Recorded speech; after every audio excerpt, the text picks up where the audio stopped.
Hey, quick question. So I leave for like 3 minutes to grab some goldfish, and all of a sudden I'm pregnant with twins, and I'm currently giving birth to both Mion and Shion. and good luck with the birthing. It won't be easy, but we're here for you. like, what are we doing? What are we doing? Okay, it's fine. It's fine. It's fine. Thank you. I guess. Thank you for the subscription. I guess. Dude, I can't take it anymore, bro. I can't take. Guys, chapter 7. All right, chapter 7. Thank you though for the resub, Shadro. It's much appreciated. Let me get up my cork board real quick. Oh gosh. Oh gosh. Oh gosh, chat. Just looking at this thing gives me, like, psychic damage every time. Oh, boy. Oh, boy. I'm not ready. I'm not ready at all. Okay, Chad. Chapter 7 is the Keiichi pregnancy arc.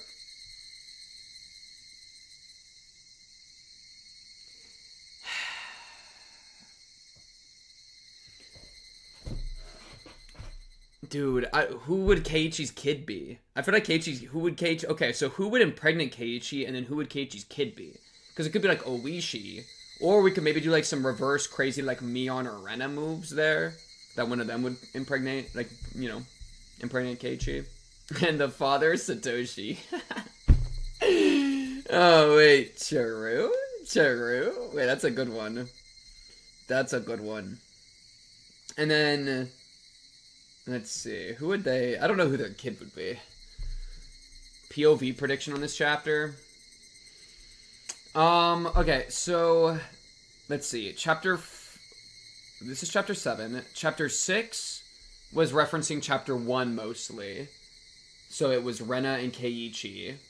Chapter 5 was referencing chapter 3 mostly, which was Mion stuff, and so it was Shion. So that means we have to reference chapter 2 and chapter 4. So it's either going to be chapter 2 or chapter 4. Probably, if we're keeping up the same thing. Oh, no, wait. Did I say it wrong? Oh, no. Chapter 5 was referencing chapter 2. Because 2 was with Mion and stuff. I just flipped it. And so we need to reference chapter 3 and chapter 4, which is the... killing Teppei as Keiichi and Akasaka. So those are the two plays. Pink equals Keiichi and Satoshi is the father. Okay, so I'm gonna ignore chat for like a few minutes while I'm getting myself caught back up. I'm gonna just get my... Yeah. So chapter 3 and 4... is that, and then Akasaka. So, I wouldn't be surprised if it's Akasaka, and we deal with all of that, and so it's basically like a repeat of chapter 4, but with different perspective. My reasoning there is at the end of last chapter, the, like, post-credit scene was Akasaka. Of course, I always got that thing on me, chat. I always got that thing on me. And so, my guess would be that since... last chapter was ended with Akasaka, that maybe this chapter will be an Akasaka chapter, which means that the narrator would either be Akasaka or Rika. Because those are the only two real characters in chapter 4. I say real, but like those are the two main characters in chapter 4, where like these two's relationship. So it would be them two as like the potential POVs. If we do chapter 3 instead, where we're kind of referencing that, I mean, honestly, it'd be really interesting to have Rika or Satoko as the POVs. Because they've already, like, we've had a Rena POV, we've had a Shion POV, not Mion. We've had a tiny bit of Mion, but main Shion POV. So it's I think, quite likely that it's going to be one of these two. And maybe, my better guess would be Rika because of Akasaka, but it could also be Satoko. I just really scribbled on her, huh? I really scribbled on her. So yeah. POV-wise, I think Rika and Akasaka, but it could also be Satoko. That'd be my guess. Big questions-wise, let's look at our questions. You did that. Okay, listen, we can fix this. We can fix this. I think it's on the top layer. Yeah, okay, listen. Listen. We have to give her a better Batman cowl, okay? The Dark Knight. The Dark Knight.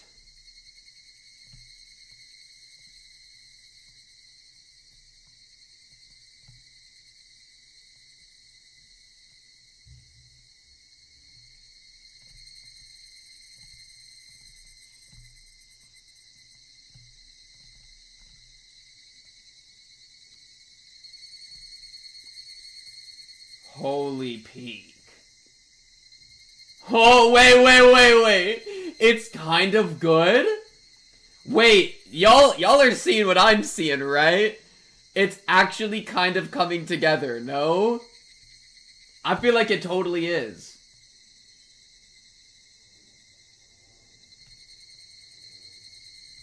Holy! Low-key? Low-key.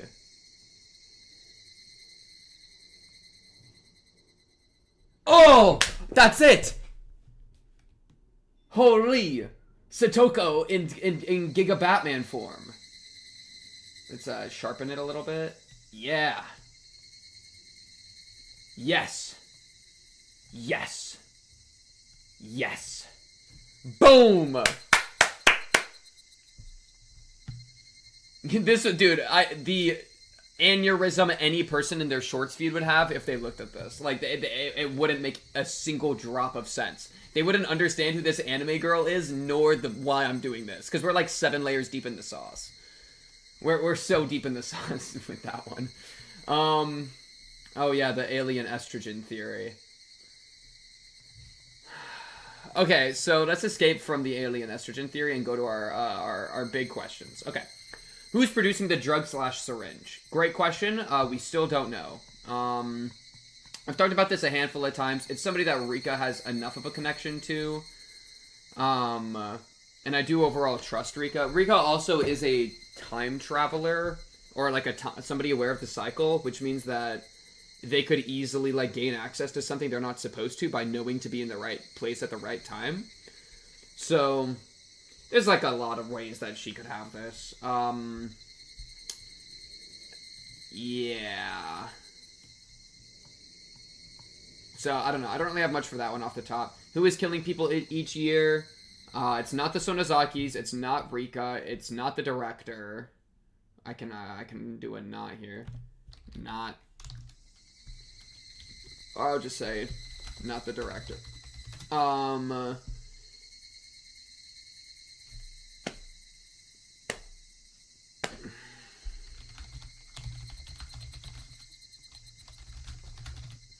So that's the best I got.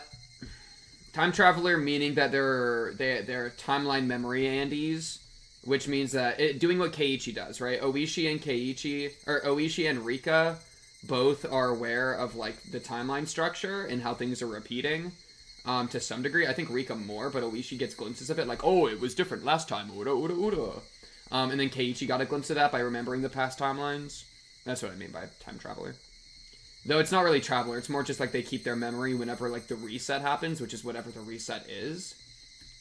I wonder if we're trying to break the reset or not. Maybe we don't even break the reset and then we just live forever in a giga loop. Got a wedding next week? Let me check my schedule. How real is Oyashiro-sama? Very real. Why is Rena a freak? We've pretty much answered that last time. What happened to Satoshi? I don't know. What is the deal with the gas eruption? We learned what happened to Keiichi in Chapter 1. What is demon mode? There's still kind of a question there, because remember Keiichi got so paranoid that like he was hallucinating stuff, and then also the same with Rena. And so it's kind of like a question there. Hey man, I literally found your channel like an hour ago, and I wish I could watch you play this, but I'm only at Chapter 2 right now, and I don't want to spoil it for myself. Have a nice stream, though. That's very nice of you. Thank you. You should continue the series. It's very good. And you can... Chapter 1 and 2 are all on my YouTube, if you want to check that out. WW. Hopefully... they're probably already gone, though, because I'm in the middle of talking about plot, so... they're probably gone. That's okay. Listen, in like 10 years, when they finish and then also watch all of this, they'll come back and then they'll realize that I was still talking to them. Whoa, think of the full circle, bro. Anyways, yeah, so like I think that kind of applies to this. So like, what is demon mode kind of applies to Rena and Keiichi, because it's very weird that they specifically dug out their own throats in their end game for each of them. That's not something that, it's weird that that's like what always happens, right? That's happened twice, and then also the maggot disease in the past. So I feel like there should be an explanation beyond just like, haha, they got paranoid, lol, in specifically ripping out your own throat, right? Like that's not paranoia, that's something else. At this point, like we're kind of getting at the point where like I'm kind of done with trying to find any grounded rationale anymore, because like why would I, right? Like we're at the point that magic's real, timelines are resetting and people are aware that we're like fully supernatural. We're fully supernatural. We're completely outside the scope of like anything grounded. So I'm not going to be like, yes, let me figure out the chemical compound responsible for this and the specific ways that it's being administered to these people and blah, blah, blah. Like, that's not really a thing anymore. Like, it could be, but it could also be LMAO, they're getting possessed by demons that are actually at the bottom of the swamp. You know what I mean? Like, the biggest troll of all time would be that demons are actually real. LMAO, like the biggest troll, it's the detective's curse. The answer's under your nose the entire time. The original thing of, wow, the demons of Hinamizawa, the Onigafuchi village. What if it's all just true at this point? Like, all we've been trying to do is figure out the real reason behind these things of like, oh, it's not actually demons, it's drugs. Oh, it's not actually demons, it's the Sonozakis. Oh, it's not actually demons, it's Keiichi. Oh, it's not actually the demons, it's the director. Oh, da-da-da-da-da-da-da. Who cares, bro? What if it's just demons at this point? Like, it wouldn't be like a jump. It's not like a superstition that's unfounded. At this point, there's time travel, right? Like, you know what I mean? We're already at such a point where anything can kind of go. So it's kind of like, why, it's like there's not really a point to trying to find grounded reasons anymore. Like, and sadly that makes it really hard to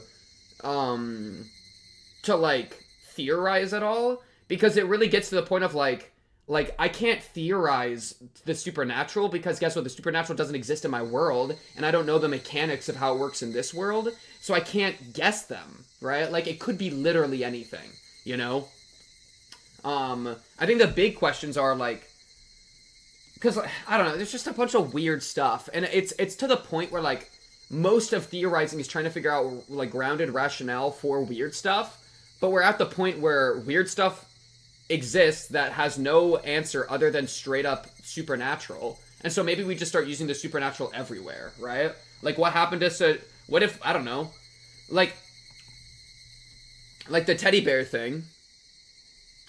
Honestly, true, yeah, it's Kara. Yeah, but that's kind of where we're at. Where I have to disagree.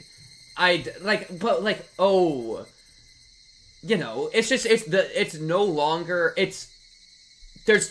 kind of I think it's the best idea at this point, is that it's straight up supernatural magic.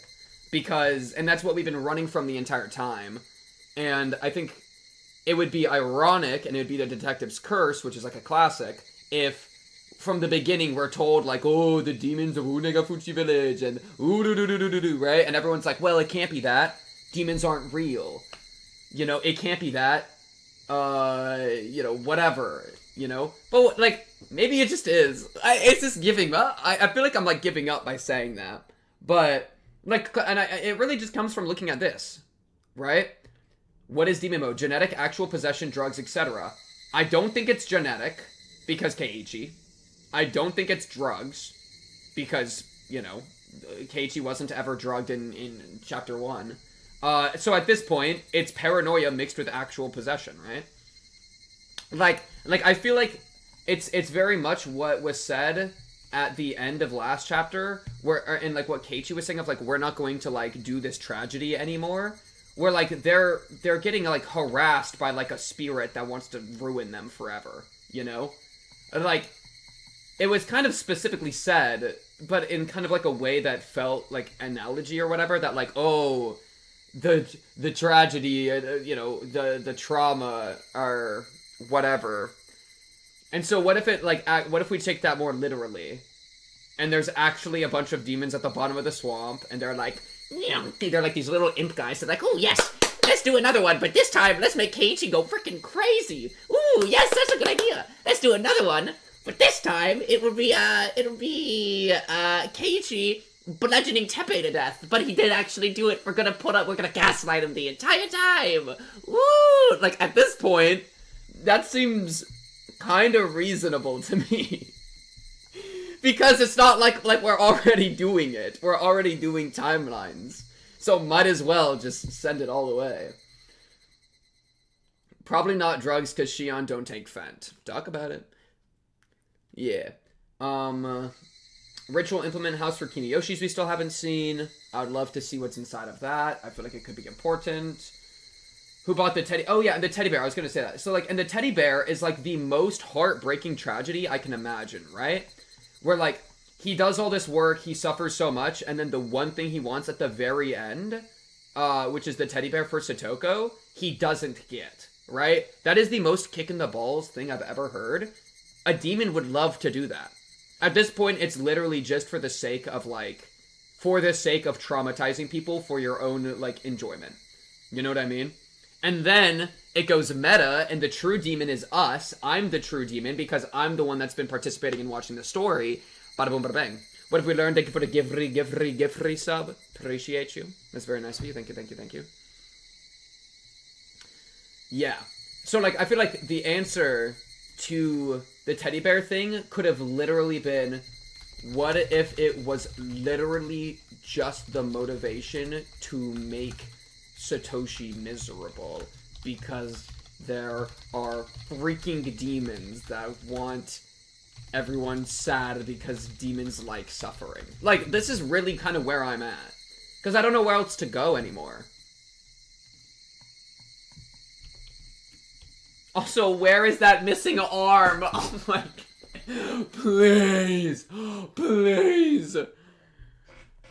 Give me the missing arm and my life is yours. I have been waiting for 150 hours for this thing. I deserve it. At this point, I deserve it.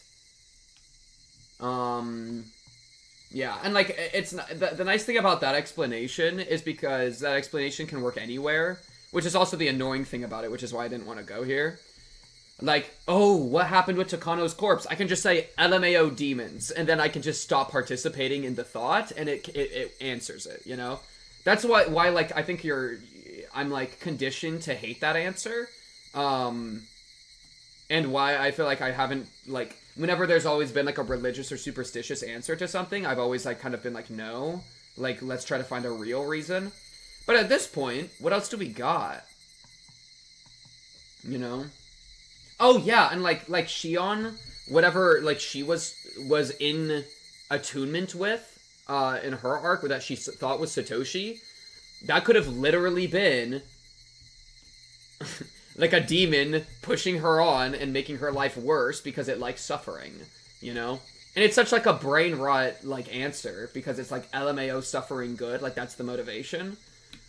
But, like, you know, she was doing something, and I could just say, haha, mental disorder. And I could say the same thing with Rena and Keiichi, about them all going crazy. But, like, there is a syringe that makes people dig out their throats, and then Keiichi and Rena both dug out their own throats without the syringe. And so there is a man-made concoction, right? Or maybe it's made out of, like, alien estrogen demon juice. You know, but there is a man-made concoction for, like, that causes people to have that reaction that otherwise is, like, the result of extreme mental duress. And so, assuming that, like, maybe the connection piece, I don't know. Am I really about to say that the syringe is made out of, like, demon worshiper science magic? Okay, so Ire, do you worship demons? And are they German? Think about it. Bring in Hitler. Bring in the Hitler theory.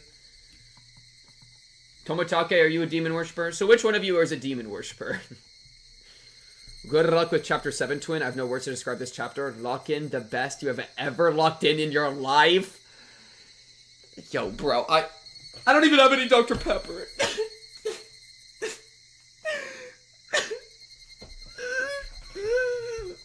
Oh, God. I'm not ready, dude.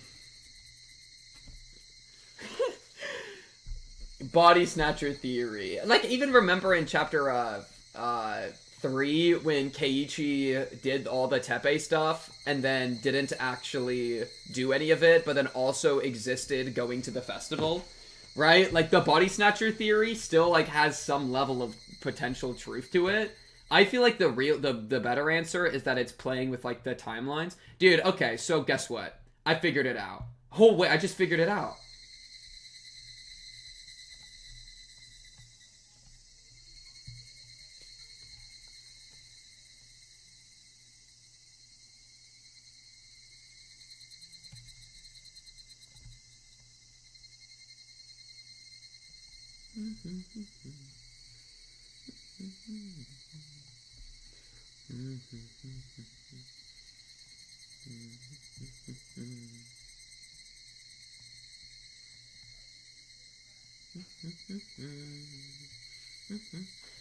Me 5 minutes after hearing lock in the most you've ever locked in your life, by the way.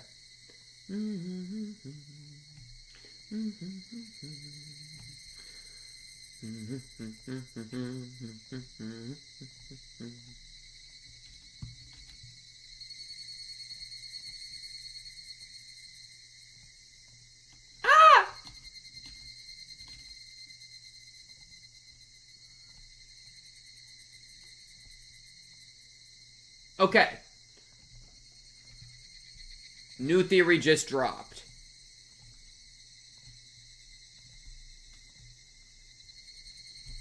The Time Demon Theory. So, here we go. I am humming Has-Been Hotel. I am exactly humming Has-Been Hotel. Because I'm not even gonna chat. I'm not gonna lie, bro. Has-Been Hotel Season 2 did something to me, bro. That was actually so good. I really liked Season 2 of Has-Been Hotel. And the music, I've been listening to the music a ton. Okay, so the Time Demon Theory. So, the idea here is that originally, we've been saying... yeah, I mean, don't you forget, exactly.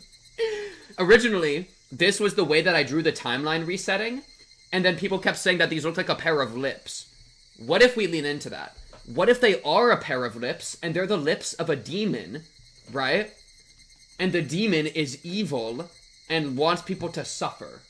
Okay? So the Time Demon Theory is Hina Mizawa has been put into a suffering time loop just for lulz by demons. Something Onigafuchi village. Something swamp. Something demons in the blood or whatever. And maybe in the past when people ate each other and stuff, it was just the result of a time loop. And guess what? It's been a time loop the entire time. Think about it.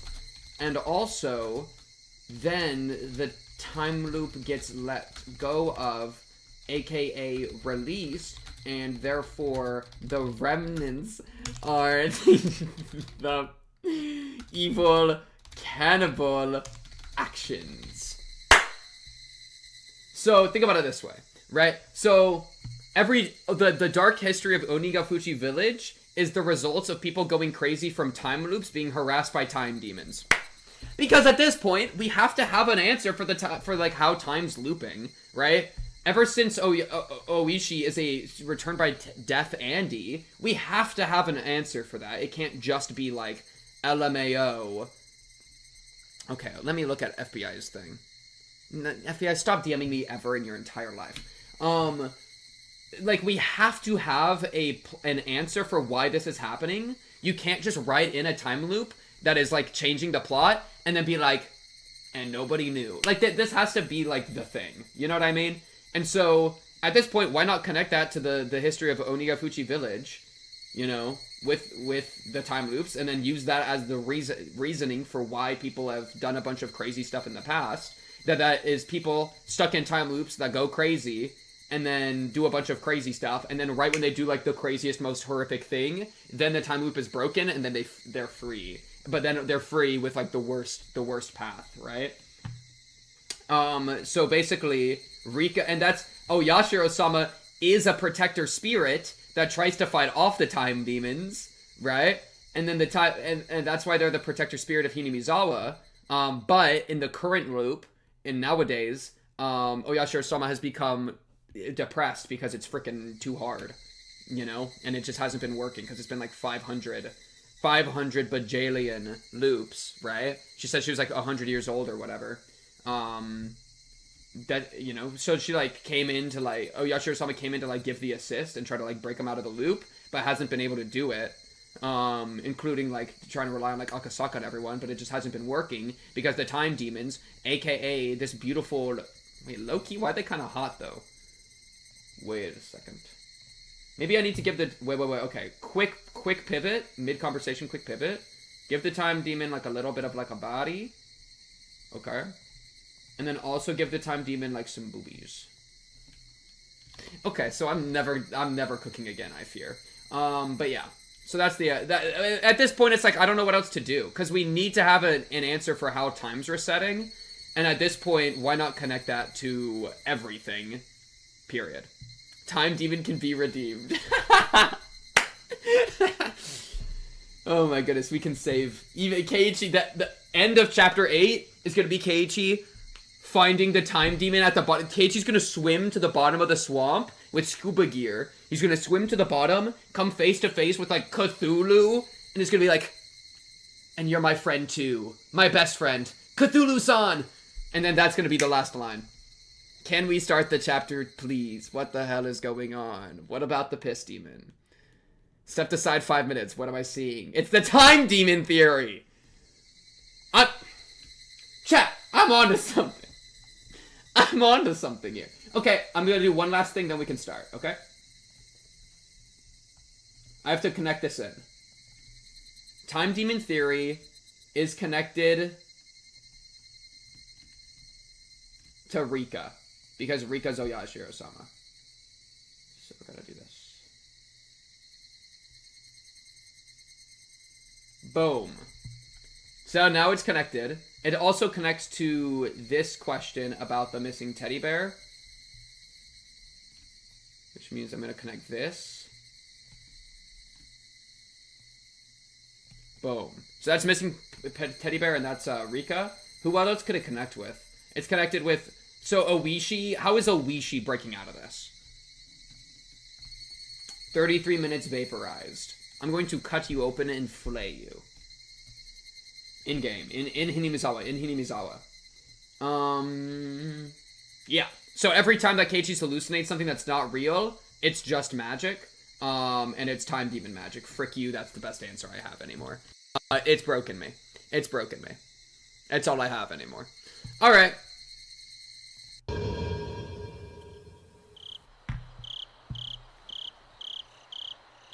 Hey, look, the timelines. The final truth. Massacre chapter. You know what? I think I'm just gonna click exit, actually. You know what? I think that's for you guys. Massacre chapter. The final truth. Minagorishi. And these are literally like the time chunks. This story introduces the unit inside and out, using all the actors. This is no longer a story, it's a public autopsy for all to join.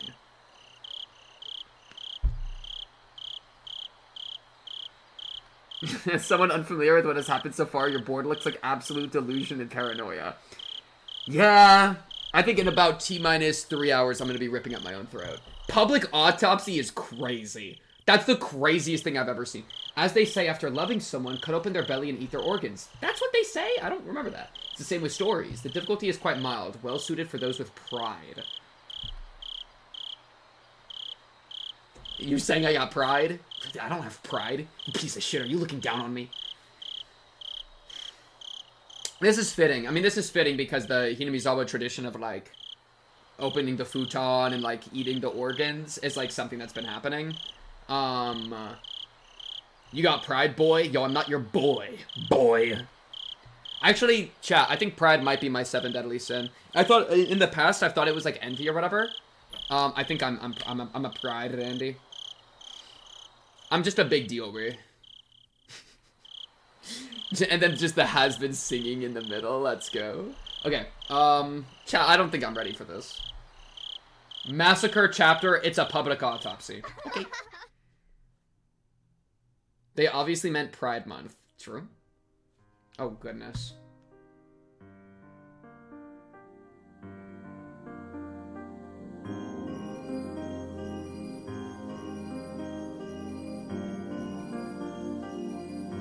Yo, wait. Is this the best first line in any chapter thus far?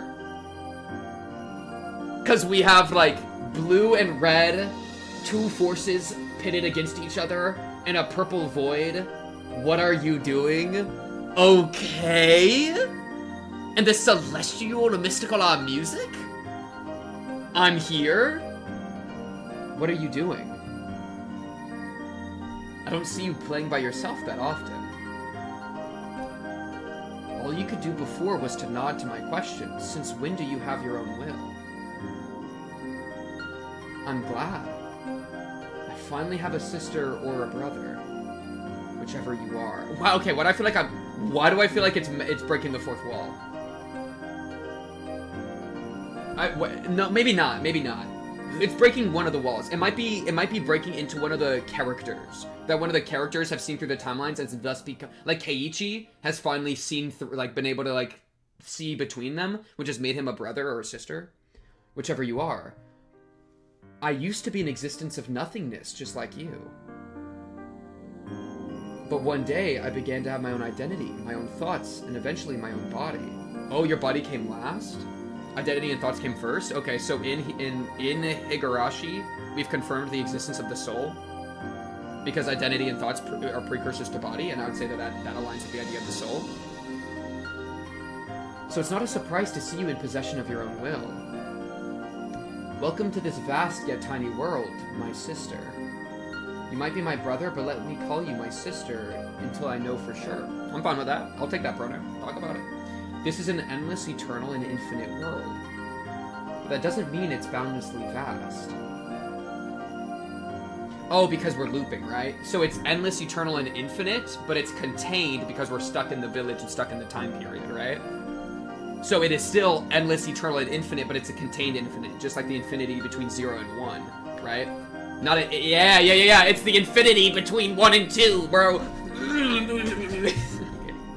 But it doesn't mean it's boundlessly vast, I suppose. Yo, I'm fine with being force-femmed, just a little bit. Keiichi got force-femmed, okay? I suppose you could describe it like a ring with a small diameter. While the ring is an eternal, endlessly looping world, Ouroboros, that doesn't mean it contains infinite space. Yes, in short, this world is eternally sealed. The future is supposed to be an infinite weave of countless choices. Yet for whatever reason, our world always ends in death. See, I wonder, like, isn't this every world, though? Like, this is like the real world, too. Is that alien estrogen? Infinite weave of countless choices, yet for whatever reason, our world always ends in death. I mean, that's the funny thing about being a human, too, right? Like, we have countless choices in what we could do with our lives, but despite that, it always ends in death. It, you know, to dust from dust type beat. So, like, I feel like any world would be like this. Every world is eternally sealed in a sense, but also this world is extra sealed because of time loops, question mark. If I were to compare it to something, perhaps a maze of fate would be appropriate. Looping through the same moments forever steadily grows harder and more dejecting, eventually producing something like me. Okay, so we're talking about the eternal recurrence? Hey, bring in Nietzsche. Right? Like, if looping through the same moments forever is a bad thing, then you have failed. If it's a good thing, then you have, like, become a god. Type beat, you know? So if you could live your life and then every moment you live it, you always enjoy it and always, like, pop off. Oh my god, Keiichi's the Ubermensch. Holy shit. Keiichi is the Ubermensch. Talk about it. I'm opening it up. I don't even care. Keiichi is the Ubermensch. We have to write that down. I just cracked the code. The Ubermensch. he becomes the Ubermensch in chapter 6 because he's able to go through the suffering and the horror, but also enjoys it and flourishes in it, right? He's able to capture that moment, even in this loop of repetition, and own it and break through it and just pops off. Which is connected to German lore. Oh my god, you're right. Keiichi, you must forgive yourself. No, but low-key, it actually is definitely, like, I think you could easily bring in that thought. Then, as that draws further on, even one like you is born, and eventually this world may be filled with your sisters too. After that, we'll build a colony inside of it, and once we lose our interest in this maze, Rika Furude will disappear from this world. Okay, terrifying? It looks like you still cling to this narrow world, Rika. Oh no! Though I lost interest long ago. Oh, maybe this is the space between a loop, right? Nietzsche once again. It always goes back to Nietzsche. This is maybe the space where this is Rika and this is Oyashiro-sama. Oyashiro-sama being blue because masculine, Rika being pink because feminine. That's just me using stupid, like, stereotypical color theory, right? But, or not color theory, but color stereotypes. But, maybe this is like Oyashiro-sama and Rika communing after they've died, in last chapter. And now they're together doing this thing. Or maybe this is long ago, because it does say,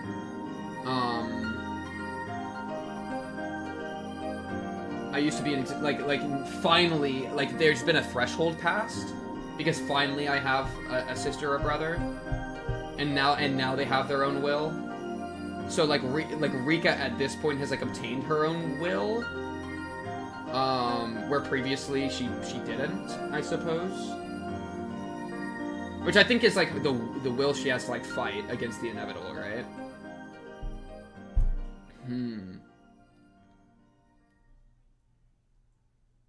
This is... Man, I feel like the universe is speaking right now. The universe is speaking, listen and learn. Like, this idea of, like, this line I think is actually really amazing. This is a very interesting line. After that, we'll build a colony inside of it, and once we lose our interest in this maze, Rika Furude will disappear from this world. This almost sounds like Rika Furude, the person, is a temporary place to explore until interest is lost, and then they're discarded, right? Like, we're gonna live in it, we're gonna explore the maze, but then once we lose interest in it, then it will disappear. Which is kind of like, if the universe had a will, then it would feel... I feel like this is what it would think of, like why people die. That, like... people are these things that the universe, like, lives within and sees through, and then once the universe is tired of it, the person dies, and then no longer will that person exist in the world. And so every person is just a temporary, like, sandbox for the universe to play in until it grows tired, and then it exits the sandbox, and that person crumples without it and dies, and that, like, identity is lost. Something like that, right? But that's kind of taking this line in isolation, where it seems that Rika has... Looping through the same moments forever, steadily grows harder and more dejected, eventually producing something like me. Oops, misclick. Then, as that draws further on, even one like you is born, and eventually this world may be filled with your sisters, too.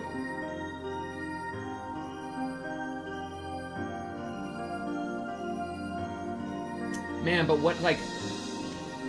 Looping through the same moments forever, steadily grows harder and more dejecting, eventually producing something like me. I mean, that's like the hopeless part of Rika / Oyashiro-sama. I think Oyashiro-sama, that, like, wasn't trying to, like, save the world anymore. But then they broke out of that when Keiichi was the GOAT. I think what's... Like... okay. The big question...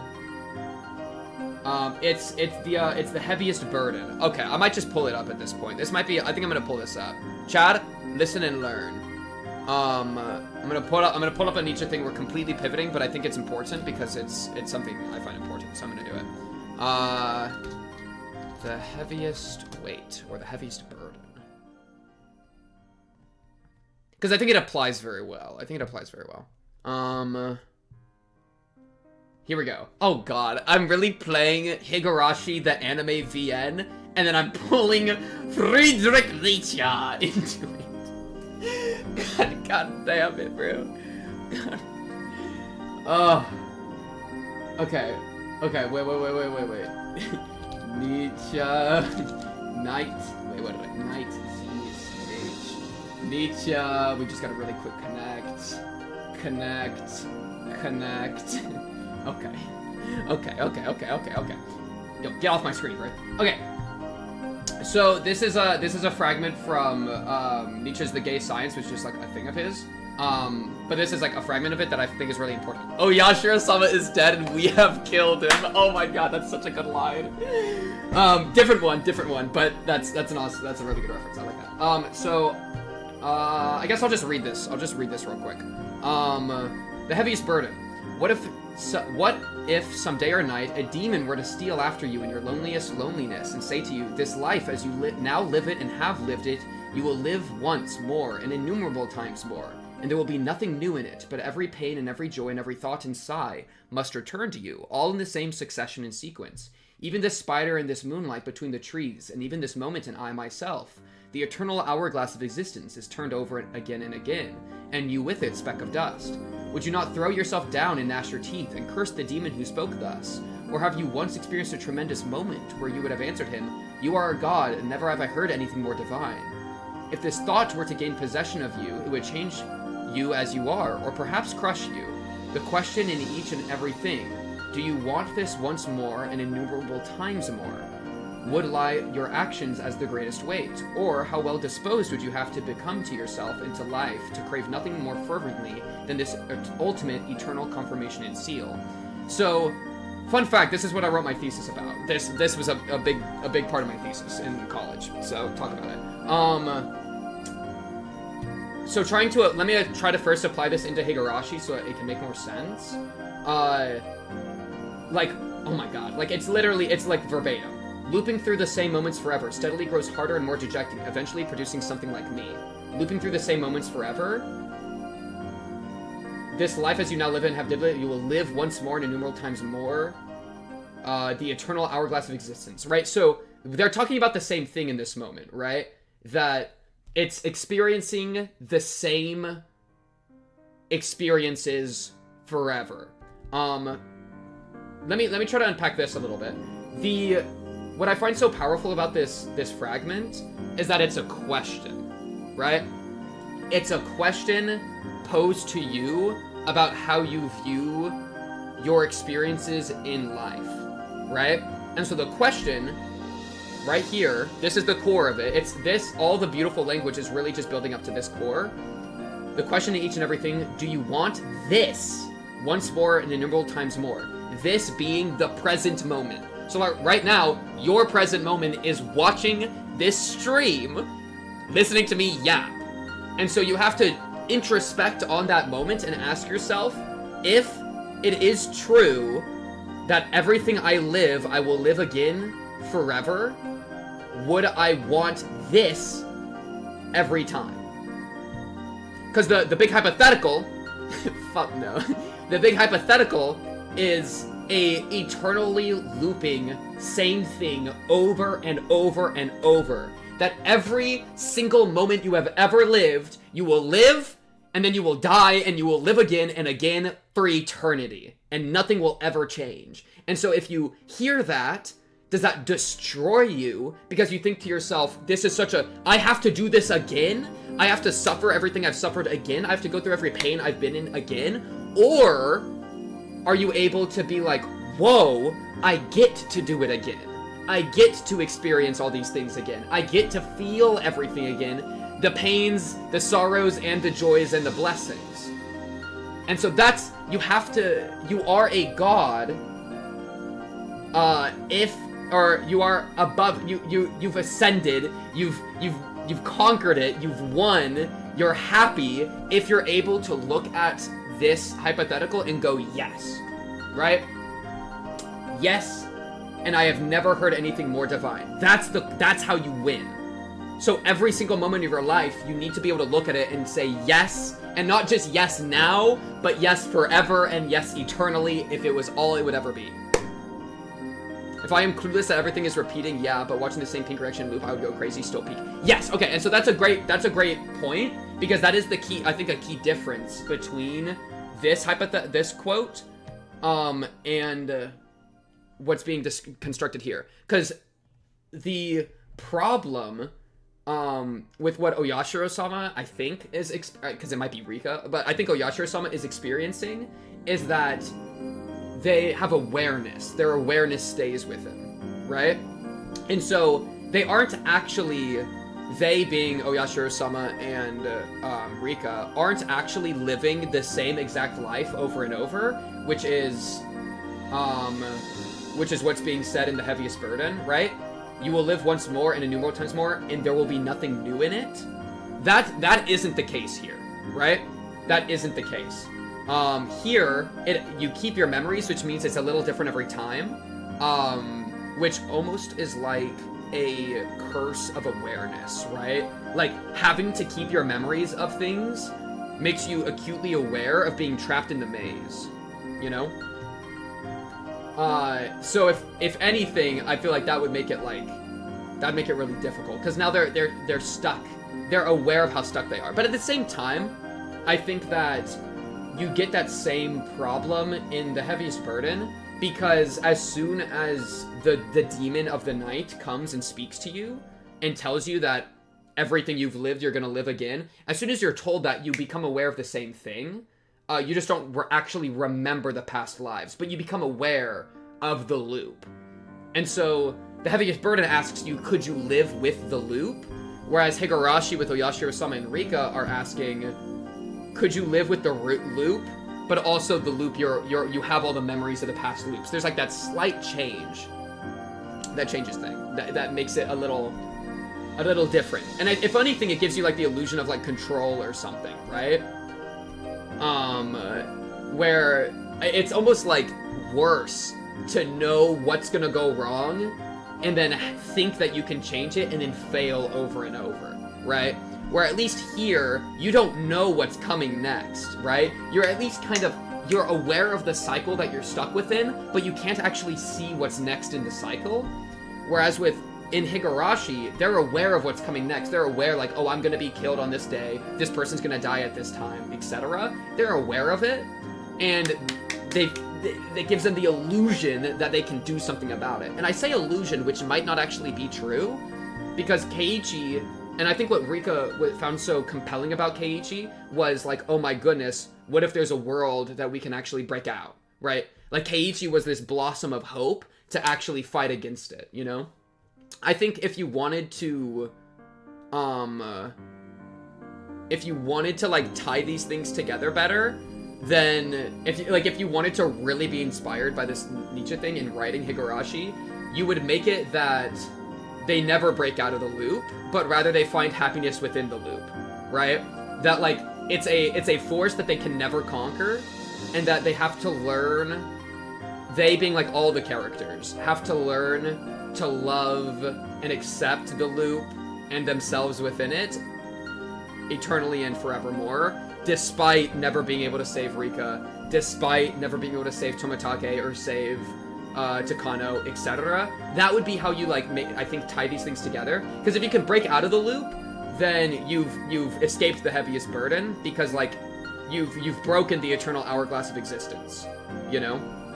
So if you're able to break out of that, then you would escape from this hypothetical. But if you can't escape from this hypothetical, and you can't break out of the loop, then you would, I think, have the big question of, would you be okay living this life in all its curses over and over again? And if you can say yes, then you've won. So yeah, that's my philosophic tangent. Let me respond to some chat, because I was not reading chat very much. It's so sad that Nietzsche's sister warped his work so much. Agreed. Very much agreed. You can get the same effect on shrooms, or so I've heard, or so I've also heard. I would love if I had memories, then I could live my life subtly differently, potentially, unless my actions are fixed. Yeah, I think the hypothetical relies on you not having your memories so that you live the same thing over and over, but in that moment you become aware of the cycle, And so you're in this weird relationship with everything you do where like if I accept it as true in my life right now, then like every word I speak, I'm going to speak forever. Every pain I feel, I'm going to feel forever. Every joy I feel, I'm going to feel forever. And it's not forever in that, like, in my own life, I'll only feel it for a moment, but I'm going to have that moment occur forever times, so I'm going to feel it forever. So like that sensation of pain on my face, I've just condemned myself to experience infinite times. And so am I able to do that and not be broken down by that burden, the heaviest burden that now I have on me? You know what I mean? That's the big question. Nietzschean burden of watching Pink Cubes play Higurashi, probably the 10th Let's Play of the game we're playing over and over. yeah, true. Of the Nietzschean burden of rewatching the same shows over and over. Totally peak.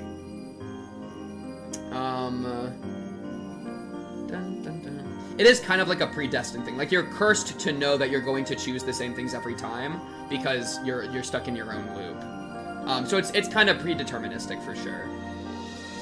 I'm eating pizza with pasta on it, Pink. What does Nietzsche think about that? By putting pasta on pizza, you have beaten the societal norms. You have like conquered them and now reformatted the broken pieces to fit your own narrative, which means that you've conquered it. You're basically the lion. Think about it. Or no, wait. You're the lion in breaking the societal norms, and you're the child in forming it into pasta with pizza on. You know, combining them. What club member has the highest likelihood of teen pregnancy? Skipping that question. Pink would never become Ubermensch in this story because he would have to learn to embrace Oishi. Shout out to whoever can say yes to this, because that is some insane existential horror to me. Perfect. Perfect. Yeah, I feel like you got it. You got it. Chat. I feel like this is Sharo. I think you have absolutely felt the purpose of what the fuck? I think you have felt exactly the purpose of that passage, right? Because it when I first heard it and sat with it and really tried to decipher into it, it is some of the most insane existential horror I've ever experienced, right? Like, I have unironically because I'm a philosophy major, like I graduated with a bachelor's in philosophy, I have like thought myself into like month-long, like multi-month periods of depression before in trying to like decipher these things within myself, because it is truly some of the most horrible fear and anxiety that you like can feel of the, you know, everything's like you're trapped, and you know, certain things I've read have like really kind of ruined me for like a substantial period of time. Yo, Pink bro, don't do drugs. Yeah, no, they would mess me up if I did, I'm sure. But I can tell you that I think I've come out the other end of a lot of these thoughts in a better place than I was before. Where like before, I mean, I was my teenage years, I was like super depressed. It was like really bad. It was like the worst period of my life. I don't need to like go into it, but it was really bad. And then I was like, oh, I'm super depressed and miserable and like low-key don't want to be alive anymore. Let me like go study philosophy. And so that kind of was tough. It was a tough little thing there. But I think it took a few years of really, and unironically like 3 or 4 years. Well, I mean, it was a 4-year course. I was in college for 4 years. So it was a 4-year period of me constantly fighting with those thoughts and those things. And I think I've come out the other end. Not that I'm ever going to come out, because it's always going to continue, but I feel like I've arrived at a better location than I was at the start, right? And I'm here to keep traveling, bro. It's funny because I don't think there's a difference between once and eternal times, because it feels like you only do it once anyways, because it's just the same. I don't know if that makes sense. Yeah. Because it feels like you only do it once, so even if you're aware that you've done it, like, if you're talking about within the hypothetical, then it is funny because you only have the memory of doing it once in the heaviest burden hypothetical. So it could, I think there are some ways that you could like have it not, you could like ignore it almost, where it's like, oh, well, it's not going to change how I live my life because I'm still going to only feel everything once anyways. And then even if my sensation of feeling everything once loops over and over. Coming here from that me-side post on Reddit, that is so crazy. It is so funny that I did see that got posted on Reddit. Yo, we're in the middle of some deep stuff, man. I'm not gonna lie, man. Like, is there a passage of time when it's just one event?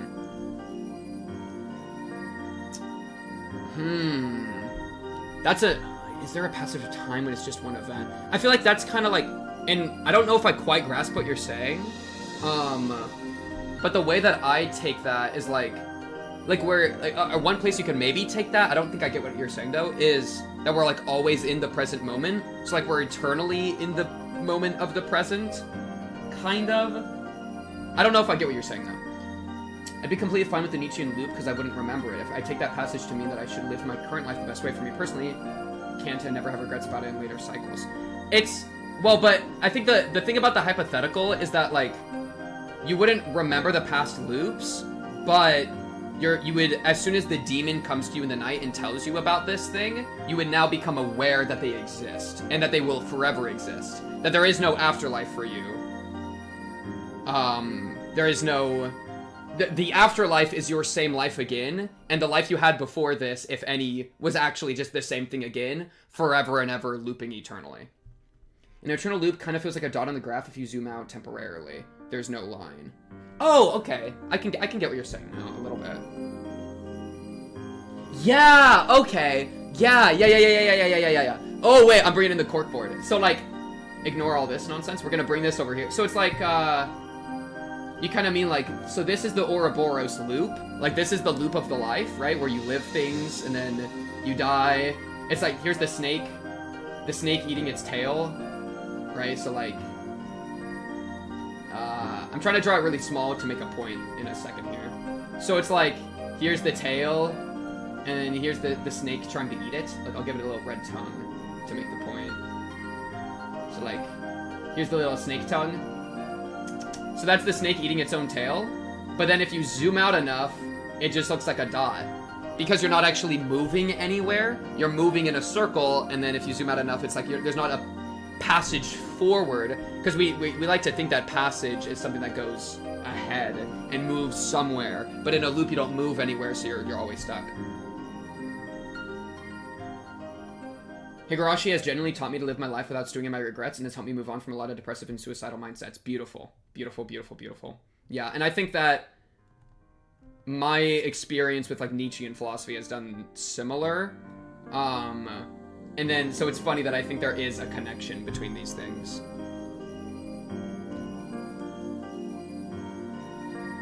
Cool. Overall, I'd say I'd like my life, so I'd be fine with that. W. And like it forevermore. Right? That's why life affirmation is the #1 thing, and self-love is so important. Because you're stuck with yourself in eternity. So you better learn to love that thing, or you're gonna have a really bad time. Beautiful. Okay. I really like this. It looks like you still cling to that narrow world, Rika, though I lost interest long ago. Which is why I'm truly glad you were born for me to talk to. So what are you doing?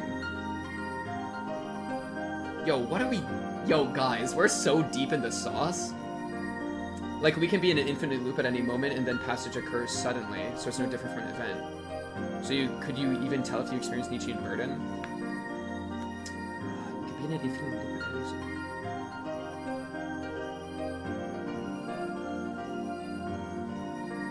moment. So could you even tell if you experienced the Nietzschean burden? Yeah, I don't think you could ever know for sure. That's why, like, one of my keywords is, like, hypothetical over and over, where it's like, if that were to be the case, how would you respond to it?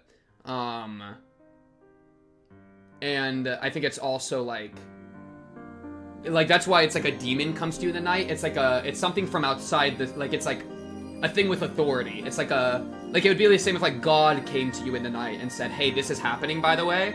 And, like, it's God, and so you just take it as true immediately. It's kind of, yeah. That's how you would become aware of experiencing it. And would that awareness destroy you? But it is hypothetical.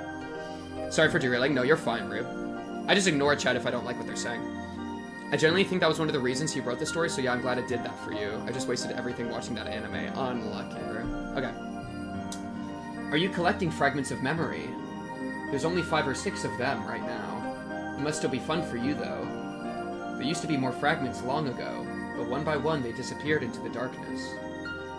Now, these are the only ones that remain clear. Oh, that's not how you're supposed to use it. See? Try and hold it up to the light. All of that is the life of Rika Furude and its end.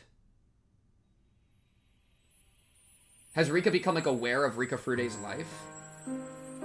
This is crazy. That one is... Oh, I remember that one. That's the world when Keiichi was cursed. Those fragments are like books to me, so I titled that one the Onikakushi Chapter.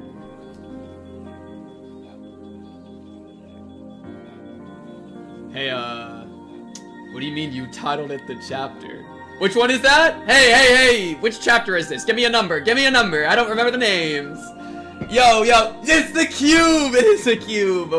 Oh my goodness, this one's me, chat. This one's me. Hold, chapter 1. Okay, yeah, chapter 1, real. Chat, I made it into Higurashi. I made it in.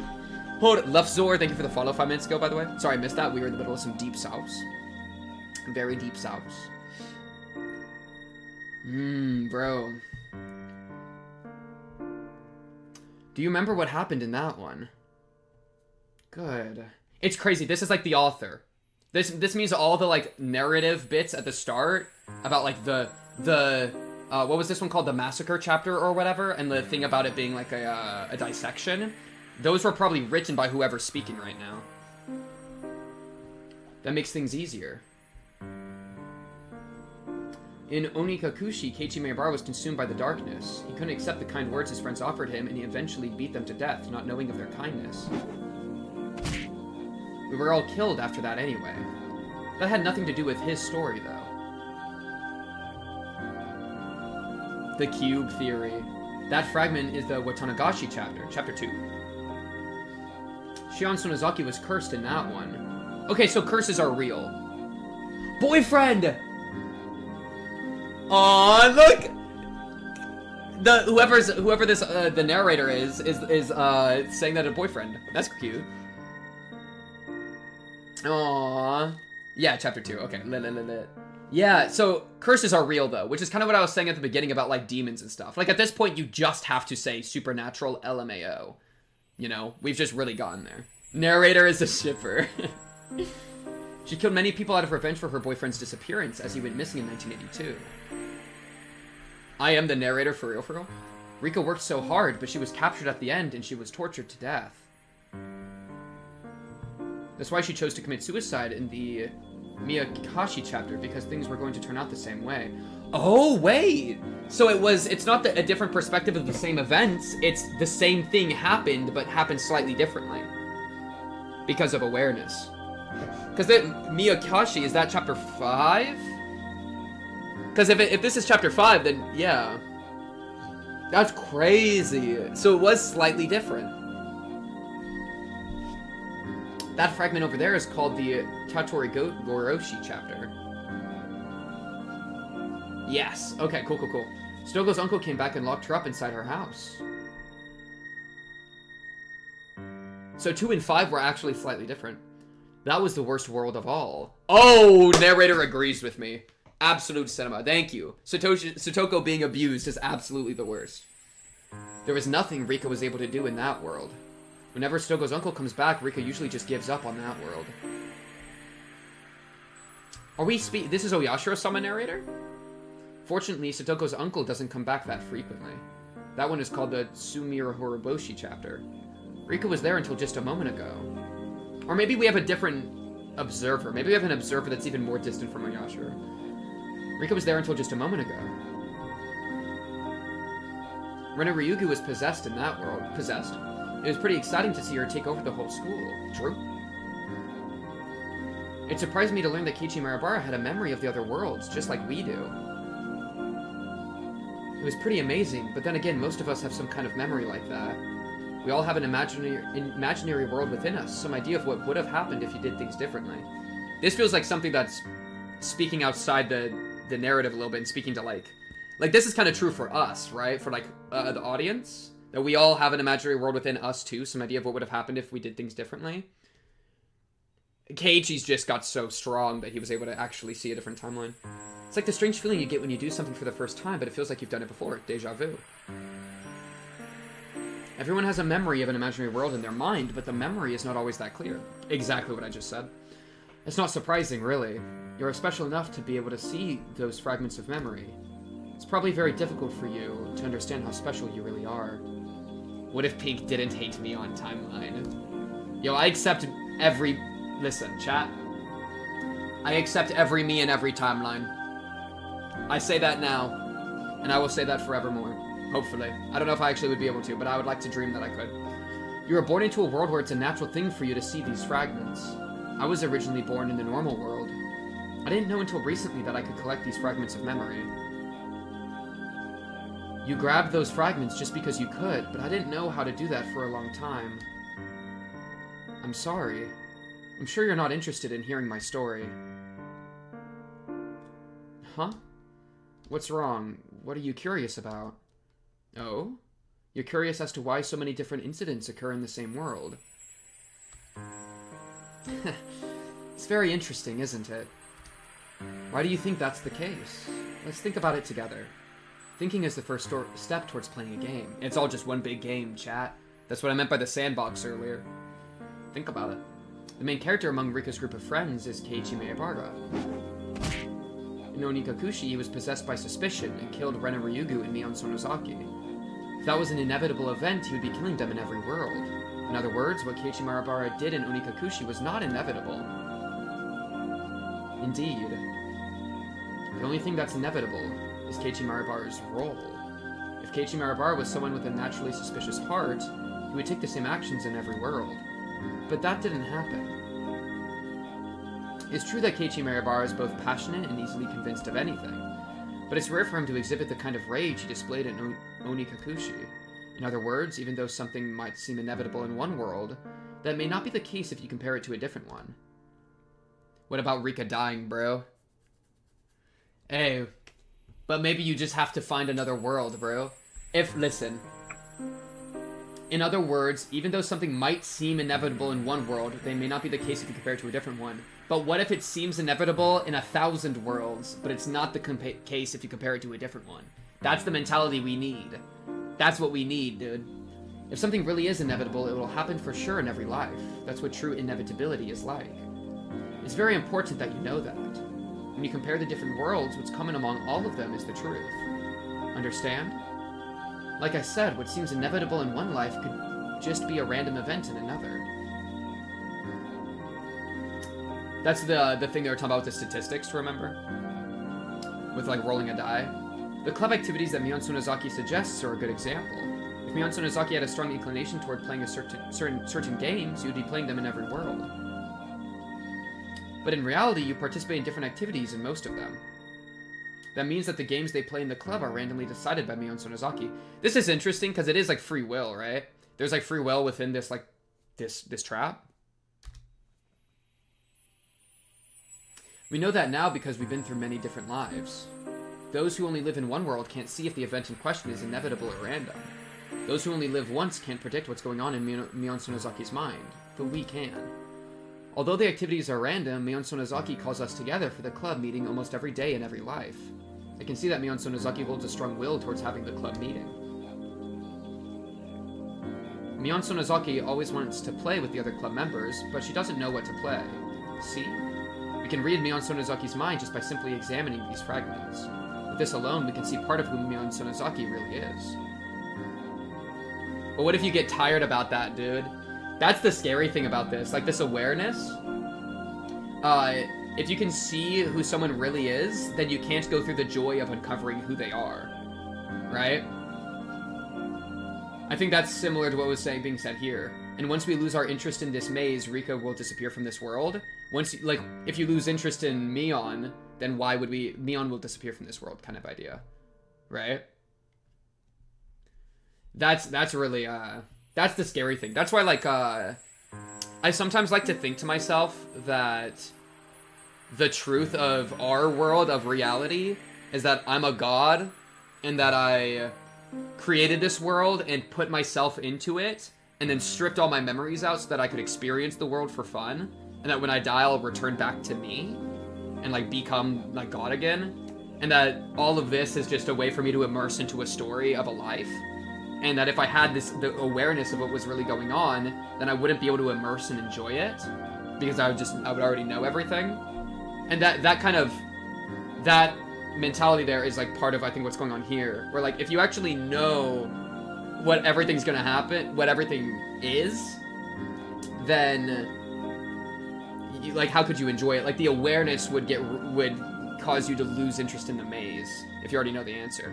However, chat, the next level up from the thing I just said is that like I'm God, but also you're God, because we're all God, and that we scattered ourselves like as we did in this world, and that every action we take against each other is God taking that action against themselves, and we're like a scattered essence. So like we're all gods, but we're all fragments of the same God. So like we're all, you know, and like I think there's something really beautiful like that about that. And you can I think replace God with like the universe if you want to like pivot how it feels spiritually, where it's like the universe has done this, and that when we die we'll return to the fabric of what we are.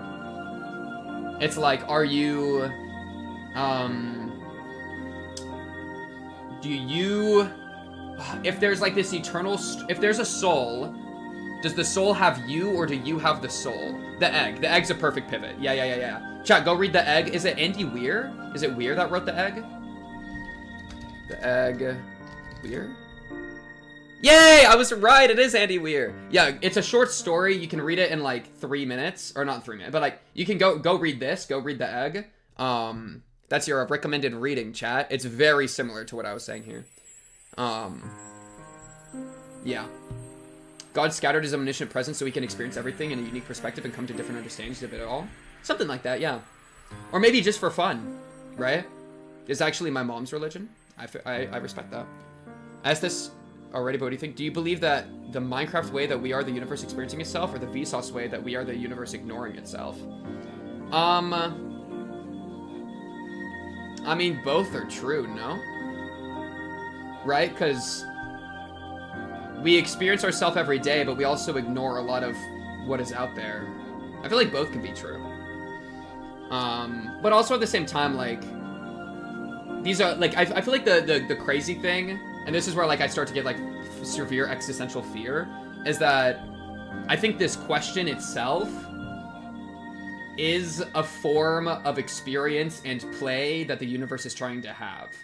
So, like, even what we're doing by talking about this is, it sounds like we're, like, trying to, like, pivot to a different perspective, where it's like, I'm going to look at the meta of experience as a way to apprehend it differently. But the funny thing about that is that that's still within the box of experience. Like, we can never actually escape experiencing things. And so even as we intellectually decipher what experience may or may not be, we're still within it. And that's really scary to me. Because then it's like my ego starts to feel very scared, because I'm like trapped in this thing that is the universe, that is the life, that is whatever. And that gives me like fear, because I don't know. It makes me very scared whenever I think about that too much. Talk about it.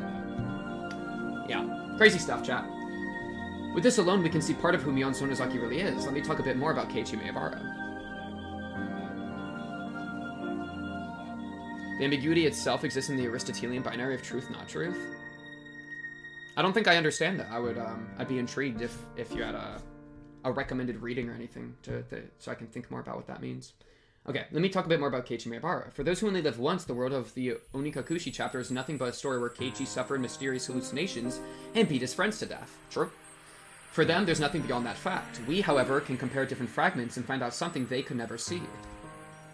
As a result, we know that the murder of his friends was not inevitable. I told you that just earlier. In fact, while there are about 5 or 6 pieces in front of you, he only kills his friends in one of them. I sure love a really smart and competent streamer. Oh my goodness, the glaze! No, I appreciate that. Chat, I try to balance it. I try to balance, like, actual, like, attempts at analysis with being dumb. Like, chat, this is the glory of this. See, chat, this is why something like this is so profound to me.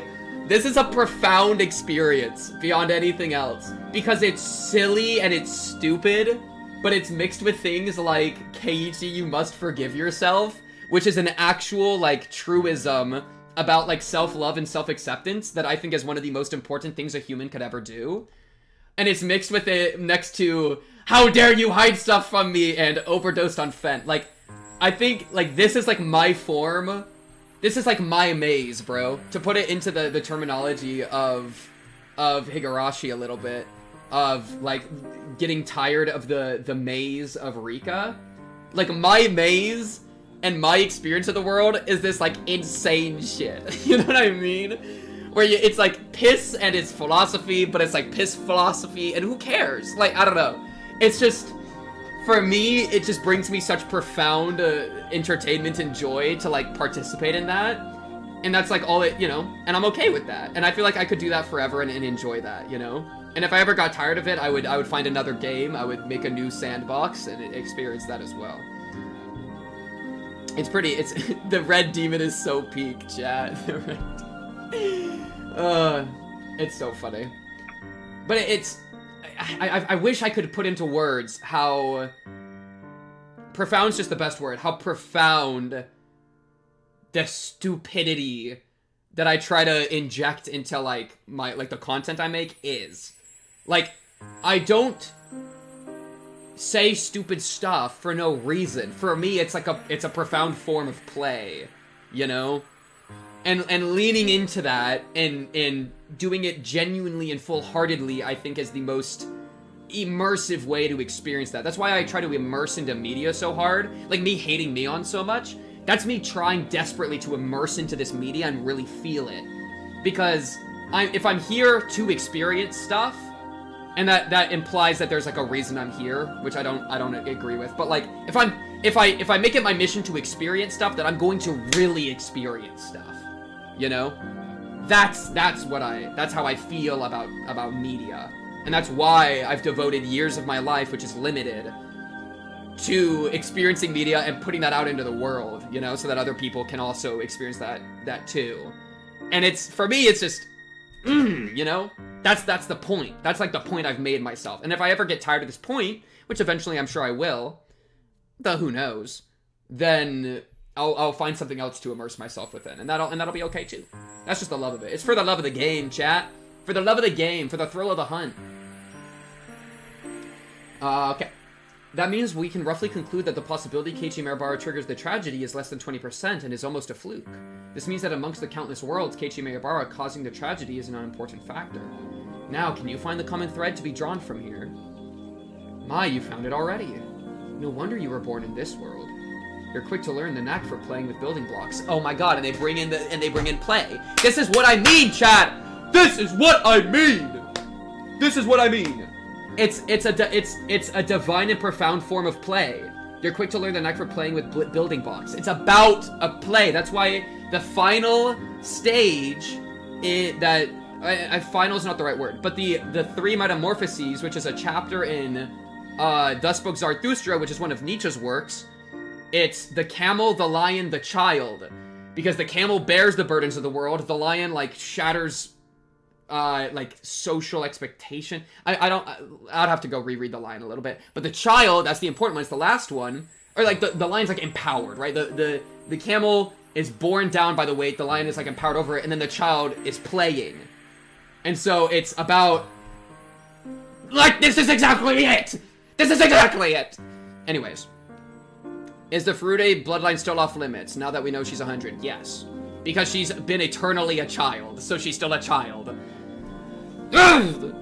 The camel to Oishi. Wait, okay. Low-key? Low-key? Okay, low-key, the camel Oishi. The lion, Keiichi Maebara. And then the child, we're still yet to find them. Think about it. Ryukishi read philosophy novels between last chapter and this one and couldn't wait to show everyone what he learned. True. True. I didn't figure that out for a while. I was born in the normal world, so I could only see things from a single world's perspective. Bro, I love the idea of, like, the divinity of, like, the simplicity of a child at play. You know? There's a Heraclitus fragment. Camel Rika? Camel Rika's good. Yeah, Camel Rika. Maybe, okay, Camel Rika, Oishi Lion, because he's trying to, like, figure it out and, like, fight against it, so he's, like, impassioned. And then Keiichi is the child, because Keiichi had that, like, that experience with Rena. That was, to me, like they were playing. It was self-referential to the beginning of the chapter where they were playing a game, and he overcame the tragedy and was able to return to the form of play, which is, yeah, that'd be the child. That's actually true. That's actually crazy. But it's the Heraclitus fragment, chat, the Heraclitus fragment, which is this is ancient Greek, chat, ancient Greek Heraclitus, Heraclitus, child at play.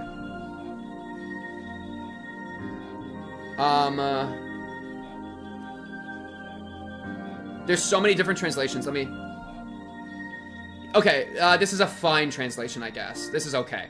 Right here. Heraclitus, by the way, check this out. Greek philosopher, 544 BC to 483 BC. We have been figuring out, like, the humankind has been thinking about this kind of thing that Higurashi's touching on right now ever since before Plato. Alright? Because Heraclitus, I'm pretty sure he was pre-Socratic at least. Well, I don't know if he overlapped with Plato, but he was pre-Socratic, which means before Socrates.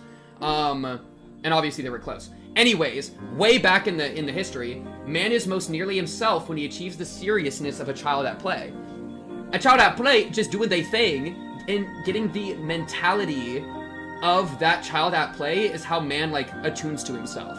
Which is exactly what I think Rika, she has the knack for playing with building blocks, which has made her able to navigate in this profound existential space incredibly well, because she's attuned in that way. Chat!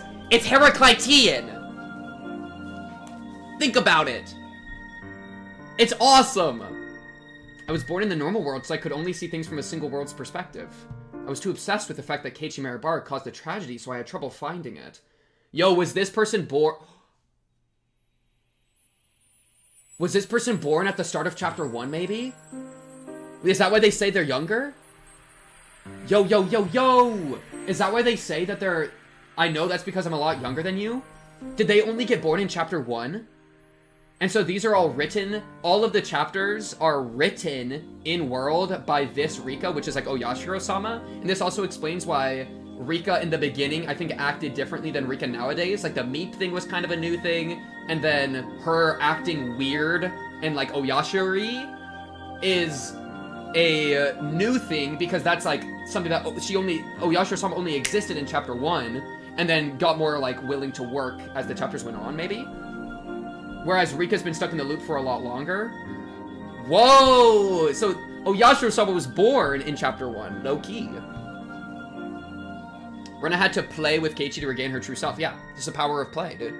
And that's what we're always doing. That's what we ought to do, right? We should treat life as much as we can like a child treats a game. And just play it for the love of the game. It's all for the love of the game, chat. For the thrill of the hunt. I was too obsessed with the fact that Keiichi Maribara caused a tragedy, so I had trouble finding it. Right, that's exactly right. You see it? The Onikakushi, Watanagashi, Miyakashi, and Sumi Horiborishi chapters all have something in common. Someone in the group becomes violent because of dark and paranoid thoughts. In each world, either Keiichi Maribara, Shion Sonozaki, or Ren and Ryugu became violent as their delusions grew stronger. Keiichi Maribara, Shion Sonozaki, and Ren and Ryugu are all my close friends, but they were all born and raised differently. Check DMs.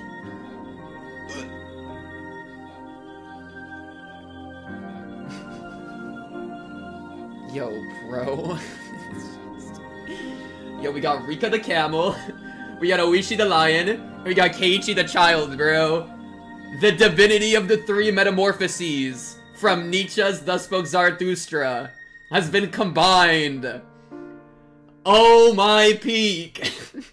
Like, truly a one-of-a-kind experience. That's the nice thing, bro. I feel like the pink-cubed Higurashi experience is a unique experience, you know? Like, that image right there, I don't think anybody could have predicted at the start, alright? You want to talk about a hard difficulty chapter? Imagine the pink cubed chapter, okay? Insano impossible mode difficulty. One of a kind, baby. The only common factor is that they all live in Hinamizawa. I just said it not too long ago, though. That's also what I think is so powerful about art, because art is always a unique, creative, one-of-a-kind thing. Whereas science, like, rediscovers the same facts over and over, art is always fully unique. That's what makes art so beautiful. That's why I love art. When we peer through these fragments of multiple worlds, the constant phenomena become our facts, and the chance phenomena hold little meaning. In other words, the unrelated individual culprits are not all that important. To go further, the violence of their crimes also bears no meaning. Scientists will be dissecting that document centuries later like we study hieroglyphics. Yo, bro, I'm gonna be known as the new Heraclitus, the new Socrates, bro. The new Nietzsche, the pink cubed, and this will be my holy text. Holy peak. Keiichi Maebara beat his friends to death. Shion Sonozaki killed the central people of the three families, and Rena Ryugu took over the school. They were all different. There's nothing in common there. In fact, the very, very important truth is that while the culprit and crimes are decided at random, their process of growing paranoid until they resort to violence is always constant. The suspect changes every time, but the process does not. After comparing the different worlds, this is the truth I found. This is one truth that is common to all the worlds of Hinamizawa. The rule is that a random person becomes violent under the influence of paranoid thoughts. This is rule X. We've seen that with Satoshi as well. Keiichi Maebara, Shion Sonozaki, and Rena Ryugu, pieces with no particular connection, have the potential to succumb to that rule with random probability. One of the YouTube frogs want to ask you for your Nietzschean analysis of the scene where Keiichi makes Rika wear the cat costume. Yo, bro, I need to figure out multi-chat just so we can get this kind of stuff popping up all the time. That is such a peak question. So basically, think about it this way. Keiichi being force-femmed. Ooh, you weren't ready for that pivot.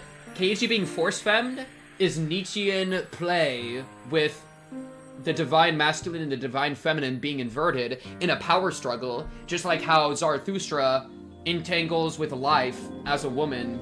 I've lost it. I'm lost in the sauce. Well, because I was about to reference a specific thing in a specific chapter, but no one's gonna know what I'm talking about, and I'm gonna look crazier than normal. But Loki, you get what I'm going for there. There's like an inversion of the divine masculine, divine feminine as a form of play, which is what force femme is, which is also I think what like drag queens kind of are, you know. But I feel like playing with the ideas of masculinity and femininity is something really artistic and powerful and beautiful. Yeah. Keiichi said at that moment he became a god. And low-key, he was a god. That's his Ubermensch mode. Chat, I've been to a drag show a couple times. I've seen Trixie Mattel. Talk about it. You can't tease me with that, explain.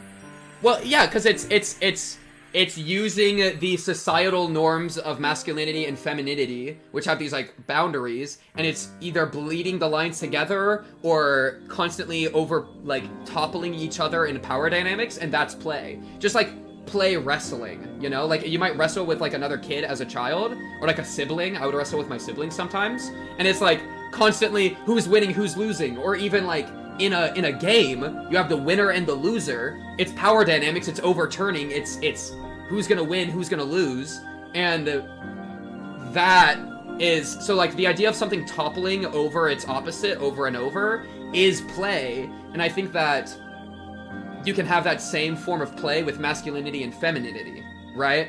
Where you can be, you know, I think, and that's why, like, this could be a crazy pivot, but like, that's why, like, I classify myself as, like, a switch, like, in terms of, like, sexual stuff, because I think it applies to sexuality as well. Where, like, sexuality is a form of play as well, with power dynamics, and who's winning, and who's losing, and who's conquering the other, and blah, blah, blah. And it's all just, like, it can be seen as, like, all just a form of play, you know? This is why being non-binary is the shit. There's a lot, yeah, and that's why, like, I'm a big fan of, like, gender expression, you know? And, like, drag queens is an example of that, which I think is a cool form of art. Yeah, I'm a switch because of Nietzsche. Talk about it, B. You know? Why are you yapping about BDSM? Because it's like a form, it's a form of play with sexuality that uses the same, like, almost yin and yang-esque, constantly overturning thing. It all comes around back to the beginning. Yeah. It's a crazy place to be, dude. I don't know what the probability is that those pieces will be ensnared by that rule. There's also something about, like, play is dangerous because play is also amoral, right? I think the intersection between morality and this form of, like, play is really interesting. And that's something I've been grappling with recently. Keiichi getting in touch with his anima in favor of the animus. Oh, I'm not familiar with those terms, sadly. Wait, I'm gonna really quick look them up just so I can have an idea of where they're from. Is that Jung? Let's see. Oh, Jung, okay. I haven't read Jung. I need to read Jung so bad. That's something that I have not... I've read, like, tiny, like, fragments, but I've never read an actual book. Pink explaining why he gets pegged. Chat, I've never been pegged, but if my girl wanted to peg me, who am I to resist? If she would love the idea of it, I would be like, alright, let's give it a spin. Who gives a frick, man? Talk about it. I don't know what the probability is that those pieces will be ensnared by that rule. Perhaps there is some rule to that, too. And the idea of getting pegged is just like Keiichi getting force-femmed, which is a form of play, which means that pegging is part of Higurashi. Think about it.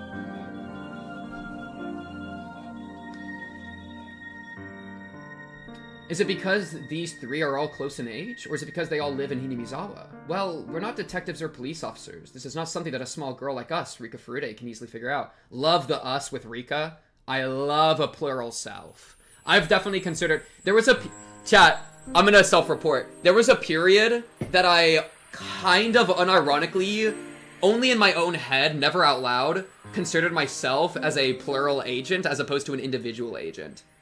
There was like a year during my college span that I was like, oh my god, I'm a group. I'm not an individual. I started fucking going crazy.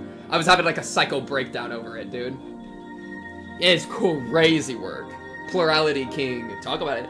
Yeah, it was like, because I have like a very like, I don't want to pivot into this too much because it's a big pivot, but like, I have a brain that's very like, I think if I had enough trauma as a kid, I would have been very OCD. Like, I think I have some OCD components in my brain, though I've never, OCD's not right because it's not a disorder, but like, because I have enough of a control over it, but I've definitely had some like fixations that are, I think, OCD-like, and sometimes my brain will get like latched in weird ways, and like, my internal dialogues will start to like argue with each other. Well, I'll have like 3 running at the same time, and they'll like constantly be, like, they'll bicker over each other, and they have like slightly different voices.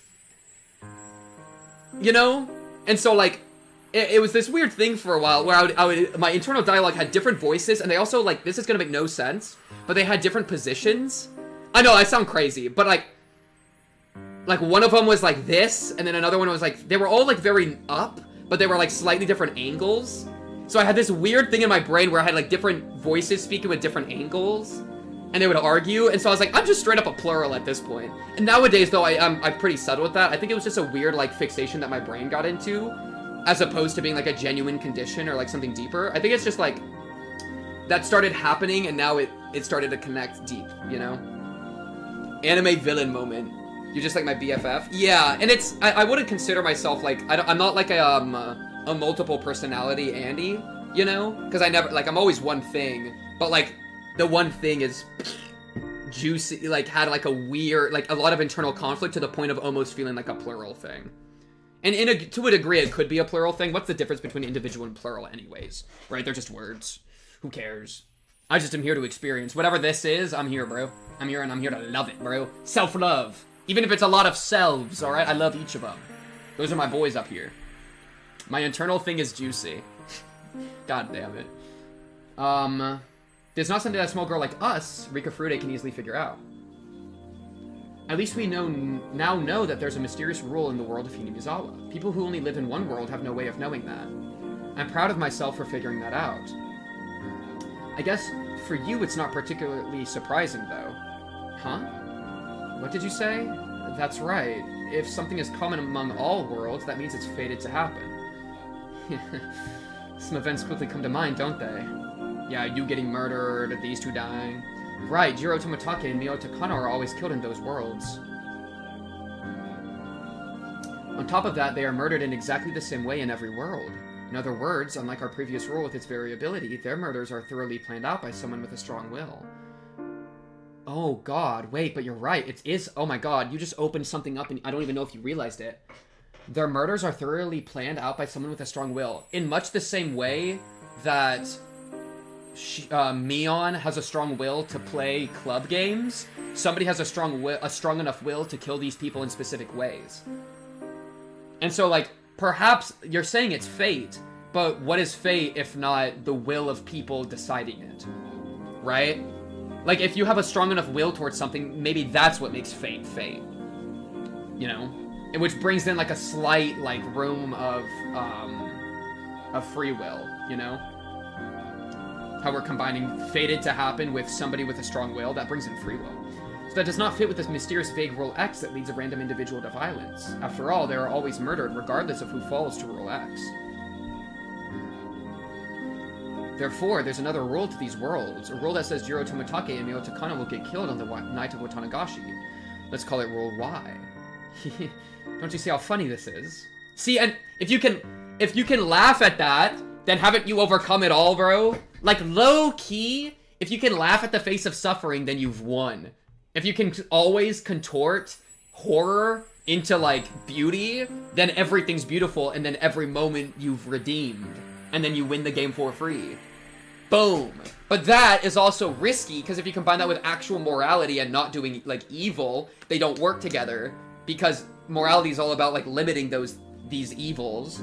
Whereas this, like, ultimately self-affirmed attempt will, in its own way, redeem all evils by making it into joys. You know? So it's a very risky... It feels if it's an amoral process. There's a lot of, like, contradiction there. It's crazy, chat. It's crazy. Jiro Tomitake and Mio Takano are killed in every world, right? Every time the character who gets cursed always thinks that their deaths have something to do with the danger that's awaiting them. But inversely, isn't everything that is beautiful also must be horrifying? You could think that, yeah. And it's like, who decides? Like, how do you decide if something's beautiful or horrifying or both? Like, it's the eye of the beholder. It's up to the individual that's labeling it to decide or be the vessel for that decision. And so we, as entities that are experiencing, are what's deciding if it's beautiful or if it's horrifying. Right? That's how I take it. And so that's our power as the experiencers of the universe, is it's endless possibility what things are. It could be anything. And then we are looking among those and choosing some, and then making it beautiful or making it horrifying. The fact that someone turns violent, Rule X, and Jiro Tomitake and Mio Takano's deaths, Rule Y, are supposed to be two independent rules, but they all tend to link them together. Of course, one could say that's how they became ensnared in the spell of paranoia, leading them to violence to begin with. But do you think in their paranoia that they notice someone is trying to lead them to link those rules together? Well, and, like, to finish that thought we were just having, I think that there's a beautiful... If you can find a way that a person experiencing suffering is beautiful while also working to mitigate suffering, then you're able to both be moral and also, like, ascend. You know? You're able to conquer that in the life-affirming way while also being a moral agent. I think that's what I'm trying to find myself, is, like, an intersection between those two things. Where, like, it's, like, there was a passage I wrote, like, the heart, it's the heart beating, or the heart beating after it's broken is what's beautiful, not the breaking of the heart, or something like that. I don't know, I think I wrote it better in the other thing, but the idea that, like, somebody inflicted with suffering, them fighting against it or experiencing it is beautiful, but the suffering is still bad, so the suffering's the villain and we're still trying to cut it out. But them and their experience of it is something that's still beautiful that can be affirmed. So, like, we affirm them in the moment and all of it and all of its horror, and then we also work to mitigate the horror. You kind of do both, even if they're kind of contradictory. Anyways, okay. Log back into Higurashi. But do you think in their paranoia that they notice someone is trying to lead them to link those roles together? That is a great quote. I love that quote, which... It's a classic. Yes, whoever the piece leading them is, they are the one making this stage called Hinamizawa very complicated. You should have noticed at least 2 suspicious people. Do you know who I'm talking about? Yo, fuck you and fuck you. That's who I'm talking about. You're quizzing me? You're quizzing me? God damn it. Okay, who's the 2 suspicious people? Okay, I don't think Time Demon counts.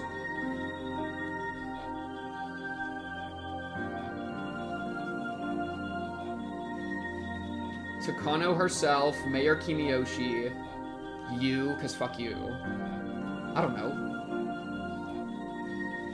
The ones that come to mind are Irei, Mayor Kimiyoshi, Takano herself, and Guy. Those who are that's who comes to mind. Irei because only idea I have for Syringe. And also that one time was fine with that boy being kidnapped, low key. Mayor Kimiyoshi because he's bald. And because we don't know what his ritual implement house has. It's a really weak one, but it's something. This guy because the Yakuza side of the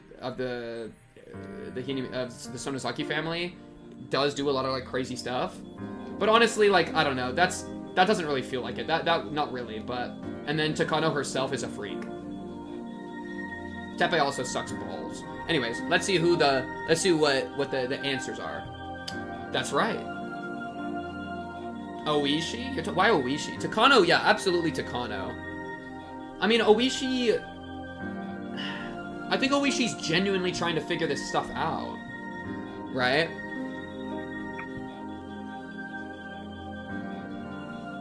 Oh, I think I get what they're saying. Oh, no, I had the wrong idea. Because... Yeah, no, these 2 individuals always go to the characters and makes them get paranoid by connecting stuff together. That's what they're talking about by suspicious. I thought they were talking suspicious more broadly. No. If you mean suspicious when it comes to ensnaring people in the spell of paranoia, absolutely Oishi and Takano. Because Takano did it with Rena, and then Oishi's done it with Keiichi in Chapter 1. And then also a lot of other times with a lot of other cases. Yeah. Absolutely these 2, you're absolutely correct. I didn't really process the question correctly. Unlucky. When you compare our previous fragments, the role of the piece known as Kurudo Oishi becomes clear. He's a detective who is retiring this year, and he's in a hurry to solve the mystery of the series of deaths in Hinamizawa. Yeah, it's shit stirrers, exactly. After he retires, he'll have to move away from the village. That's why he's desperate to solve this case before he has to leave Hinamizawa. Why is he obsessed with the serial murders in Hinamizawa? That's right. Well, yeah...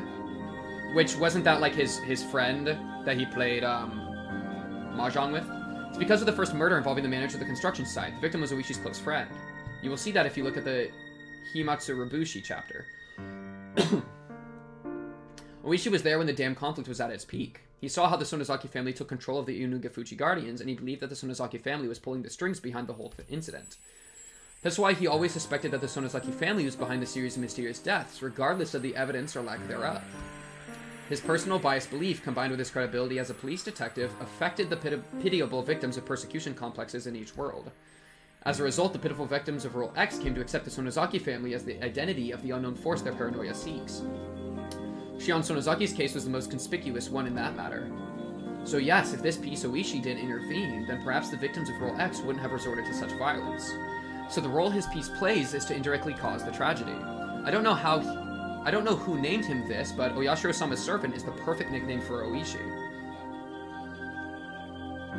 The other suspicious person is Mio Takano. One would assume the only role of her piece is to amuse herself with research into Unigafuchi's dreadful history and to take pleasure in scaring others with those tales. However, just like Oishi, she also gives them the idea that the Sonozaki family is behind all the mysterious incidents that happen in the village. Sure. She interfered the most with Rena Ryugu. For Mio Takano, Rena Ryugu was the perfect prey, grasping at straws to try and identify the force she suspected.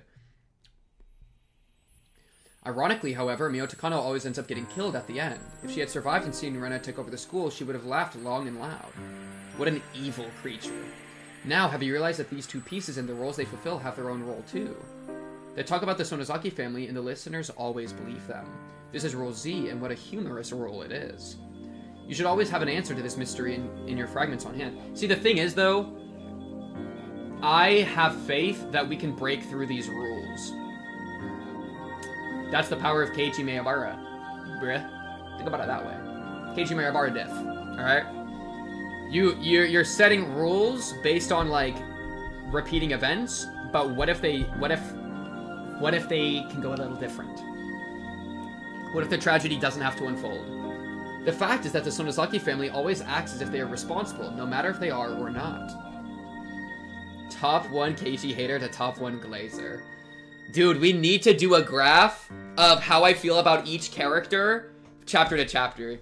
That would be so awesome. Yo, anybody know how to do spreadsheets really well? Because we could just use the information from the tier list and, like, rank them, like, 1 to, like, 7 or whatever.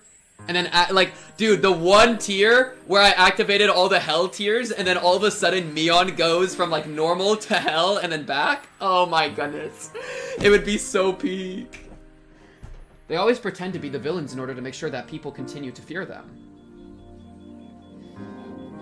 As a result, the villagers have believed that the Sonozaki family has been pulling the strings ever since the damn conflict ended. Kurardo, Uishi, and Mio Takano were simply fooled by that rule. Actually, the whole village is fooled by it. Still, the more I think about it, the stranger the series of mysterious deaths in Hinamizawa seems to me. Do you know why? Nearly all of the fragments of memories we have here are from 1983, so I have no idea about the incidents from 1980 to 1982. But it's likely that interpreting these murders as serial is simply a result of falling victim to Rule Z, believing that the Sonozaki family is pulling the strings behind everything. In short, they may be trying to conflate those multiple crimes, which each happen for different reasons, into one big case. Well, I have no way of discerning the truth from the fragments here. Still, perhaps something lies in one of them. Each case was supposed to have been solved individually, after all.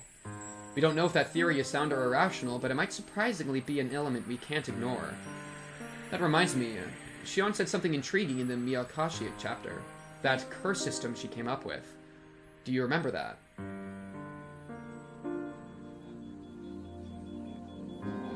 No. Her theory was that the villagers believe that they are allowed to kill an... Oh, this thing. Okay, sure. Okay. I was like, what are you talking about? The curse system? Yeah. That they're allowed to do it. Yeah.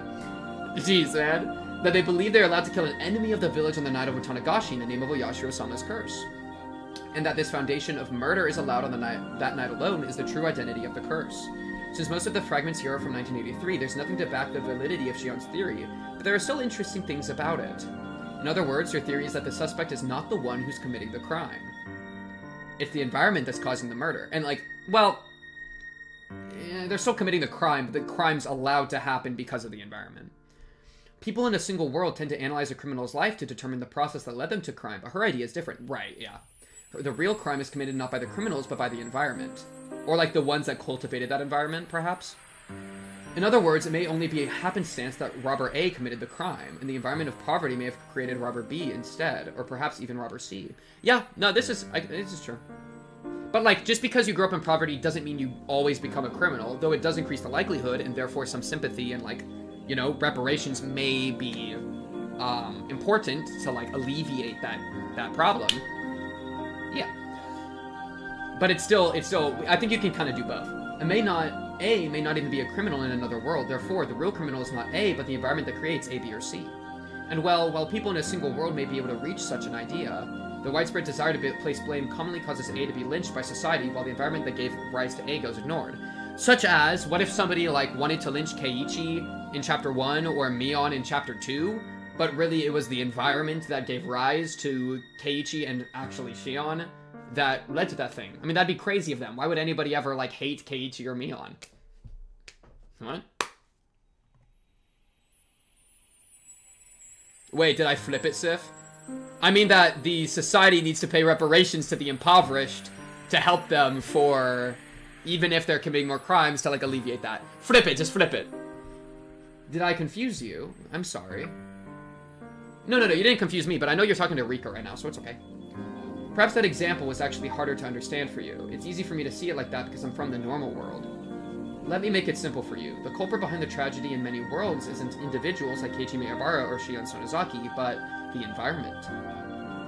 So Rule X is the true culprit at fault. You're earning good marks if you can grasp that, even if we don't know the identity of Rule X. And if you can grasp the 3 rules governing this stage called Hinamizawa, Rules X, Y, and Z, then you're earning very good marks. It's interesting they do X, Y, Z, because it makes like a plane, like a box. It makes it 3D. I'm earning good marks. Thank you, Ryukushi. So as long as you understand those rules, then even if this is your first experienced world, you should easily find the truth without distraction. See? Isn't it fun? Merely 3 simple rules are interacting on this stage, creating a kaleidoscope of different worlds. This is probably a very unusual case. In other locations, you shouldn't be able to see such extreme variation, even after looping through several worlds. It keeps me entertained just staying here and watching these worlds revolve. All for the love of the game. Anyway, there's one more fact we can understand from these fragments of worlds. This is the biggest problem we Rika Furudes are facing. The fact that Rika Furude always dies each time. It's as if June 1983 is a dead end for her.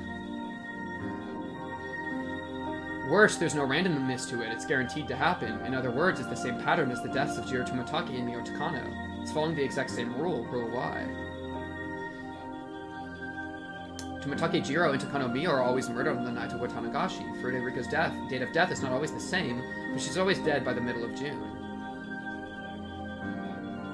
Jiro Tomotage and Mio Takano are probably attacked on their way home, so that's why it always happens on the same night. But for Rika Furude, it's different. She takes different actions in every world, and her lifestyle is very unpredictable. For that reason, the day of her death is not always the same. However, she always dies in June, because a similar powerful conviction vows to kill her too. But what if we got a powerful conviction that vowed to keep her alive? If we united all of the cast together and tried to save everyone, bro? Would their conviction not be powerful enough? The conviction of friendship? Come on, Keiichi. That's the way out. So can we assume that the same Rule Y killing them is also the rule behind her death? Is the same person killing all 3 of them? I don't know if it's the same person, but it's highly likely the same rule is at work. Is it the same person or the same organization? Is it the same views? The same goals? Rika's most important goal is to escape her deadly fate. But it doesn't mean that she just wants to leave the village and survive. Yeah, dude, I'm still thinking, like, best I got is, like, LMAO demons and they just want to cause suffering. But, and, like, Rika being, like, a holy child of the village, of, like, Oyashiro-sama, her being, like, the mascot of holiness would make her an ideal target for torture if you were, like, a really fucked up demon. But, like, at the same time, I don't know. I want to do better than Demon Lol. I feel like Demon Lol is kind of, I don't know. Anyways, but it doesn't mean that she just wants to leave the village and survive. She wants to live happily in the village. All of her friends must also be happy, too. That's Rika's happy future, the ideal future she hopes for. It's tragic that we can't realize such a simple desire no matter how many times we repeat this.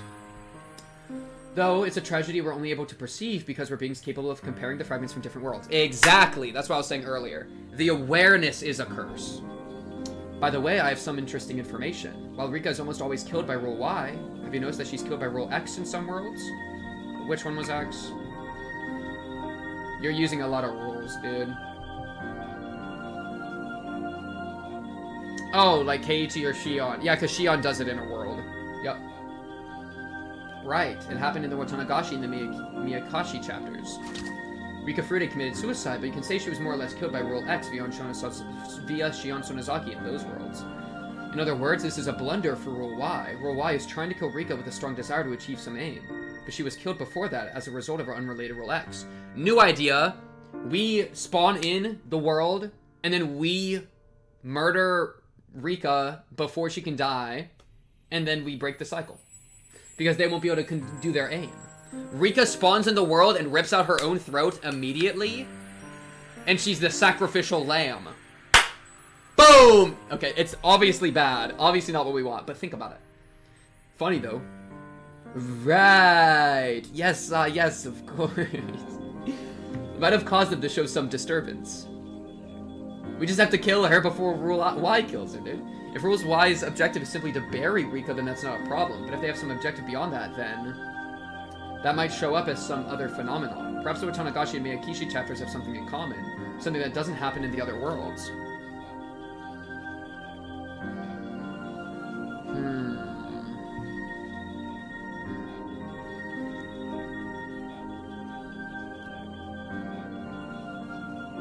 Isn't this beautiful? I already had a timeline for this. Divergence I have is the doll, though it was inevitable. Rika loses to Shion and rips out throat. Yeah, what happens that doesn't happen in the other worlds here? I mean, Shion going crazy. Shion being the specific target of the Rule X. Something about Mion, maybe, with the doll. I don't know. It's kind of hard to say. I'd have to, like, go rewatch the chapters to find the detail. I still need to figure out who was jumping in that thing that one time. You know what I'm talking about? Talk about it.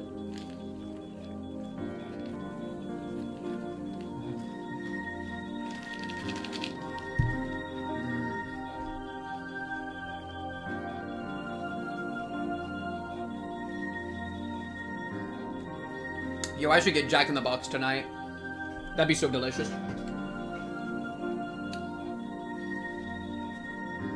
Perhaps the Watanagashi Meikishi chapters have something in common, something that doesn't happen in the other worlds. Unfortunately, we're Rika Frude, so we don't know what happens after Rika is dead. We gotta get Keiichi. Bro, Keiichi can see through it. Or, by any chance, do you know what happened? Since I'm Rika Frude, I only know of events during Rika's life. You, on the other hand, are a special existence who was born in a superior world. So you talking to, like, me right now, or... Is there anything that didn't happen in the Watanagashi and Meikishi chapters that happened in all the other worlds after Rika's death? Oh, did the... Oh, wait.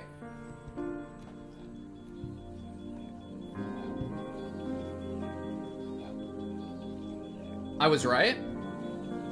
Wait, was I freaking right? Gas eruption is not because of Rika dying, because of Psycho Shion timeline. Wait. Does the gas eruption happen in this one? Gas eruption is not because of Rika dying, because of Psycho Shion timeline. Maybe the ritualistic part of the death caused it, but probably not. This line, this is Rule Y. I was right. I think I was freaking right. This is Rule Y. Why is it doing that layer stuff? Oh, it's because it's so thin. This is Rule Y. I was freaking onto it, dude. I had it in here. Boom! Yeah, the event that doesn't happen is the gas eruption. The gas eruption only happens if Rika gets killed by Rule, whatever. And I had written this down already. Yes! Take that, Inabizawa! Oh, feels good, man. Holy peak. I think I actually got that one. If you know anything, then that must be another truth behind Rule Y. Boom! Rule X is that somebody goes crazy. Rule Y is that Takano, Tomitake, and Rika get killed. But if Rule X kills... Wait! Okay, new plan just dropped. We spawn in, we murder Tomitake, and we murder Takano, and we murder Rika. And then we see what happens. Because low-key, if they're all getting killed by Rule Y, then we experiment, and we kill them through Rule X, so that they don't die through Rule Y to see what gets interrupted. That unironically, that's some evil ass, like, time loop shenanigans. Talk about, like, let's bring in some, like, ReZero, talk about it. Go watch ReZero, by the way. ReZero is really fun. Also go watch ReZero on my YouTube channel, where I have a full playlist for all of ReZero where I react to it. But, it's like, boom, bada bang, yeah. Surely you won't mix up the rules?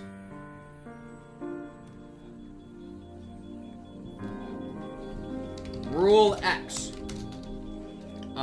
Someone goes crazy. And paranoid.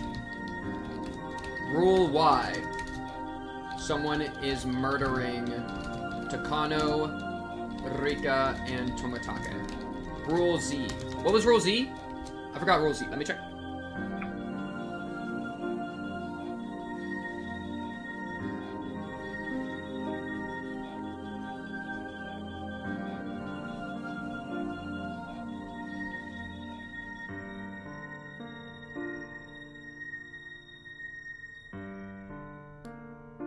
Well, I'm confused. Which rule is which? I actually feel like I mixed the ones.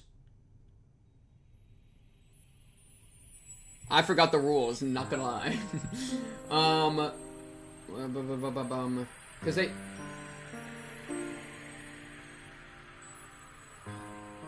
they talk about the Sorozaki family and the listeners. Oh, Oishi and Takano. Oishi and Takano convince people about the Sonozakis.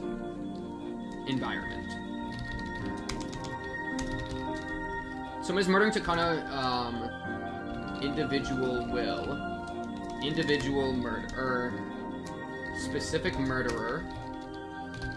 In environment. And, paranoia. Murdering out of fear, illness. Okay, so these are our rules. These are our rules.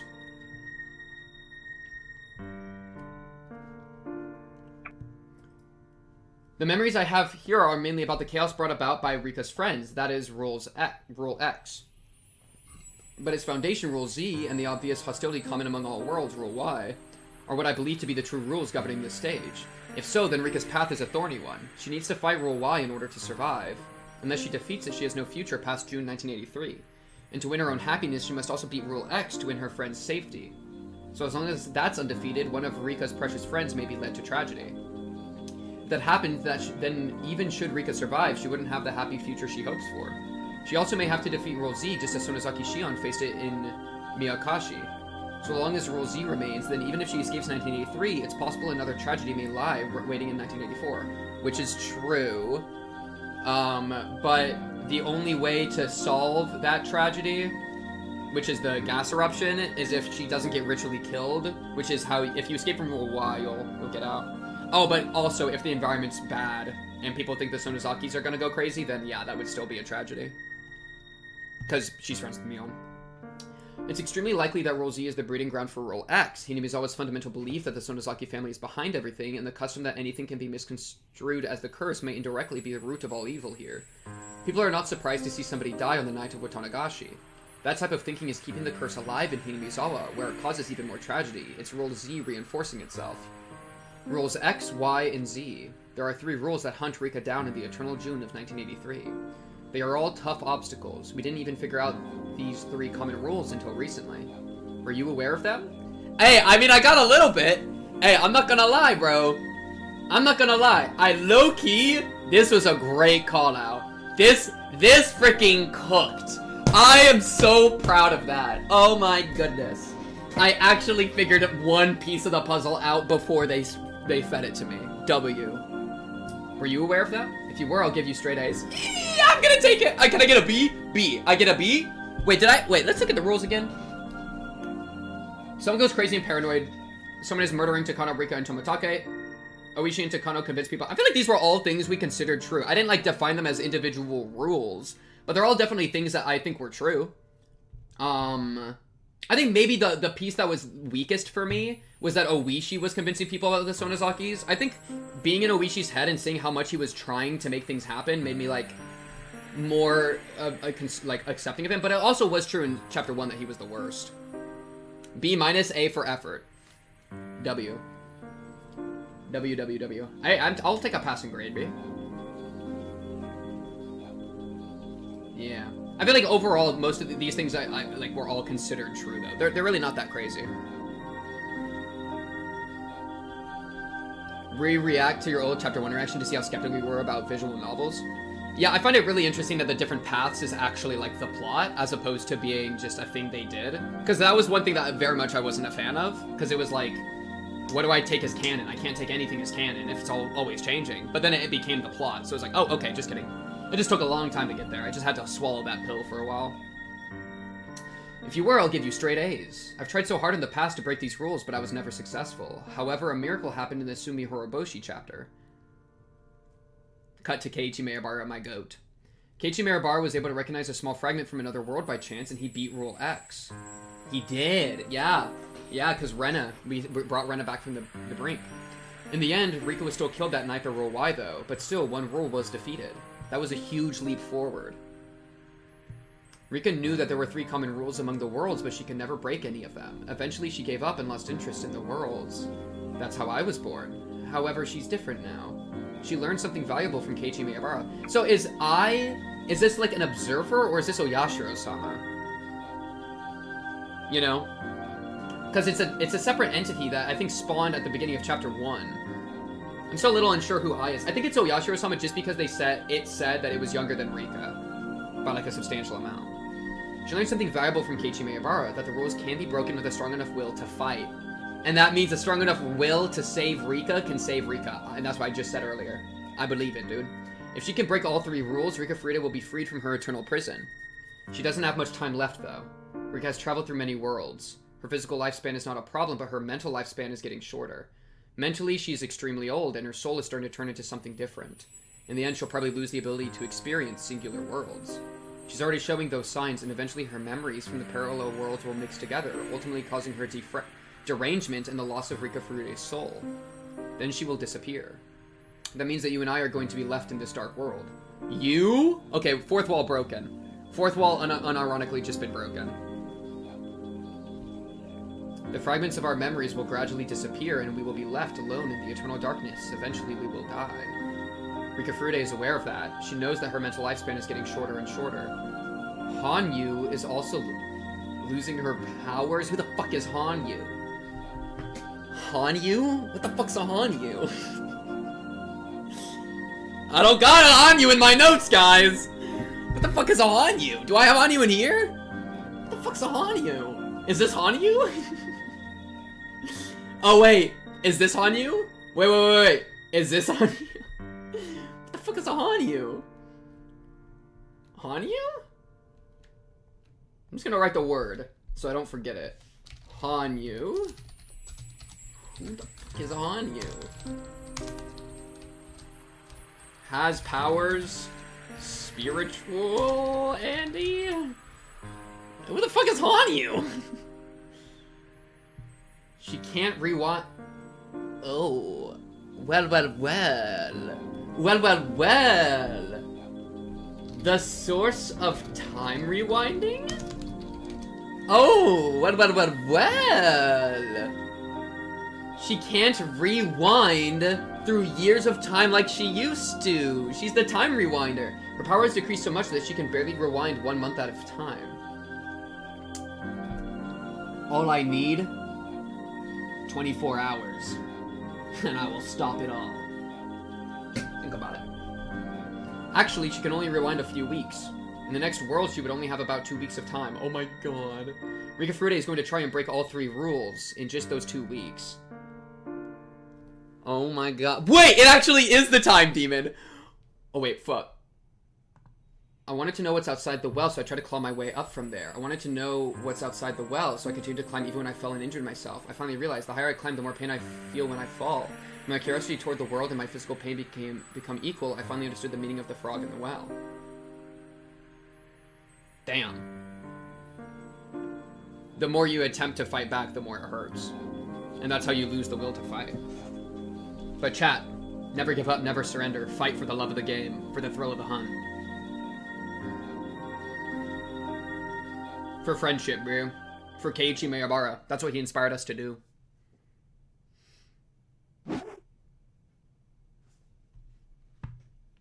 Yeah, that does explain the specific time stuff. Yeah, I'm gonna just move Hanyu's thing right here.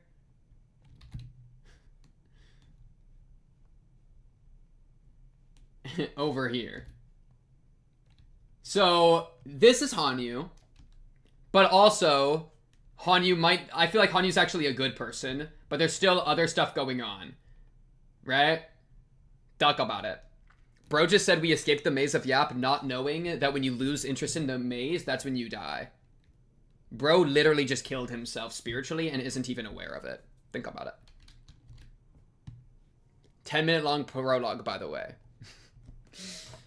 10-minute long prologue, by the way.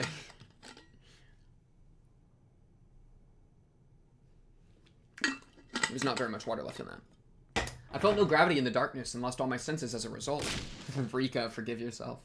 I banged my head on the floor with a dull thud. Seeing stars behind my eyelids, I curled into a ball while holding my head in pain. Okay, so Rika just fell from the heavens? Oh, yo, I gotta take a goldfish break. Y'all are getting debated. Goldfish break. I'm freaking hungry, bro. Oh. So, chat, what do you think of the chapter so far? W chapter, bro. This chapter's peak. The power of friendship, man. Just go pee too while you're at it. Why do you want me to pee so bad? That's such a... Yo, chat. Y'all think... Y'all like the idea of me peeing a little too much.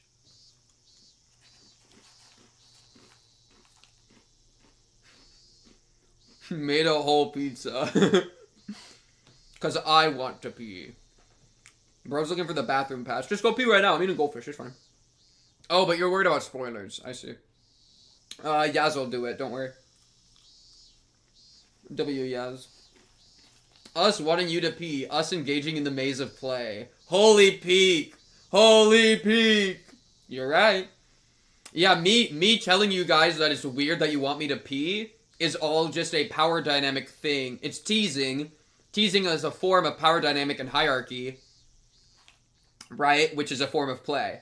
So, me making fun of you guys for wanting me to piss is actually participating. Absolutely. Absolutely agreed. Everything we do is always going to be engaging in the maze of play. That's why you should engage full-heartedly.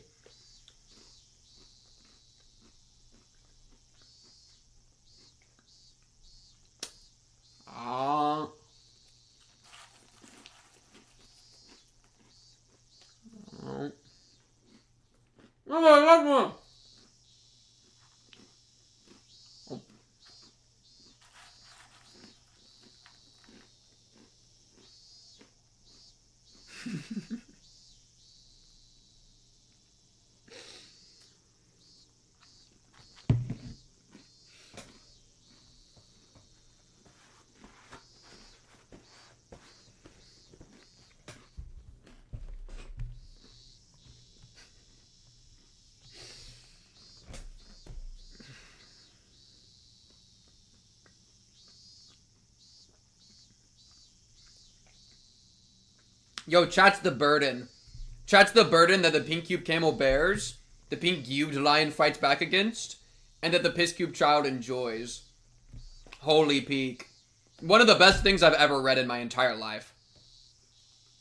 I should get that tattooed to myself. How is that unironically kind of profound in the most stupid way possible? What is Patreon money in the Nietzschean lens? Donating me money is how you become the Ubermensch, by the way, chat. Just, you know, on Patreon, by the way. So that I get a good cut. Patreon donations are how you become the Ubermensch. Think about it.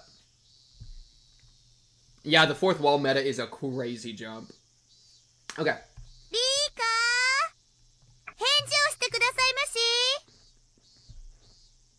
I had no idea why I was in this situation, but as soon as I heard their voices from the top of the cliff, I realized that I must have fallen.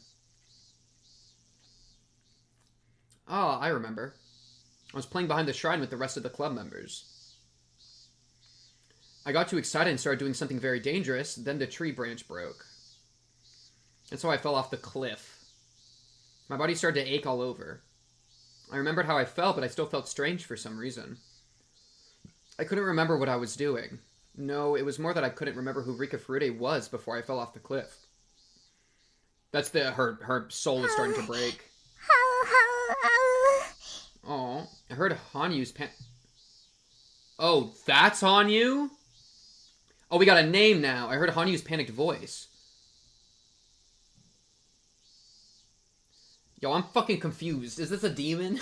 Wait, it got horns. What the fuck are you? Wait, this isn't Rika? What the hell is going on? Wait, it looks Pull up the Rika sprite! Am I smoking crack? What the fuck is this thing? Okay. What layer are you on, Rika? I need to copy you. What is going on? What is happening anymore? Okay. Copy.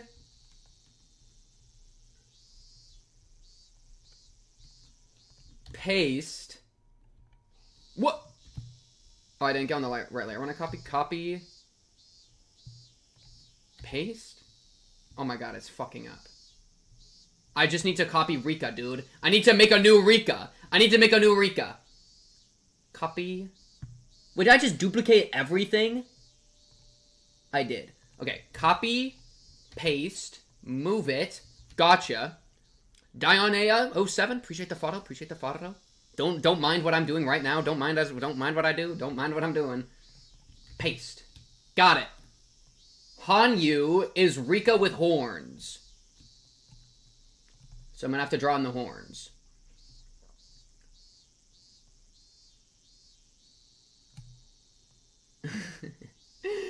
Boom!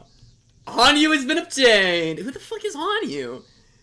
I looked behind me and saw Hanyu standing there with a scared look on her face. Hanyu.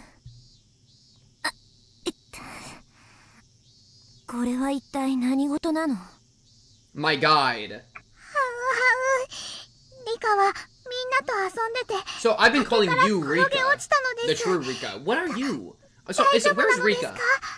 Is this Oyashiro-sama basically? But like, why is this? Okay. Oh, because it's wait no, but Hanyu's something separate from the observer in here. So there's three, because there's Hanyu, there's Rika, and then there's some other thing which was doing the narrating. Right? Anyways. Hanyu. Are you okay? Bro, we're gonna get murdered in 2 weeks, Hanyu, lock in. How much time do we got, Hanyu? I always ask this question first when something like this happens. She finally realized that I was asking the same old question.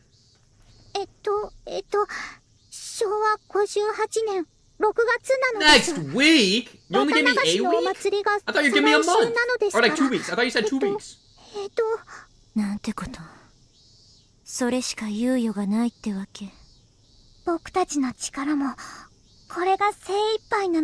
Rika, how did you meet Hanyu? Hanyu muttered regretfully. It was the middle of June 1983. If this really was the best she could do, I had no choice. I couldn't complain. Exactly, yeah. I gradually started to remember more things.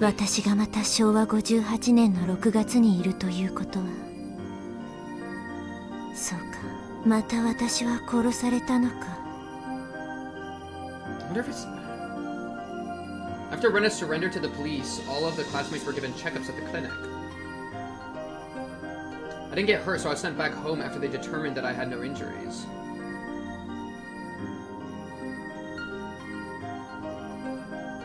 My memories started getting vague from that point on, a common characteristic of my violent deaths. When my life is taken away violently, the memory before death becomes vague with static. It's like a violently ripped roll of toilet paper.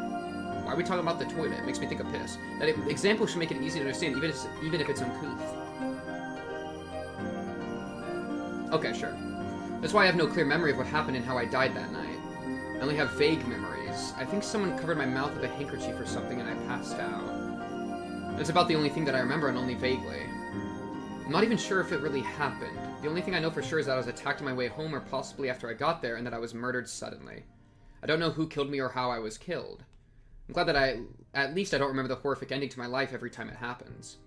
Because of my experiences, I think I now understand why ghosts wander around this world, not knowing why they died so suddenly. If it's a death from a long-lasting illness, people tend to remember that they were sick. They can kind of assume that they died after being sick for a long time. But when your memory is violently disrupted like mine, it can get quite confusing. When I first experienced this, I wasn't sure if I was dreaming or not. I even thought that I hit my head hard and lost my memory. I need to organize things before I got too confused. My name is Rika Furude. People look at me in a special way. But that's not a big deal for me. All I want is a happy life where I can play around with my best friends. I can't remember how long I've been living just for the sake of obtaining that simple happiness. Oh, frick! An entire oh, okay, so you're a ghost. Aww! They're kinda cute! I like this sprite. I think this is actually a good OG sprite.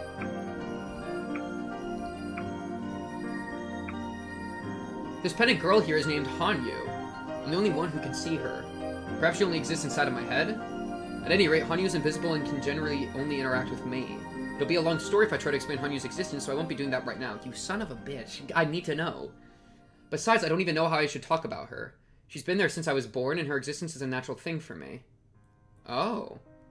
So is she Oyashiro-sama? No, okay. Since you were born means that Hanyu didn't appear. Hanyu's been here the entire time. That Rika's been here. And then but then the thing that was born only at the start of the loop, and there's only the 6 fragments, seems to be something else. I lied. Hanyu was my childhood crush, not Mion. Way better. Way better. I saw everyone running up the gravel road toward me. They're my important and lovable best friends. Our group's active, boisterous, and we get serious about doing stupid things. I'm never bored when I'm around them, and I love them very much. Aww. Rika-chan, 大丈夫? 捻挫とかしてない? Sotoko being like, hey, who are you talking to? My fault, I'm talking to Hanyu. Who the fuck is Hanyu? ありがとうなのです。 Dude, Loki. Every time Rika meets, it's because it's a thing she can do at any point. So if she has no idea what's going on because she's confused about the timelines, she can just meet. It's a tool she uses, bro. Think about it.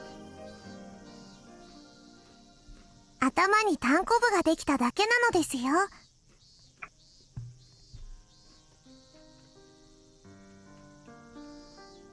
I think all I got was a bump at least.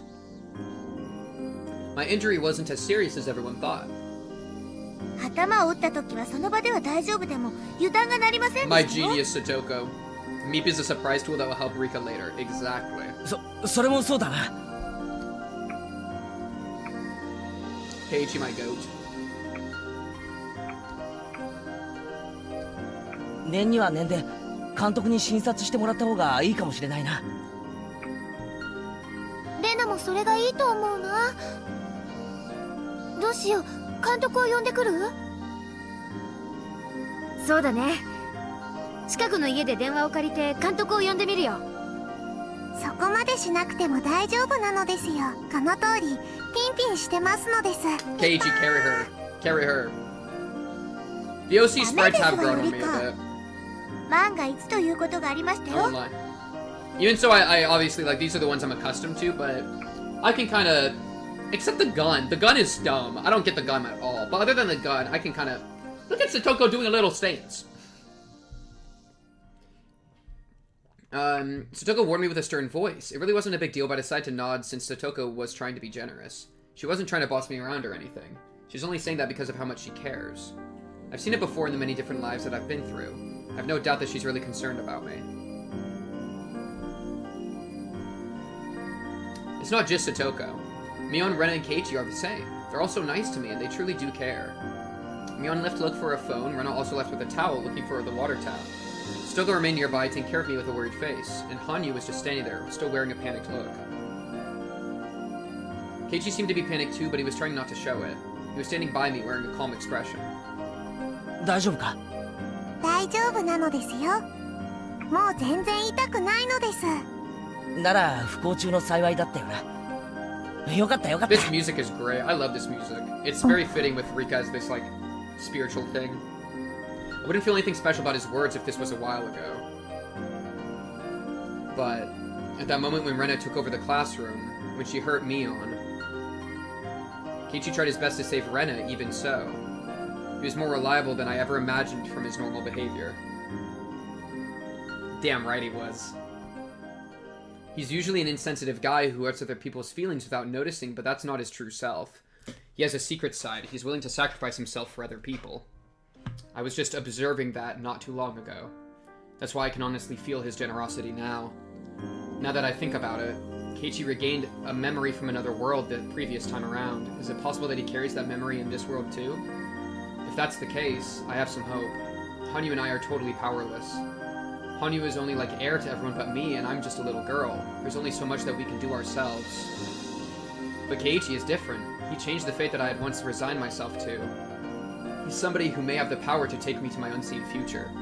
That's like a reference to... Didn't she use that language with Akasaka? Maybe I'm tripping. If I can get Keiichi to understand me, he could be my hero, Academia.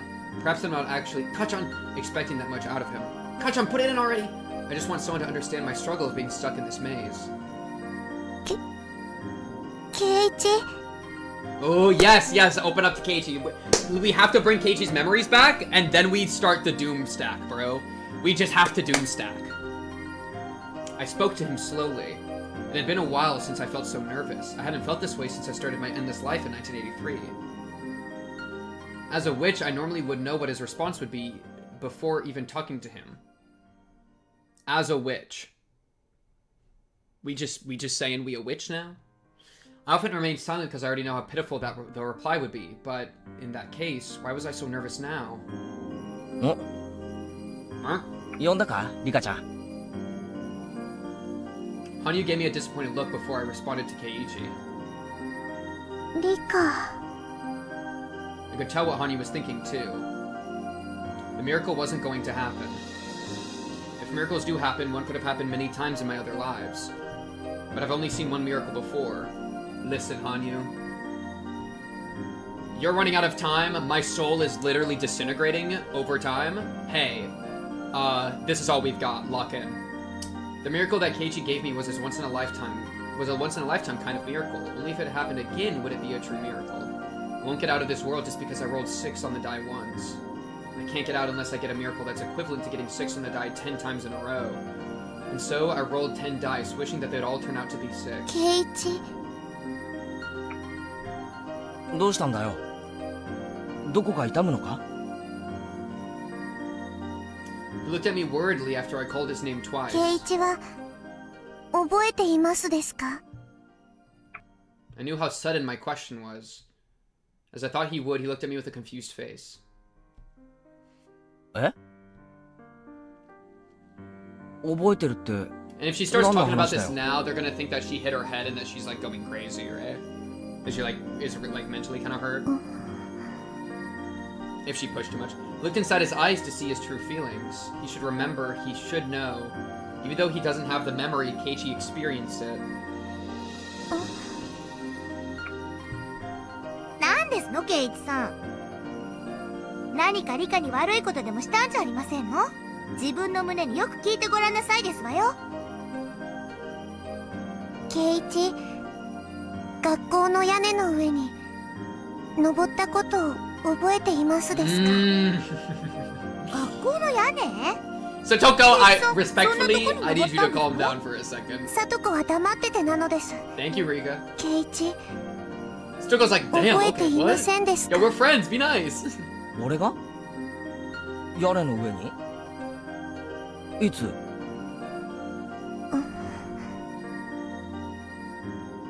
いや、リカちゃん、それは多分他の誰かの勘違いだ。俺屋根なんか登ったことないし、登り方だって知らないよ。Of course you haven't experienced it in this world yet. But please tell me that you remember. I know you've never been up on the roof, but you should still remember doing it. You shouldn't be able to remember it, true, but you actually did once. You should be able to remember it once again. 屋根の上にボールでも取りに行ったんじゃありませんの？いや、そんな経験一度もねえよ。サトコは経験あるか？まさか。屋根の上なんて上がったら先生に怒られましたよ。でもさ、屋根の上で昼寝とかしたら気分が良さそうだよな。 It is profoundly lonely. That's a good way to put it. I was in my head flashbacking to the start, like the prologue, with like the brothers and sisters thing. And it's like, for a moment, Keiichi was one of them, but he's disconnected from it. So they're back to being alone. 覚えてるわけないのですよ。 Hanyu, I need you to have hope. そんな簡単に奇跡が起こるなら、僕もリ Is your カも horn chipped? It こん looks な like 苦 her 労は horn's しない chipped. のですよ。 Right there. Shut up. I knew that. I knew that he wouldn't どうせま remember. た僕たちはお祭りの終わりとともに消えてゆく No, no, no. 夏のセミの運命なので We're す。 nothing like a pitiful cicada. More like a Higurashi. When they cry. Yo, wait. Higurashi, when they cry, they could respond to Rika as a plural. When Rika cries, because it's Hanyu and Rika. So maybe when they cry is both of them. Whoa! As much as it's like everyone, right? Think about it. うるさいな。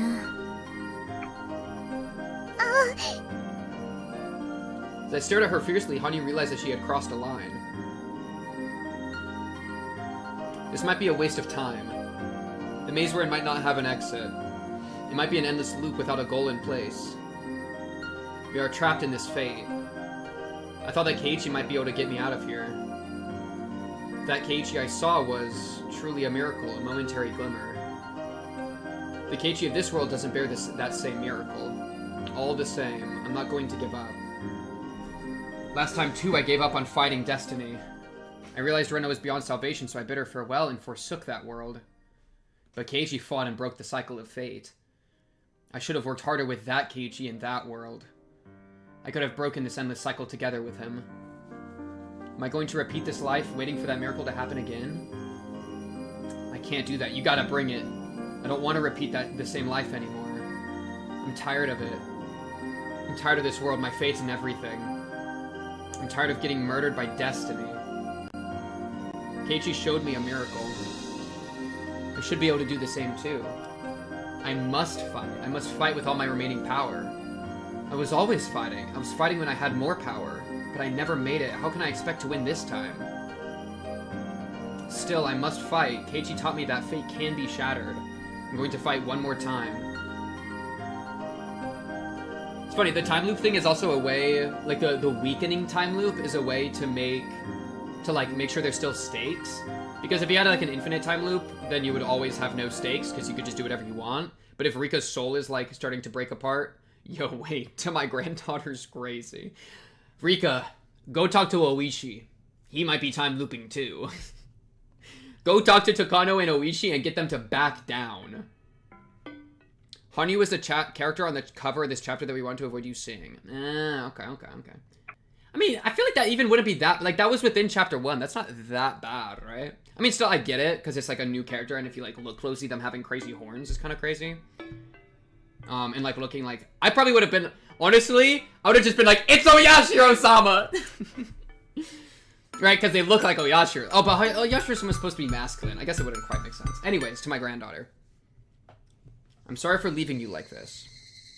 I just need you to understand that I'd rather take my own life than be fearful of how many days I have left to live.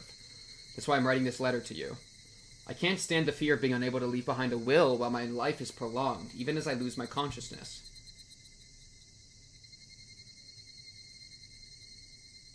While my life is prolonged. In the end, there's nothing I can leave behind for you. I was unable to leave any of my achievements to this world. I was forgotten before I was dead. I leave this world a humiliated man, knowing that I had no appreciation from anyone. You must do better than me. You must achieve something that your grandfather was never able to achieve. I don't mind what field you choose. You must leave your mark on this world. You must leave behind your achievements. You will eventually die someday. You will eventually turn to ashes. As a human being, that's your inevitable fate. But if you achieve a great success, you will live forever even after you depart. I don't actually agree. Like, I don't actually care about this, by the way. Legacy is cringe. Enjoy your life while you have it. You know what I mean? Because guess what? Like, you're not going to be able to feel good about your legacy being left behind. You're not, like, you will live forever even after you depart is just copium, you know? I don't at all sympathize with this position. Yeah. Live your life and enjoy it while you live it. I read this without voices. Didn't realize Hanyu uses Boku. That's interesting. Got you. But if my enjoyment of life creates a legacy, W. That's just... Then at that point, it's just a byproduct. But the priority should be enjoyment of life. It should not be legacy. That's my position. Those who live beyond their deaths are called gods. You don't think that we feel value in leaving a legacy? You can feel... Like, the thing is, you can... If you feel value in your life about thinking that you're leaving behind a legacy, that's fine. But it's... The important thing... Like, the important thing isn't leaving a legacy. The important thing is we feel value. Right? If your desire is to create a legacy, then sure. But the funny thing is, right after you die, even if you were wrong and you leave no legacy and you're immediately forgotten, you still thought you were going to leave a legacy, which means you got enjoyment, and that's what matters. Right? The important thing isn't actually leaving behind a legacy, though. You know? So, like, if you think you're going to leave behind a legacy, and you die thinking you're going to leave behind a legacy, and that brings you joy, but then the moment after you die, you leave no legacy, like, everybody forgets about you, you still lived a good life, even if you were deluded because you were happy, and enjoyment and happiness is what matters. So, yeah. It's never about the legacy, it's always about the value and the enjoyment. Yeah, fuck Van Gogh. Yeah, Van Gogh lived a tortured life. Like, his life sucked. He left behind great art, but his life would have been better lived, more happy, even if it means that we never got the art. Unless you want to do like an utilitarian thing about like how his suffering gave everybody else more joy than whatever. But I should kill people to leave behind a legacy. So we're doing the opposite. Alright. Those who live beyond their deaths are called gods. See, but it's senseless pride to think that you'll become a god. I wish to become one, but I was unable to do so. So in my place, you must become a god someday.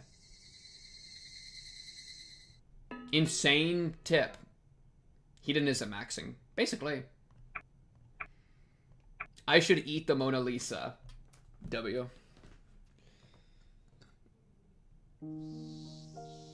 Oh, no, yeah. I don't mean fuck Van Gogh, literally. Like, Van Gogh, we shouldn't celebrate Van Gogh's life and all of its suffering because it left behind a legacy.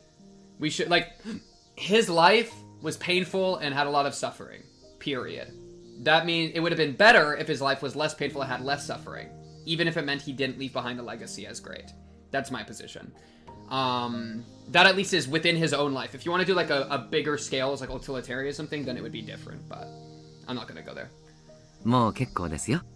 Thanks, Yude. Yude withdrew the needle from Satoko's arm. It must not have hurt much for the needle to be pulled out. Satoko kept her eyes closed in fear, thinking that the needle was still inside her arm. Satoko, お注射はもう終わったのですよ。Alright, W.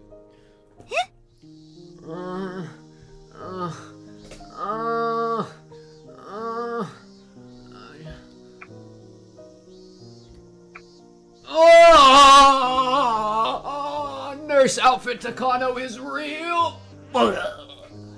Chat, I lost. Did you lose, chat? Mamma mia! Look at the point. Look at the point. Yo, I know they sharp enough to cut glass. I know they sharp enough to cut glass, Takano. Baby Gorilla. The thigh highs? Oh, God. Yo, why didn't they... Okay, officially the OG is the best. Because the OG does the thigh highs and the other ones don't. Alright? This absolute travesty. Oh my God. You can actually see it. You can see right here. Leg.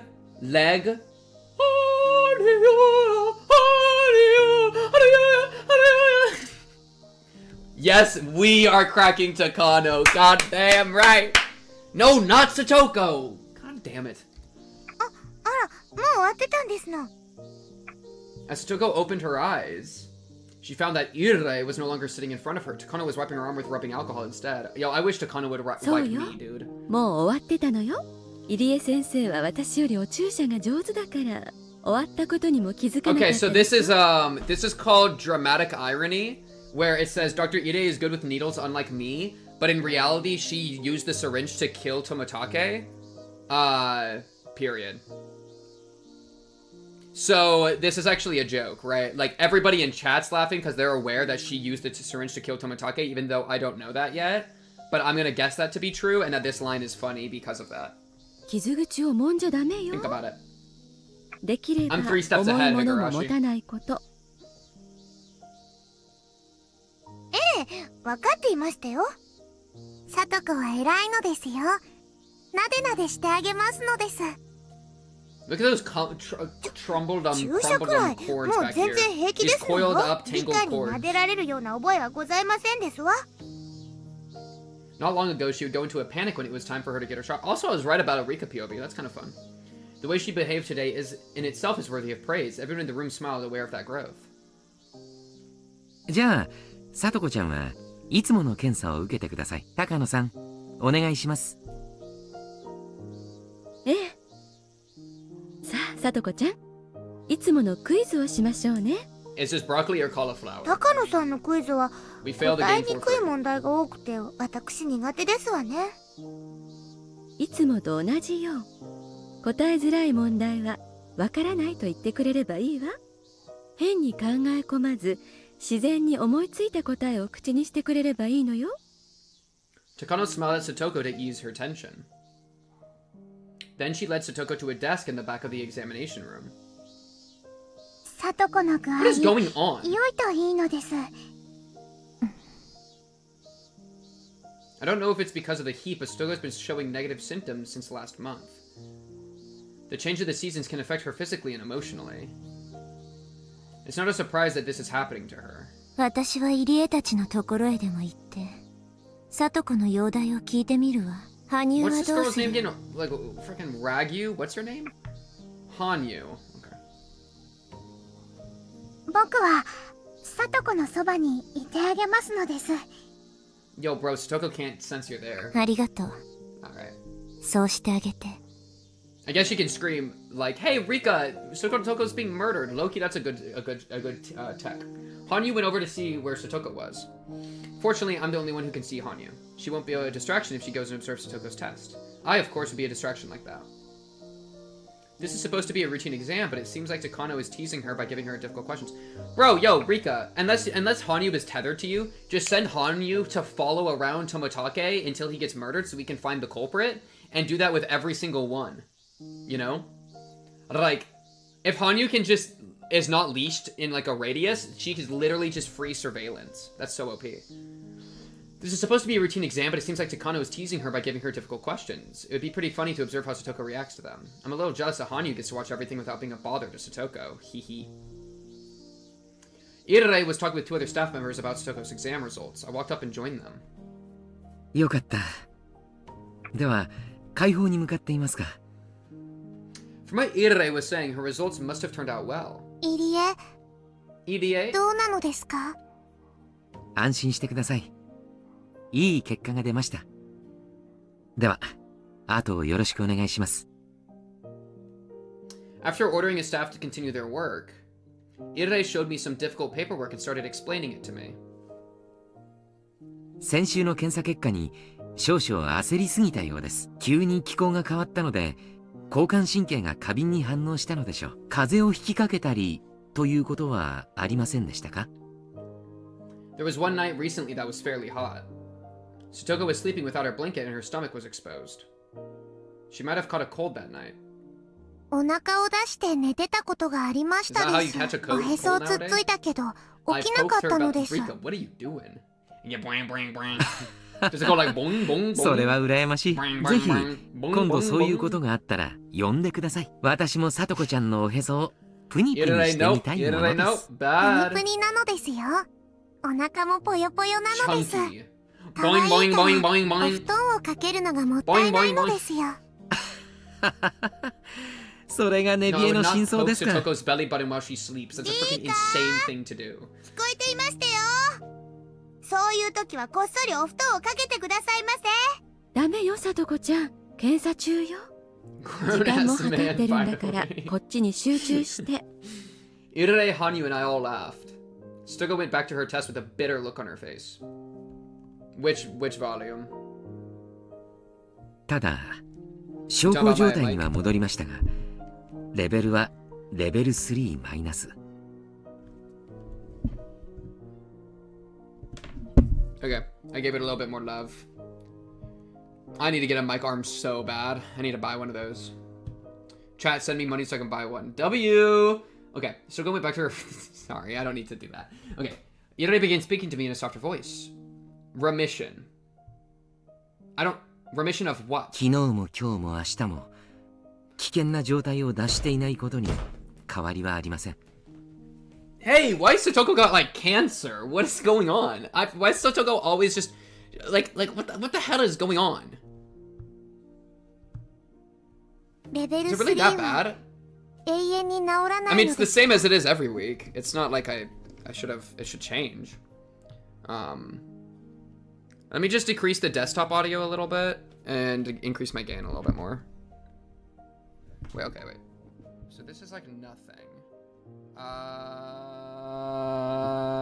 Yeah, there we go. Okay, so yeah, I'll increase my gain more. Okay, how about that?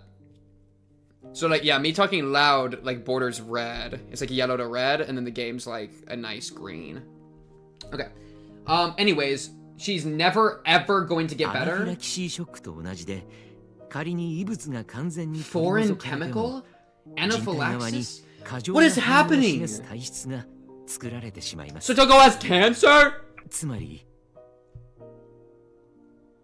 聡子は完治しても一生 What does level 3 mean? レベル3 から Of 治らない。 what disease? そういうことになります。Satoko ですが is cursed. 悲観することはありません。 No, the end of the 規則 world 正 is しい in 生 like a 活 few 習慣と weeks. セルフコントロール、そしてある種の投薬を続けることによって症状の発生を抑えることができます。一生治らない。 Look at Satoko. Yo, I'm not looking at Satoko at all, bro. I'm looking somewhere else, bro. Look at Satoko. She enjoyed taking her test. She seemed to be having fun, even while being teased by Takano.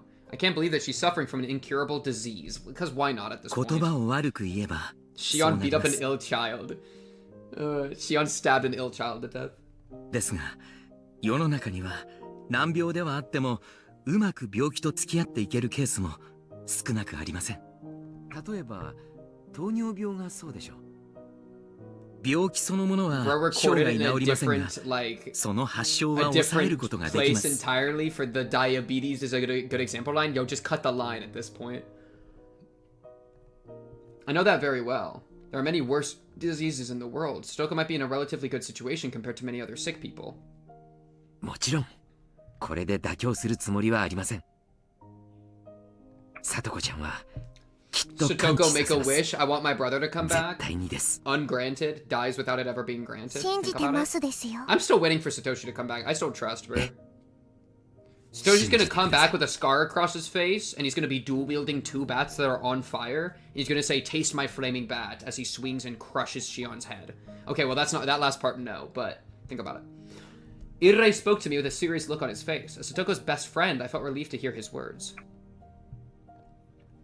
I'm sure he'll do his best to save Satoko's life. I have no doubt that he'll do so. I've seen him act like this in every life I've lived. I also know why he's so passionate to save her, but I'm not supposed to know about it in this life. Yo, tell me? That's why I always pretend not to see his sad smile. そうだリカさん。 Okay. Dead daughter or something? 月末 Rip your に kid? また少し大掛かりな検査があります。今度は僕がモルモットになる番なのですか？ Exactly, Shadow. そんなつもりは。医学に貢献していただいていますし、大勢の人を救うことにもなります。Irei's guinea pig is not just Satoko. I'm also one of them. Although guinea pig is probably not the right term. Without Irei's efforts, Satoko would not be here today. Damn! For that reason, I should be showing respect to this man. I smiled at him since my choice of words had hurt his feelings. 僕を調べてサトコの治療に役立つのなら僕がモルモットでもいいのです。ご協力を感謝します。もう少し人と設備とお金があればこれだけの負担をかけないのですが。The next moment, the phone rang. Irei answered it in his usual business-like tone. はい、もしもし、入江です。東京から凱旋です。そちらへ回します。I could hear the voice from the phone. ああ、リサさんですね。 I'm not gonna もう check my 今年も notes. そんな時期になりましたか。 I'm too lazy to check 電 for 話は所 Risa. 長室で取りますから、そっちへ回してください。はい。ではすみません。そちらの受話器を一度切ってください。わかりました。リカさん、すみません。東京からの電話です。いってらっしゃいなのですよ。As soon as Irei hung up the phone in the other room started ringing. He left the examination room and headed toward the office. Freaking Hanyu. I was like, why is there a freaking ghost? Because there is. Hanyu returned to my side as soon as Irei left. Hanyu doesn't like to be around me when I'm talking with Irei. I don't think she dislikes him. It's just that she doesn't really want to hear what he has to say. Irei doesn't mean any harm, but Hanyu is often hurt by the things that come out of his mouth. どう？サトコの様子は？サトコは相変わらず間違い探しは下手くそなのです。僕の方がいっぱい見つけられましたのですよ。You know what's so funny? That this bum-ass, fraud-ass Hinamizawan village has a giga cancer dying child in it, and they're like, yeah, live alone with the other orphan. Are we fucking stupid? Who's making sure this kid takes their medication on time? Who's making sure this kid goes to the doctor on time? Nobody. Nobody. No guardians. No nothing. This village fucking sucks. I hate Hinamizawa, bro. And I blame the Sonozakis. Alright? I blame all of them. They're the worst. She is in such a shit-ass position, and nobody takes care of her. Yeah, Rika the Goat is literally a, like, 500,000-year-old, like, soul-melting, spiritual, time-traveling entity, okay? That is what she has. Ire is the dad that stepped up. Rural Z moment, but real. Yeah, honestly, dude. This village fucking sucks ass. Like, they're the worst.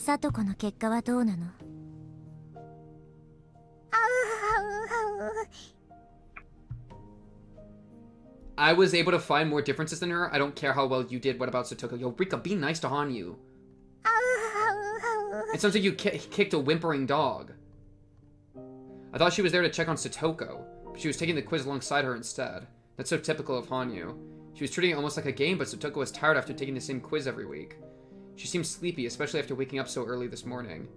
The quiz in this case wasn't about a right or wrong answer, it was about timing in minutes how long it took her to answer the question, and observing how she acted during the quiz. Not all of the questions would be simple ones, so Satoko often got headaches, more so than even the spelling test we'd take at school.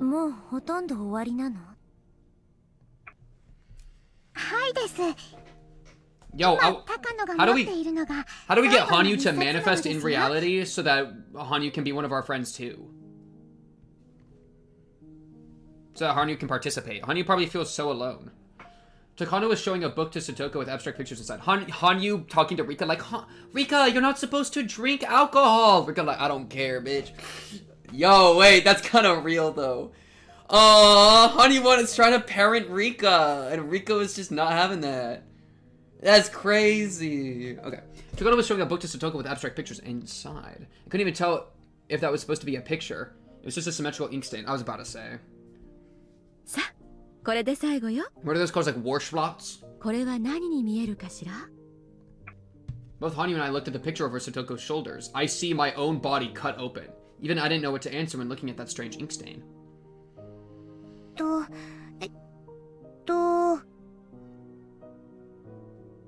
Satoko continued to think. Takano observed her taking notes while Satoko struggled. She was also timing how long it took her to answer, holding a stopwatch under the table. I spoke to Hanyu so only she could hear me. Aww.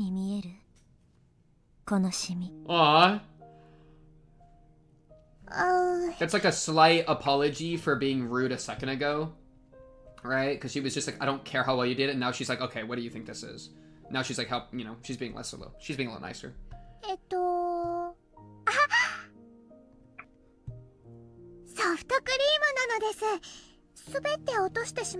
Guys, we have to kill Hanyu.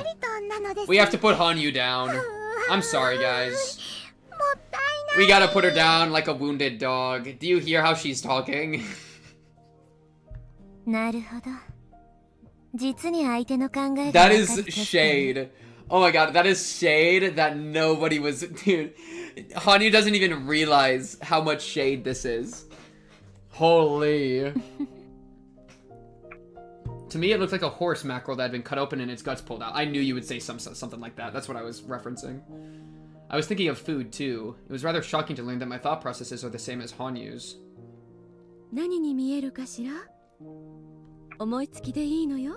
It looks like poop in a trap. Satoko must not be very good at this test. She always takes a long time to answer questions like this. She finally opened her mouth to speak. 重なっている感じですわね。 Two butterflies mating. 2匹の蝶々が重なって。いいわよ。続けて。どうして蝶々は重なっているのかしら。 Oh, wait, low key? Okay, low key? No, but she's not being abused in this line, in this Tepe line. Because this, I feel like if just with context, this almost feels like it could be a slight reference to the sexual abuse. But I don't think she's experienced it in this world. Though there is a world she has the miracle happen and she can remember the past or something, that'd be interesting. Takano came to take notes of Toko's book. I mean, not necessarily, but that was kind of... curious about what she was writing. I looked, but is that German? Can't read it at all. Okay, Takano also got German in her.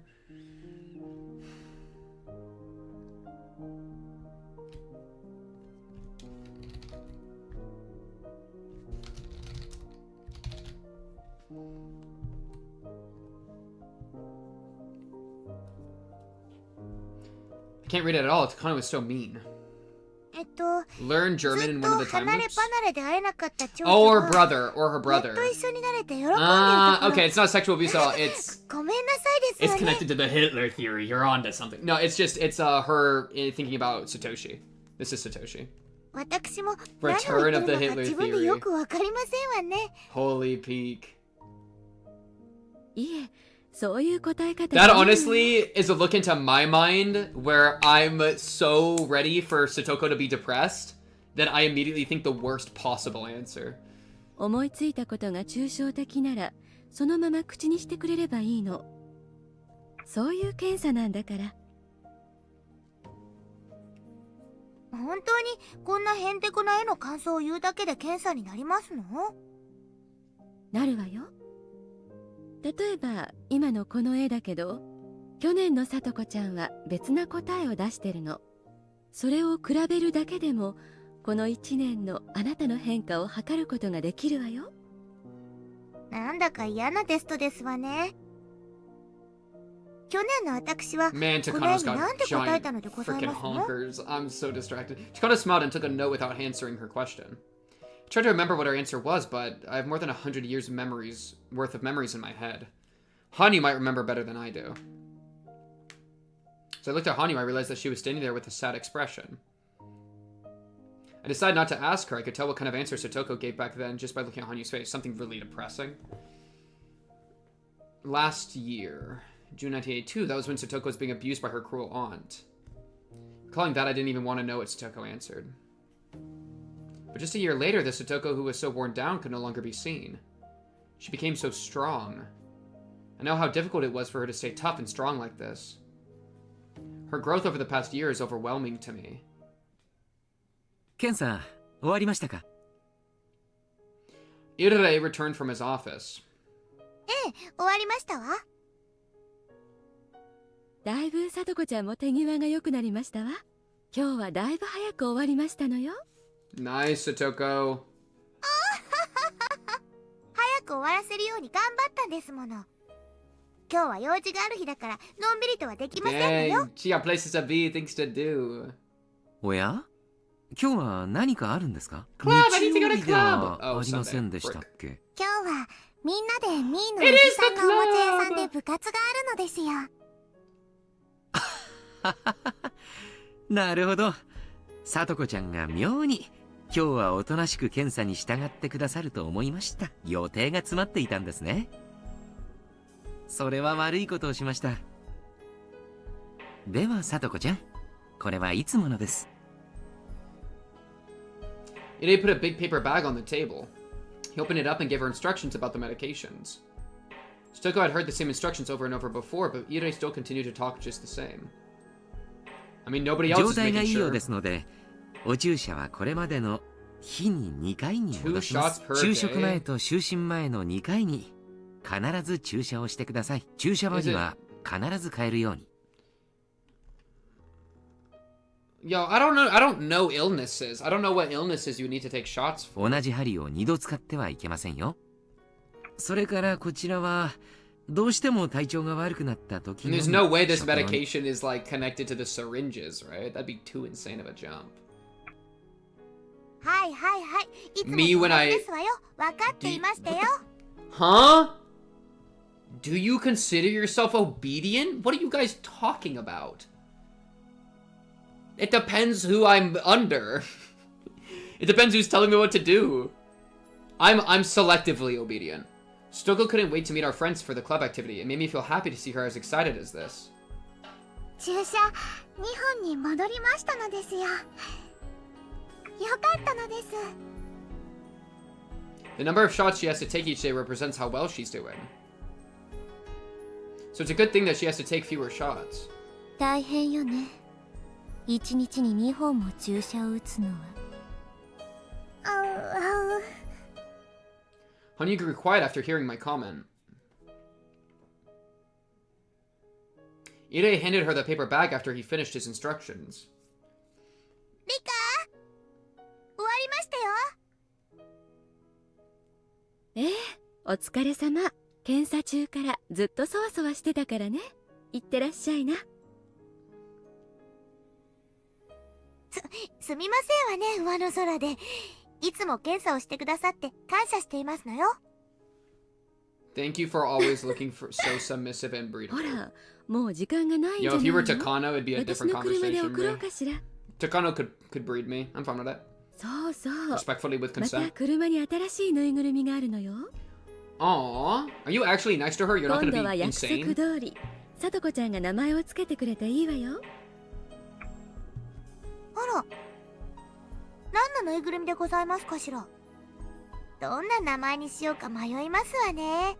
何の動物のぬいぐるみなんですの？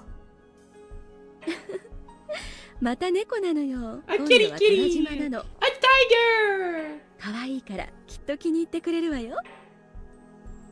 Stoko and Takano are good friends. They're both fond of stuffed animals. Every time Takano gets a new one, she brags about it to Satoko. That's all they have in common, but having a friend like Takano is a special thing for Satoko. She's part of the Hojo family who tried to betray the village. People at the clinic are the only adults who will even talk to Satoko. God fucking damn it, I hate this stupid ass village. This village is low-key the worst. I hate Hinamizawa. These people are evil. They're evil. じゃあお二人とも部活 Takano 行ってらっ is しゃい better than them with Satoko. That's so 罰 depressing. ゲームが未定でしたらぜひメイド服の着用を提案してくださいね。サイズから種類までいろいろと取り揃えておりますので、また来週お会いしましょう。やなこったなのですよ。また来週なのです。さ、行きましょうですわ。 Let's 今日部 nuke 活メンバーだけじゃありま Hinamizawa. せんものね。 Talk about it. 腕が鳴りましたよ。I bowed slightly and made to leave the examination room. But I soon realized something. Ide was looking at me with a sad expression on his face. Just with that look, I could tell what he wanted to say. Please take care of Satoko-chan if something happens to her. I nodded at him and stepped out into the hallway with Satoko. He always kills himself. Why does he always kill himself? Because when he kills himself, Satoko's not necessarily dead at that point, right? He just kills himself right before the disaster. Oh my goodness, I just got a horrible heartburn. Oh, and it's gone. Okay, hopefully that's not important. I nodded at him and stepped down to the hallway with Satoko. やれやれ。検査は慣れても疲れますわね。検査、お嫌なのですか？めんどくさいから嫌ではありますけど、これも仕事ですもの。仕方ありませんわ。Stoko is supporting Iere's research. Does she get money for that? She gets financial support by helping him out. Honestly, bro, at least somebody is giving her money to survive. Because I did have the thought of, like, how are they even buying food? Or at least that's what Satoko thinks she's doing.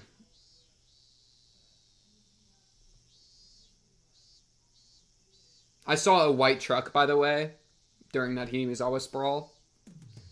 Stoko was bursting with enthusiasm, so we head to Okinomiya at full speed. We wound up waiting for Keiichi and the other club members for a long time.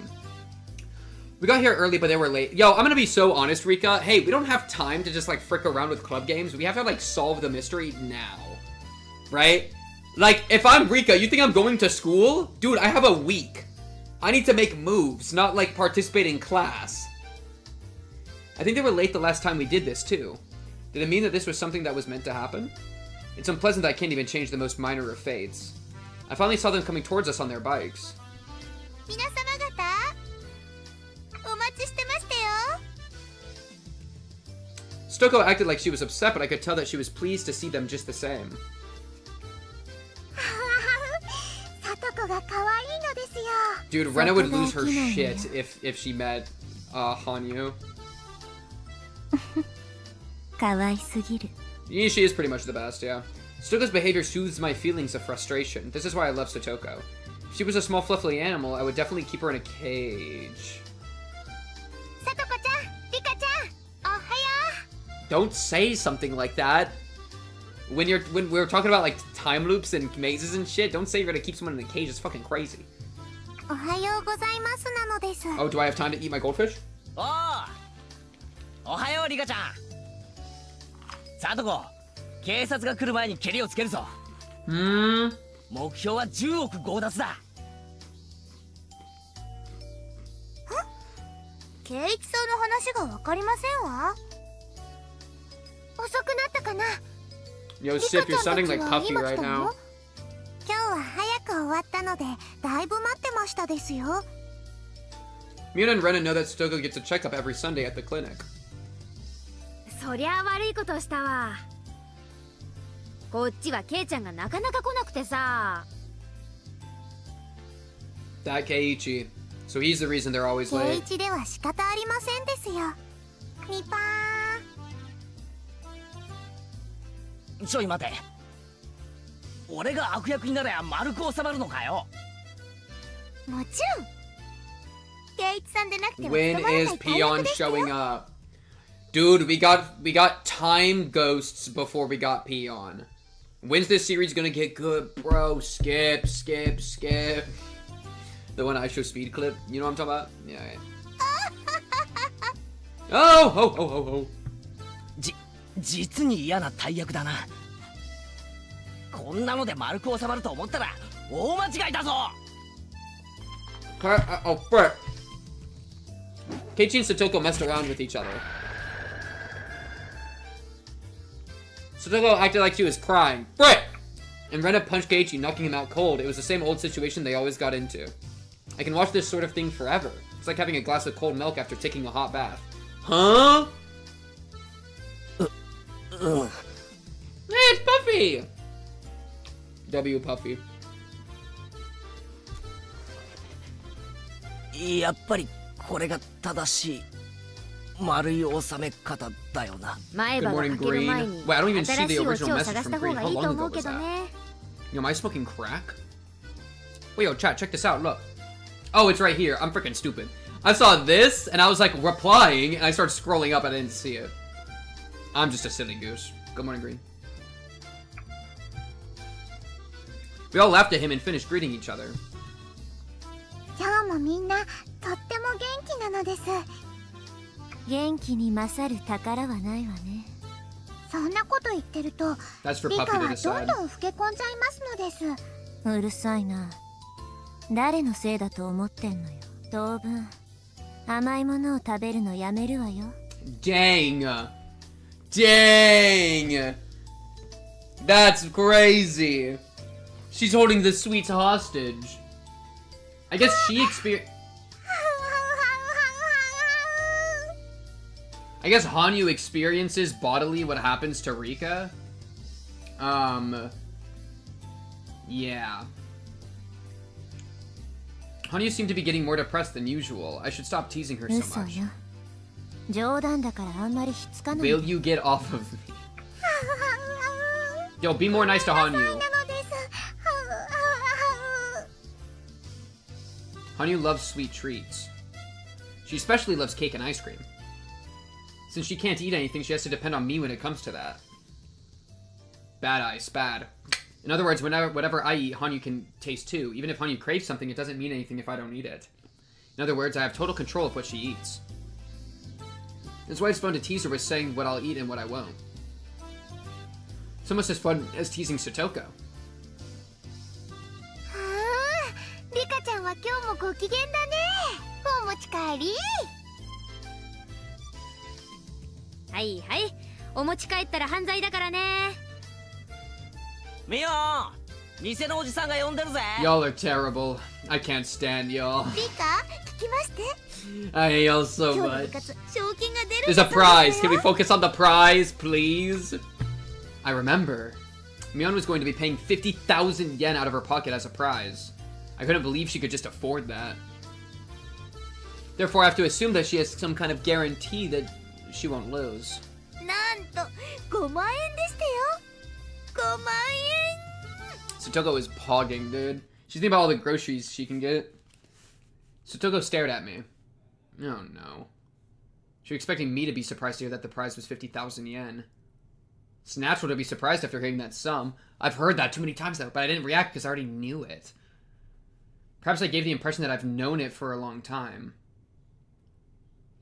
ケイチさん、5万円なんてすごい賞金と思いませんで She したか pivots to Keiichi because she didn't get it 5 from 万 Rika. 円なんだよそれケイイチ王国の5年分の The GNP に匹 Keiichi 敵するぞ GNP. Stuyo said the same thing to Keiichi. She probably assumed that I wasn't listening to her. So she decided to talk to Keiichi instead. True. 小 It's lonely, isn't さ it? なミスよ。大丈夫。5万円もあれば、もうずっと使い切れないくらいのお醤油が買えますです。なんで5万円分もお醤油を買わないといけないんです Why か ever? I've お never 醤 heard 油を that before. 買ってきてと言っても、めんどくさがる人がいるからなのですよ。みぱー。 This is a fascinating POV to be in. I really like this POV. 5万円分の醤油って一体どのくらいだよすげえ量になりそうだな Keiichi joined the conversation, which finally brought us back to our normal pace. In order to pursue a greater happiness, I need to sacrifice a smaller one. In a perfect world, Rika Furude was supposed to be surprised to hear from her best friend that the prize was 50,000 yen. But I already knew that. I knew it from my previous life, so all I could do was give her a boring reaction. I can't be surprised at the big prize of 50,000 yen. I can't give her the reaction that she expects from me. I'm losing the ability to be surprised by life, and after the continual repetition of small incidents like this, there will be nothing left that I can find interesting. I'll have nothing to be surprised about. I'll never be impressed with anything. Eventually, I'll lose my emotions entirely. That's why I'm always trying to be careful. Make sure I act like the Rika Furude who doesn't know anything. Even though I may not be impressed as a young girl, Rika Furude should be impressed with many things. Rika Furude is supposed to act excited when she encounters something for the first time. I try to, at least. But the more and more I try, the more I feel like Rika Furude is someone very distant. リカ、ごめん。こういうことで感情を灰色にすると。 Yeah, if it makes you feel better, Rika, you're not gonna have to do this forever because we're running out of time loops and soon you're just gonna be dead.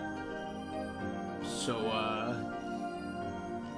this is pretty sad though. This is pretty bad. Yeah. Poor Rika. 世界をもっと楽しまなきゃ。I don't mean my lifespan, literally. I'm not referring to my physical lifespan, but my mental one.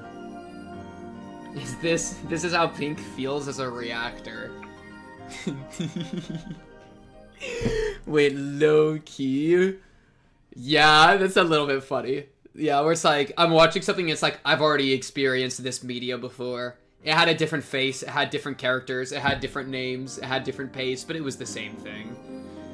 I've had that before. Yeah, apathy's a real bitch. That's why I always try to immerse in media so hard, so that I can escape from this kind of doom spiral. The more and more I repeat the same days, the more I lose, from wonder to passion, and eventually my life will become like an overplayed videotape. Though, one thing I've realized nowadays, chat, is that you can't always be passionate. Like, as much as you're empowered and passionate, and that, like, makes you vibrate with energy, eventually you're going to have to retreat back, and that's okay, right? It's like the ebb and the flow of like, you know, it's like ebb and flow. It's like leaving your cave and returning to it, right? Like, I used to think that I could, my prime self would always be passionate and always be energized and always just be exploding with like vitality. But nowadays I've been thinking more that like, it doesn't work like that. It can't work like that, and that's okay. And that as much as I can love and feel peace with passion, I can love and feel peace with like low energy and like retreat and like rejuvenation and rest, you know? I feel like trying only to do one is just gonna burn you out and kill you. Well, we're all gonna die anyways, but like, I feel like it's important to balance passion and being impassionate. Impassionate, you know? Laying in bed, doing whatever, relaxing, introspecting, considering, pondering, and then you go forth and then you proclaim. So you have to dance between proclaiming and introspecting and back and forth forever. And that's just a little dance to do. If I'm tired of that tape, I have a choice to close my eyes and sleep. I love scrolling reels. Escape from the doom spiral, chat. By the time I wake up, the video should be over. But in reality, my life is not a beat-up old videotape. If I close my eyes and sleep, that would be my death. When my mental lifespan is over, Rika Furude will turn into a doll who can't even move a finger by her own will. When that happens, my pursuit of happiness will be over. I don't want that to happen. It's been at least 100 years, if not more. I've been stuck in this living hell for so long. I don't want my life to end here. もう大丈夫。100年程度で愚痴ってたら、あんたに笑われちゃうものね。Honey, who are you? What are 僕は you? もう運命に慣れていますのですから。よし、大丈夫。私はフルでリカ。Yo, my mantra, I'm Rika, I'm Rika, I'm Rika, I'm Rika. If I don't stay focused on being Rika Furude, I'm afraid I might end up showing my true self inside of that shell. Rika Furude is supposed to be a cute and innocent little girl after all. You know what? You know what I say? Fuck that! We don't need to do this anymore. I say, show your true self. Because that's what you were talking about with Keiichi. You wanted Keiichi's true self, and now he, that was the miracle, and that was the true him, was the one that, like, saw through it all. I say, take off the mask. That's what I say, Rika. Me. Take off the meep. Take off the nipa. Be real. Because what is friendship about, Rika? It's about dealing with each other's good times and bad. It's about both. Alright? It's about the passions and the soft reflections. So, Rika, rely on your friends for that. If you don't, then you have done them a disservice. You don't actually consider them your friends. Oh no, I have to tell them I'm a god that's been repeating in time. Who cares? They're your friends. Keiichi was onto it, bro. I believe in Keiichi. Is the girl in the glass case odd? Which one? There's this one, and then there's this one, and then there's this little guy poking around the corner. Stop distracting me. プライドチキン屋さんに5万円持ってったら売ってくれないかな。その5万円で鎖を切る工具と第8車を買った方が早いと思いますです。レナさんだったら素手で鎖を引きちぎりかねませんわね。違いない違いない。ひどい。 Thus we rejoin the typical flow of conversation naturally. Once I enter that flow, it's not hard for me to continue as Rika Furude. Being Rika Furude is like flying a kite for me. Once it's up in the air, it can stay in the sky for a while. But if something happens and it loses control, it's one heck of a challenge to get it back on track. Every time it tries to get back up in the air, the kite gets dragged on the ground and wears out. I'm exactly like that. Finally, Mion started clapping her hands to get everyone's attention. I already knew the rules. The members will be broken into 5 different groups, and each group plays a game that they choose together. I was secretly hoping that Mion would change the rules for some reason. There's nothing more boring than to already know what was going to happen. ミオンの部活って割と気まぐれなことが多いもの。ひょっとするとルールは違うこともあるかも。Yeah, the melancholy background 普段 is な just ら great そ for ういう this. ことも I ある absolutely と agree. 思 It's い like ますで mystical すが、 too. 今日はきっと何日も前から計画していたことだと思うのです。強い意志は運命になりやすい。だったわね。Normally when we're doing club activities, Mion decides what to play at the last minute. She opens her locker and randomly decides what game to play. For that reason, our club activities are rarely repeated throughout my lives. That's why I'm never bored with them. But just as Hanyu said, today's event was something that Mion had been planning for a while. I was certain she wouldn't suggest anything spontaneously today. In that case, this won't be up to random chance. Mion had only one idea in her mind. Therefore, it was equivalent to destiny. Although her idea of having this event in the toy store is actually a spontaneous one. But listen, if strong willpower can be equivalent to destiny, then to fight destiny, you need to fight it with the same thing. Willpower v willpower, destiny v destiny. And then the stronger one wins. Think about it. In all the lives I've repeated, there's a very low chance for this event to occur.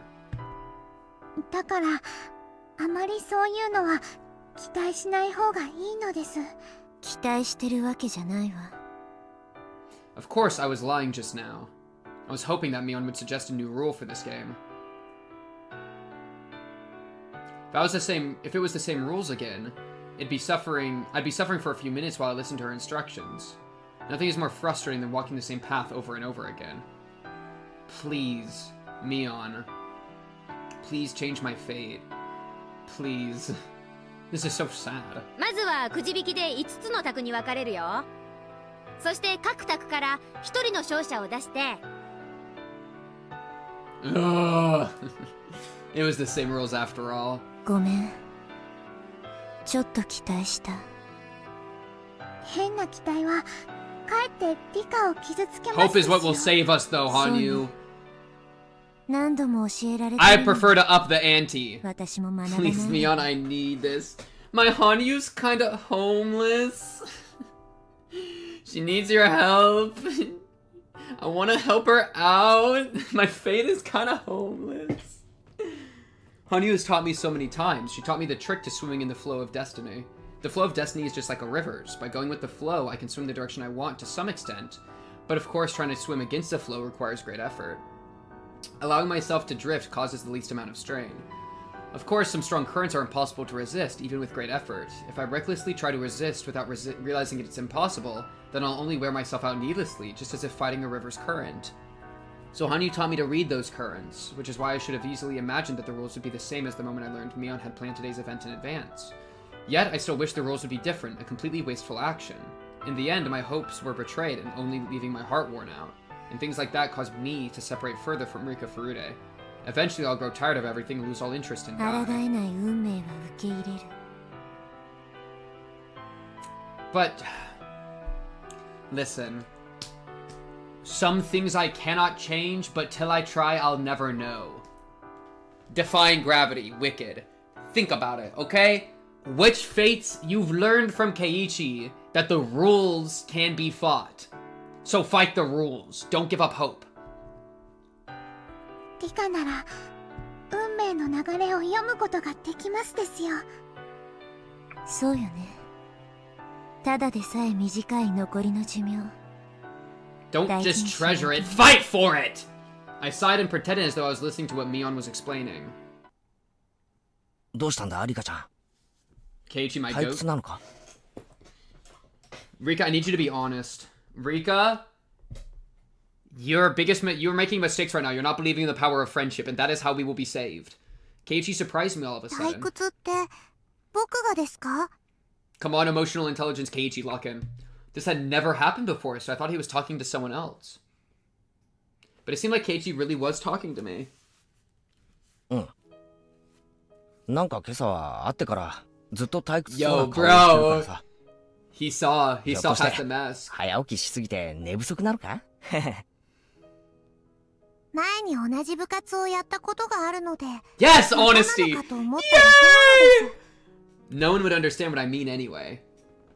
But Keiichi might. And so I told him how I honestly felt. Perfect! え？なんだそうなのか？なんだミオンめ。 Which Keiichi would believe because he hasn't been here that long, so he could believe this happened like last year. 俺は初めての参加だから十分楽しみだけどな。 I envied him for feeling that way. I sighed knowing that I never will. 確かにすでに知ってる説明を延々と繰り返されると苦痛な時ってあるよな。俺も昔塾で学校の大部作まで習っててさ。Yeah, Keiichi is talking! Listen and learn. Keiichi didn't understand me, but I'm glad that I at least understood how frustrating it was to repeat the same situation. そうなのです。僕も学校は特に苦痛なのですよ。え？本当かよ。いつも楽しそうにしてるじゃないかよ。 Rika Furude is supposed to be happy at school. Says who? Says you, Rika Furude. You can change that.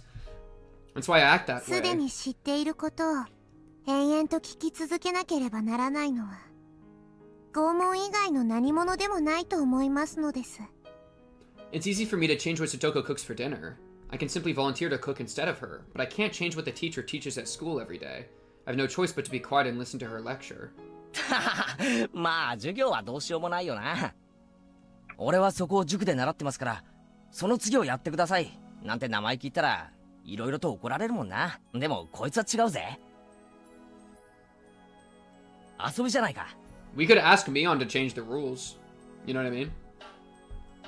Like, Mion, can we do this one a little different? 遊びではありますが決まってるのですよ。わかんねえぜ。だって5択に分かれるのはくじ引きだそうじゃないか。しかもそれぞれの択で何のゲームをやるかは任意に決めることになってる。今日どんなゲームで戦わされてどんな展開で盛り上がるかなんか He's 全 seen 然 it. 想像がつかねえぜ。 He's seen, like, these are the things you can change, these are the things you can't, and, like, look forward to the bits of random that you can't predict, you know? Like, he's so good at not even realizing how true the words he's saying 予想 are. はつきますですよ。そんなことねえよ。 Keiichi smiled as he contradicted me. And smile seemed so ignorant to me. くじ引きで5択に分かれますですが部活メンバーはきれいに5択に分かれますです。圭一はあそこ。 Oh, frick, but she is right about this. 僕はそこの択なの Wait, です。 she's doing a Groundhog Day. She's Groundhog Daying at そして Keiichi. 僕は魚釣りのゲームをする Groundhog ことにな Day. ります。圭一はすごろくの100億長者ゲームなんで Holy! す。 Because we have seen this before. I don't know how, but last time we were broken into... I just realized it, chat. Oh my god, I just had a fucking awakening. All of this? Oishi is supposed to torture us.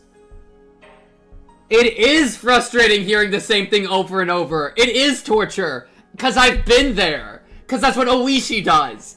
That's what this plot does. The plot does this. It repeats information all the fucking time. And it's torture. It's the worst. Holy. It's what Rika's going through. Whoa. Whoa, bro. Think about it, chat. Think about it, chat.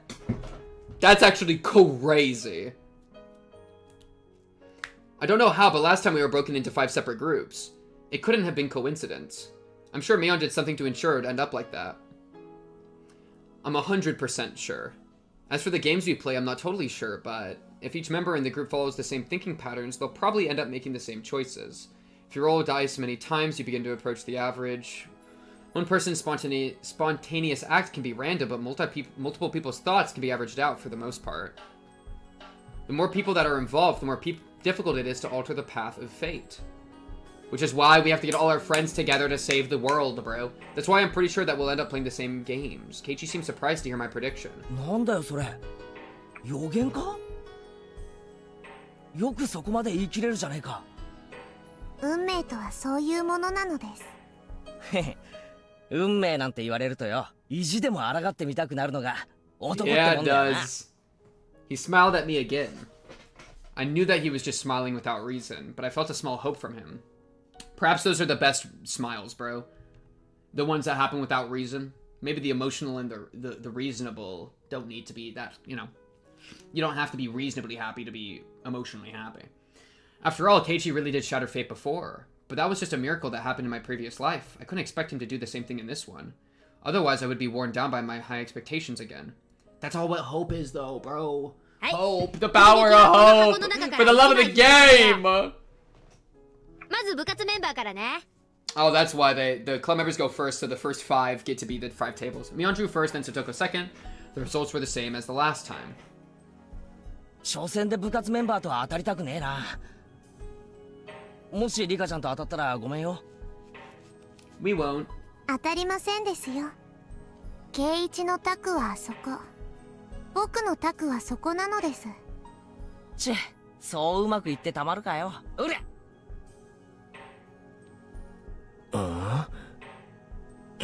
How are you right? Keiichi looked upset. ね。僕の予言は外れないのです。5択の一つってことは 20% だもんな。適当に言ったってそれだけの確率で当たるってことさ。 Keiichi told me that it was just a coincidence. なら、僕のくじも予想通りだったなら、何%の確率になりますですか？20% の 20% だから4% だな。さすがにこの確率だったら信じてもいいぜ。 Keiichi grinned at me, believing such a chance was impossible. さあ、最後はリカちゃんだ Dude, よ。 Groundhog Day is crazy. Mion handed me the box of slips. No matter what I did, I'd be getting that table. There was a reason behind it. Mion was doing something to make sure we all get a different table. I thought about why Mion would do that. With the information I've gathered about Mion over many years, I could see her reasoning. It's more fun that way. 多分、ミオンは部活のメンバーの誰かが1回戦で負けてしまったら、 Yeah, this is a good way to redo 気 a のせいだと思っているのでしょう。 scene we've already seen そうね。 from a different perspective. This 同 is じ cool. 卓に部活メンバーがぶつかり合ったら、どちらかのメンバーは必ず敗退することになる。 If everyone was in a different group, we'd all have a chance to move on to the second stage. That's why she was controlling this draw. I put my hand inside of the box. I could feel several folded pieces of paper inside it. But if you thought for a moment, it was odd. No matter which one I chose, I'd never get any other table. どういう仕掛けでリカを最後の卓へ送るようにしているのですか？さあ、それはミオンに聞かないとわからないわね。でも一つ言えるのは、多分この箱の中のどれを引いてもあの卓になると書いてあるはず。 Ah, I got it. その箱の中には今、 Yeah, and she switches the 同 box. じくじし later. か入っていない？そういうことにな But る。 then she has a box for each 多分 person, right? ミオンの持つこの箱 Or は something? 何 Like, か細工がしてあ because る each んでしょ person うね。 is set to a different table, so it'd have to be different. There's probably a box for a magic show or something. There could be some kind of gimmick inside the box, and she can switch what's inside of it. Depending on who's drawing the paper, she'd change out the locks and control the result. Yeah. I didn't know exactly how, but I was sure she was doing something. I didn't even need to know how she was doing it. The most important thing was why. みー、どれにしようか迷いますです。さあさあ、どれを選んでも運命は一緒だよ。 She was admitting it herself. I was certain then. Based on what I felt inside, there were less than 10 pieces of paper inside of this box. In other words, there were hidden pieces of paper that I couldn't touch somewhere inside the box. I smiled at Mion as I figured out her trick, but she had no clue why I was smiling. では、これなのです。はいよ、どれどれ。おお、すごいね。部活メンバーが全員きれいに分かれたよ。 How did that happen? Mion behaved as though this was news to her. She's such an actress. The other contestants made a dissatisfied noise. They'd have to face a club member no matter which table they got. The club members got too much aura, dude. Keiichi was surprised too. And not only because we were divided. ね。運命は決まっていることなのです。 Predeterminism Keiichi. I smiled at him in return. Predeterminism Keiichi, power scale him now. Holy. Keiichi was in denial for a moment, but then he smiled back at me.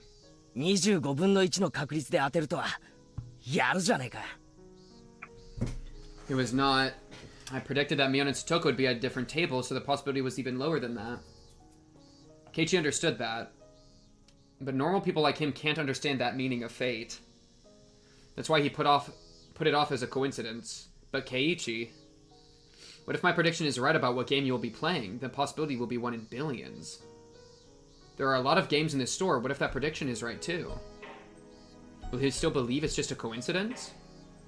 I stayed quiet in my seat and wait to see what game my group was going to decide on. See, the thing is, like, now he knows, though, that he's supposed to play Billionaire, which means that he might not...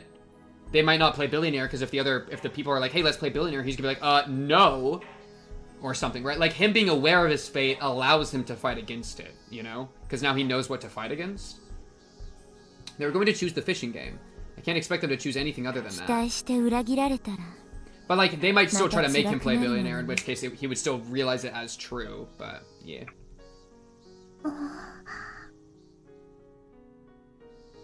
One of the boys stood up. He walked towards the shelf full of games and picked up one box. He lifted the box above his head and turned around so he could show it to us. I closed my eyes as he did so, but I could still hear what he was saying. Oh, this is so sad. This one got a fish on it. 懐かしいよな。これにしねえか。ああ、知ってるよそれ。魚がくるくる回って口をパクパクさせるのをするやつだろ。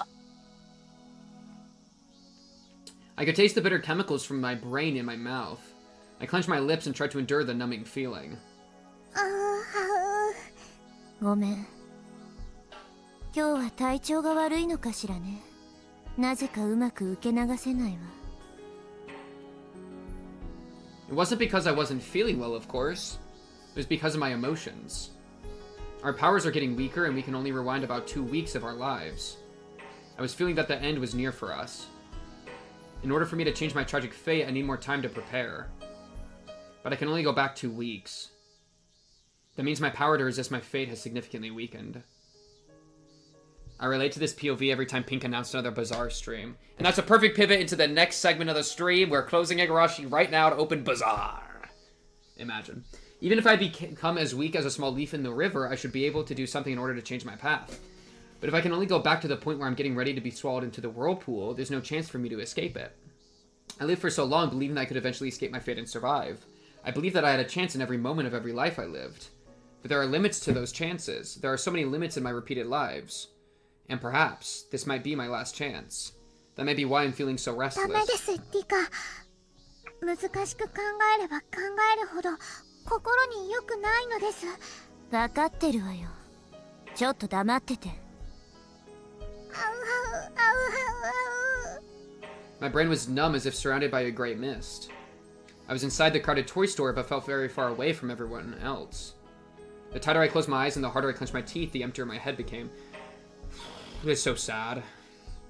Alone in a group of people? No, no, no, no. リカ、リカ。 Tell her to breathe, Hanyu. Tell her to breathe. Rika, you have to ground yourself. Okay, good breaths. Rika's really struggling. As I tried to focus, I became conscious again. Hanyu looked at me with concern. I tend to lose my mind easily right after coming back from death. I usually have more time to relax and get used to my new life. But I have no time for that now. The Tanagashi Festival is only 2 weeks away. Oh, it is 2 weeks. Okay, W. I can't just relax and wait for myself to get used to things. Don't be a wimp, Rika. Don't be a wimp. Fight against fate. True. But even if I do that, fate always betrays me and I grieve.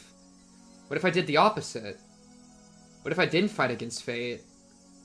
A few weeks after the Tanagashi Festival of 1983, I will die because I am fated to do so. Fight. Don't fight. Fight. Don't fight. Fight. Don't fight. Fight. Don't fight. Fight. Don't fight. Fight. Don't fight. Fight. Don't fight. Fight. Don't fight. As I repeat the same words, they start to lose all meaning. I felt like I was chanting something. I bit my tongue in my mind and forced myself to stop thinking about it. Dude, it'd be like this sometimes. I was calming down a little bit. Yeah, this sensation of like a loop in your brain and everything starts to lose meaning and just becomes fully nonsensical, bro. That's like top 5 worst feelings of all time. I had this like pretty severely a couple months ago, where I was like full like I had like a few days that I was really like struggling in this kind of way. Shit sucks. That's why I've talked about like grounding techniques a couple times. Like, that's how I try to get back, like, I try to get back in my body whenever that kind of thing happens. When I opened my eyes, I saw the fishing game right in front of me, as well as my pole. Someone placed it there while I had my eyes closed. It was as if I was seeing the immovable reality of fate right in front of me. It felt like a final verdict to me. What do you think, Keiichi? This is what fate is all about. Do I want to earn his agreement or his sympathy? I stood up and walked towards Keiichi's table. Yeah, me and my wall staring, bro. His group couldn't decide on a game, so the store owner was deciding for them. Just like the last... Oh, that's how he reaches billionaire. Or game of life. I thought she said billionaire. Wait, what? Did she say billionaire earlier? Anyways, okay. Maybe I'm just confused. The store owner will pick the game of life. やっぱり相手の提案するゲームじゃ不利だもんな。なんて言って互いの提案を蹴り合うもんだからちっとも決まりゃしねえんだ。リカちゃんの方は決まったのか？見ればわかりますですよ。She did predict that. He looked at my table and saw the fishing game there. Keiichi was surprised to see that my prediction was right again. He also remembered that I predicted his game too. じゃあマスターはリカちゃんの予言した Okay, I guess I 100 maybe 億長者 just ゲームを持 misread っ it てくるって earlier. いうのかよ。僕は時々予言もできますのですよ、ミパー。本当かよおい。よしよし。 Let's go to the じゃあマスターが casino! 本当に100億長者ゲームを持ってきたなら信じてやるぜ。 I don't know what Rika's thinking. We could be making ケ fat イイチた stacks. ちは100億長者ゲームで戦うことになりますです。よしよし。そこまで言うなら勝負しようじ Translation ゃねえ diff. か。 Okay, heard. あ、マスターを買収してあるなんてのはなしだぞ。マスターが売れ残りのゲームを持ってこようと強く思っているなら必然の結果になりますのです。I remember it was covered by dust when he gave it to them last time. Since we had to buy the game if we lost, he was trying to sell products he had a surplus of. Therefore, he won't be choosing any game at random. He'll be looking for one with bad sales, with a strong will to do so. That will of his is going to make the pull of fate all the stronger. In that sense, there's no guarantee that he'd be choosing a game of life specifically. He might choose something else that's also overstocked. The owner finally reappeared with a box covered in dust. ね、言った通りなのですよ。He has a Game of Life box in his hands. The part of me that hoped it wouldn't be the Game of Life tasted bitterness at the betrayal, but the cynical part of me that expected it to happen found it amusing in a way. Felt like my personality was twisting more and more. マスター、どうしてそのゲームを選んだんです？んいやいや、本当に気まぐれだよ。倉庫の在庫から適当に探し出したのさ。決して売れ残りの一番傷んだやつを持ってきたわけじゃないんだよ。When he heard that the owner chose the game randomly, Keiichi shrugged his shoulders in confusion. That must be his way of surrendering. なあリカちゃん、これってマジの予言なのか？ミパいやさ、村のお年寄りにリカちゃんは親父の生まれ変わりで神通力があるって力説されたことがあるんだよ。未来の予言とかができてものすごい的中率だとかなんとか。それって本当なのか？ I was surprised that Keiichi actually believed the superstitious stories he heard from the elderly villagers. 決まっている運命を読むだけなのです。もっと言えば前に一度見てきた世界な Dang, のです。 she's being so honest. I like that. チェックソここまで当てられちゃそんなバカなとも言えやしない。 Keiji seemed like he was just fooling around. He probably only thinks I'm goofing around and acting haughtily because my random predictions all came true. I had hoped for him. I thought the owner might bring a different game because Keiichi once had the power to change fate. But that didn't happen. I'm not surprised. But I felt betrayed again. Huh. It hurts. 賭けは僕の勝ちなのですよ。I speak to Keiichi sarcastically. I wanted him to understand that no one can change the path of fate. However, Keiichi did nothing but smile. Keiichi, I need 調 you 子に to 乗るなよ I リ need カ you ちゃ to ん。 make some crazy moves here, Keiichi. 運命を読めるなんていい加減なことを言っちゃいけないぜ。男にとって宿命と運命という言葉 For a guy, はも this っともっ fucking と idiot. 尊くて熱い意味がこもってる。 Oh my, he's そん so なやすやすと stupid. 読めるようなもんじゃね He's like, you don't know anything about it. For a guy, we take that shit seriously. I had no idea what he was trying to say, but he made me nervous. It wasn't a scary feeling, a good nervous. No, it was closer to hope. さっきリカちゃんはマスターが100億長者ゲームを持ってくることを運命だと言った。 Give me a 偶然 crazy であったとしても recontextualize. 的中したのだ Come か on, ら give me something, リカ Keiichi. ちゃんが正しいと I 言わざ got るを I 得 got ない hope in さ。 Keiichi, でも bro. な I got nothing but こう hope も in 言ったよ Keiichi. な。何ですか？ That he willed it? 俺が100億長者ゲームで戦う Oh, こと that you were も afraid of it. Okay. 運 Yeah, 命だ yeah, yeah, って yeah. な。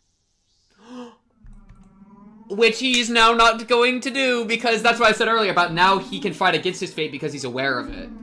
Yes, it was indeed his fate. Fate can change sometimes with uncertainty and time, but the possibility that it would change in this situation was very slight. I doubted that anything would turn out differently. ならその運命とやらを Yeah, や Keiichi! ろうじゃないか。 Yes, Keiichi! He found it. He found the answer. Keiichi stood up in a hurry. Then he started talking to Tomita and Ukamura, his group members. すまん、俺100億長者ゲームは持ってる。だからル Boom! ールの裏の裏まで知り尽くしてる。 Let's pick a different one. そうなんですか？ Dang, casually just fighting against fate. Even with だか 500 ら bucks こ on の the セ table, レク he's ト like, はフェアじゃないよな。 alright, let's just, this is more important, dude. 申し訳ないんですけど、100億長者ゲームの隣に置いてあった他のゲームに変えてもらえませんか？そうかい？ That's my Keiichi, わかっ dude. たよ。じゃあ他のを持ってく All る you have to do is ask. The owner picked up the Game of Life again and took it back into storage. As I remained there in shock, he returned with a game called Pop-Up Pirate. Fate is that edible. It's real, he would say that. あの樽にナイフを刺すゲームですよね。どうだよ、二人とも A。little bit scary, a knife 俺なら game. フェアだろ。 Interesting. That's why he's the goat! そうです The ね。 goat! ルールもわかりやすいし、それにしましょう。 Boom! Fate じ diverted. ゃあ決まり。俺たちの Bet 卓は one こ for れで勝負 Keiichi. だ。 Easy. Keiichi winked at me as I stood there with my mouth open. It looked like he had just forcefully changed my prediction. But for me, it's not that simple. It was supposed to be fate. That's why the owner brought the Game of Life to their table. They were supposed to play that game. That's what happened the last time. That's what was supposed to happen. But he just changed that fate in front of my eyes like it was nothing. It's as if someone asked me to stand an egg on its end. And as I struggled to do so, Keiichi forcefully cracked the egg and made it stand up in front of me. I should have had a far greater power than Keiichi, but why was I feeling so weak? Was it because I wasn't trying to fight against fate so I wouldn't get hurt? Yup. Oh, Charu! Oh my god, that's actually such a good point. That Game of Life is predetermined. And Pop-Up Pirate's just some random nonsense with a knife. Charu! I never played Pop-Up Pirate, so I couldn't connect that. That is true with Game of Life, though. Because I was going with the flow without trying too hard? What was I thinking? リカちゃんさ、さっきすっげえつまらなさそうな顔してたよな。それってあれだろ？魚釣りゲームじゃ嫌だなって不安が的中 Then しちゃって。 you should have asked to play a ふ different てくされ game. てたんだろ？そうね。今さら隠さない。 Ooh, her real voice coming out. じゃあ簡単じゃないか。 Boom! So I'm a witch who's been living for more than 100 years? So I thought I was better than everyone just because I can see the paths of fate? That's stupid. I really am so stupid. Keiichi tapped me on the back. He was urging me to return to my table. The sensation of his touch filled up my heart with emotion. I wasn't going to stand idly by anymore. I thought I couldn't cheat fate. I thought 2 weeks wasn't enough. But Keiichi just defied his fate in a matter of 5 minutes. Boom! 僕は魚釣り Yo, frick, needing 24 hours, I need 30 seconds. 30 seconds, and we can beat it all. I don't care anymore. The other people at my table looked at me with confused expressions. Their reactions were scaring me. Right at that moment, I could really feel that I was facing the impenetrable wall of fate. Even so, I have nothing to be scared of. そっか。じゃあリカちゃんは何がいい？リカちゃんの提案する他のゲームでいいよ。 Boom! They accepted my suggestion and gave up on the fishing game so easily. That's right, I used to be much more aggressive before. But I became so tired and bitter and mean. I gave in to fate. But I'm not going to yield anymore. Keiichi taught me that. My goat Keiichi. He didn't have any memories from his previous life, but Keiichi was still Keiichi. He'd never give in to fate. 久しぶりに運命と戦 Thank お you, うという Rika. 気力 And が by 充 Rika, I 実 mean するのを Keiichi. 感 Thank じ you, る Keiichi. やる気があ Keiichi, る my goat tagonist. ものの5分でだって運命は Boom! それが2週間もあるんだもん Yeah, this should be easy. Light work, no reaction. Light work, no reaction. I got bad news. There is a chapter 8 coming, Rika, so this isn't gonna work out, but like, it's still a good try. Let's make it happen. 頑張りましょうなのです Thank you, Hanyu, for not being pessimistic. In contrast to my motivation, Honey was wearing a sad expression. She doesn't have hope. Hey, Rika will have enough for the both of them. It's fine.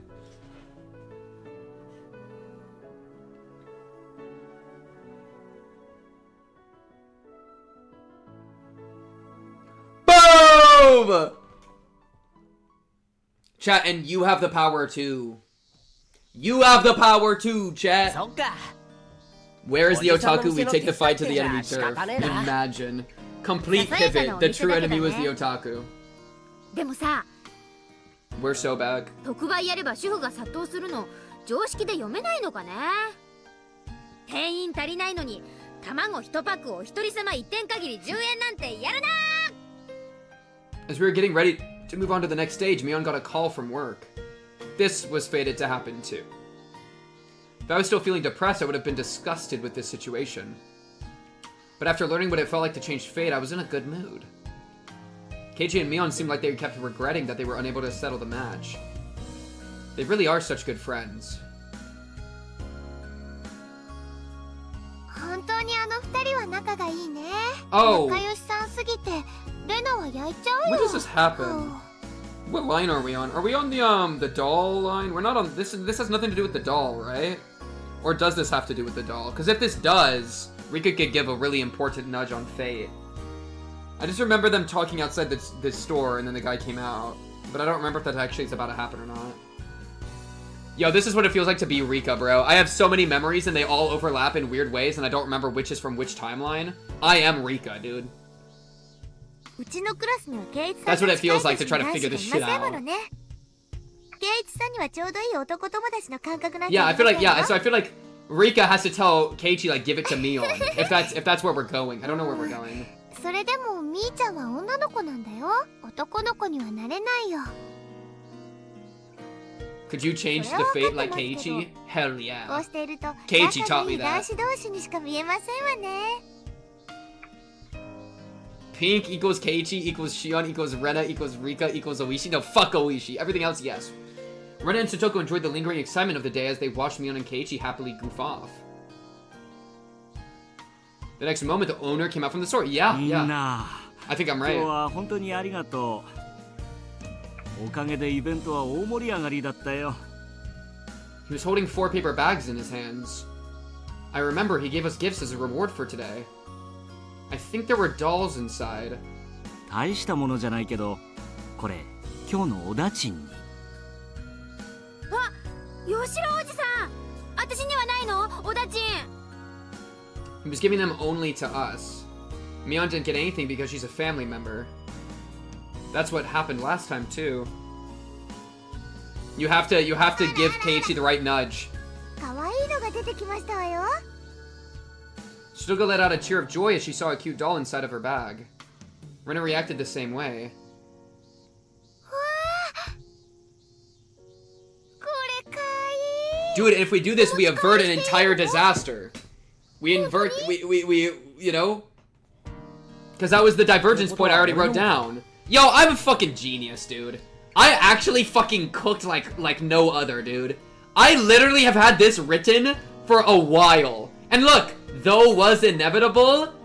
No, it's not inevitable. Because we know about it now. We can shatter the timelines. Not inevitable. Because we know now. Boom! We're in! Dude, I've been on this shit, bro. Let's go! The divergence point of the doll, unironically, is what's getting brought up. Holy pig! I need you to lock in Rika right now. Keiichi got a gorgeous, expensive-looking doll. It was by far the best one. It was adorable even to my eyes. Sotoko, Rena, and Mion were feeling the same way. We're so in! Mion started making fun of him right away. She was only saying that because she was jealous that Keiichi got a doll that she really wanted. なんつうのか、プリティっていうか、キュートっていうか、可愛いのはね。It's inevitable! 着せ替え人形はちょっとな。ケイちゃんが持ってたら確実に明日から変態扱いだね。うん。Mion just can't be honest with herself. It was obvious that she was just trying to make him give up the doll so she could have it herself. She should just admit that and ask Keiichi for it. But that's the cute side of Mion. I bet Keiichi can never understand that. It's hard to understand that, bro, especially with Shion's ass running around. Hee hee. Keiichi can't keep the doll after receiving that much bullying from Mion. He was thinking about who he should give it to. He probably didn't want to give it to Mion. Time froze for a moment. Hey, yo, Rika, you're behind. I just had this moment, like, T- before the guy even walked out of the shop. Rika, lock the frick in. Alright, you're the Time Lord. I need you to make moves. Honey whispers something in my ear. Hell yeah, I remember. Fix it! I get choice now? Wait! I get choice now? Wait, is this supposed to be here? Or is this not supposed to be here? As I'm not supposed to get choices. Is this supposed to be here? Did we, like, forget to click a button? Let's go. Wait. What's happening? Do I actually, it's canon? I actually get choices now? Oh my god, it took 7 chapters. Wait. It's supposed to be here. Oh my god. I knew this from the beginning, dude. If I clicked, I did nothing, we would just cut to chapter, like, 2. Alright? I know damn well what we're supposed to do here. I remembered that Keiichi's insensitive decision eventually caused a fatal ending. That was fate. Keiichi was internally thinking that he should give the doll to Mion. She was the only one who didn't get anything, so it'd be natural for him to give it to her. But the hesitation he was feeling was because Mion was such a close friend to him. Are you talking about the one that exists in a tip that's just a fucking bit? Because that's not a choice. But the hesitation he was feeling was because Mion was such a close friend to him. He'd been treating Mion as if she was a male friend. But it'd be weird to give a doll to another boy. He was afraid that if he gave the doll to Mion, he would start looking at her as a girl from that point onward. He wanted to continue his friendship with Mion without thinking about their difference in gender. He didn't want to ruin the relationship they had at that moment. That's why he couldn't give the doll to Mion. Even though she was the only one without a doll, he felt so hesitant. Of course, that was only how he felt. Mion didn't agree. In actuality, she wished he would treat her more like a girl. I walked closer to Keiichi so I could talk to him. Yo, the only character that gets to make choices is Rika, because she's the only one, like, fully aware of the timelines, and I am Rika, so I get to make the choices. Holy peak. Holy peak. I walked closer to Keiichi so I could talk to him. If Mion heard me telling Keiichi to give her the doll, she would resist taking it. I had to make sure that no one but Keiichi could hear me. I also had to make this very quick. I poked Keiichi in the back. Huh? Keiichi. The person who really wants that doll is the one who's bullying you the most about it. I was going to say that, but Keiichi opened his mouth first, even before I could say anything to him.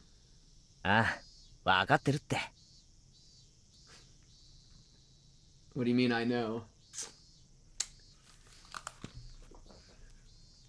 Keiichi, you son of a bitch, what do you mean I know? I hadn't said anything to him yet, but Keiichi told me that he knew. I felt confused, not knowing what he just meant. He turned around to face Mion, smiling mischievously. Holy crap, invest? Totally invest? He's already ahead of the game? He doesn't even need me to make choices because he's that good?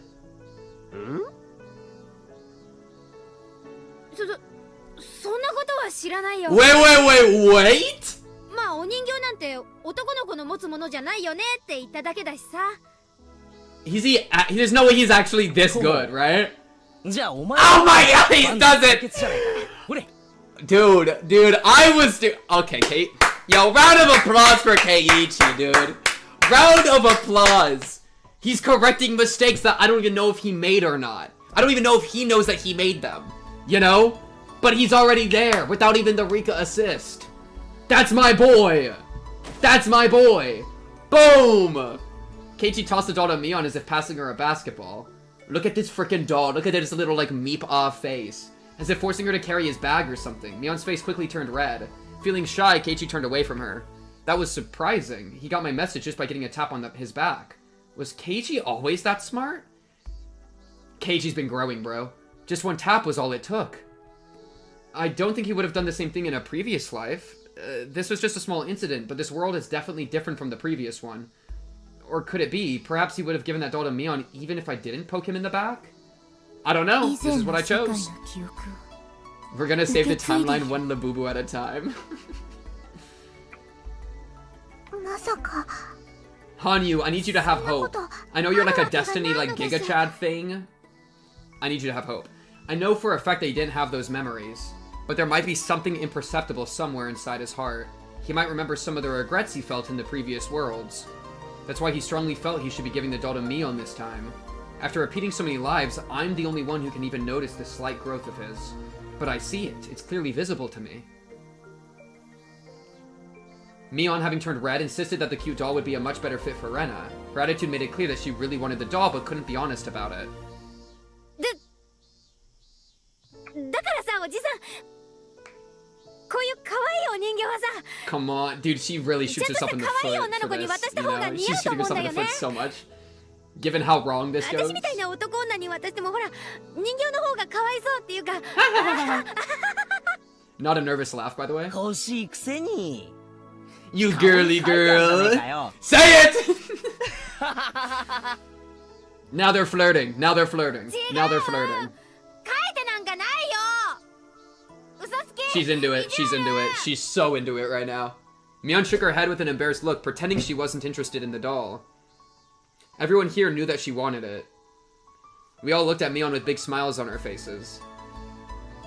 おいおい、別に女の子じゃないと人形は渡せないとか、そういう考え方じゃねえぞ。こいつは俺と今日の部活で熱い睨み合いをしてくれた親友への贈り物なんだぜ。そうなの？ Holy 男の子の友達にも人形を渡すわけ？まあ確かに選べる範囲があるならわざわざ人形は選ばねえな。でもよ、男の世界じゃ相手に悪意がない限り。 Man, he really just soloed it. He solos his fight against fate. Bro, Rika could die and the timeline thing could continue and he would just figure it out. He's really the GOAT. Keiichi's honestly such a GOAT. じゃあその女の子でなくても人形を受け取ってもいいんだ。 Everyone thought Mion's reaction was hilarious.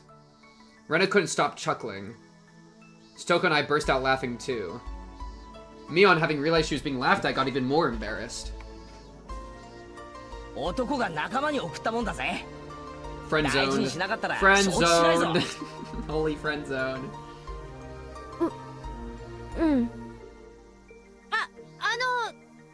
おじさんがこの人形が欲しいからもらうんじゃないよ。 Okay, dude. ケイちゃんが仲間に送るって言ったから。 Oh, that's even ケイちゃんの cuter. 顔を立てるために受け取るんだからね。 That's even cuter, Mion. You don't realize that's even more cute. And even sweeter. Think about it. Honey was cracking up too. She was laughing in a loud voice, knowing that no one could hear her anyway. But was this really a good way to resolve the problem? I thought that Mion's issue in the previous life was that she wanted Keiichi to treat her like a girl. She got the doll, but Keiichi still wasn't treating her that way. Yeah, that did cross my mind. But it might not spiral nearly as far because of this. Still, Mion looked very happy. Maybe it wasn't a big deal after all. I'm sure that Mion will take that doll with her to bed tonight.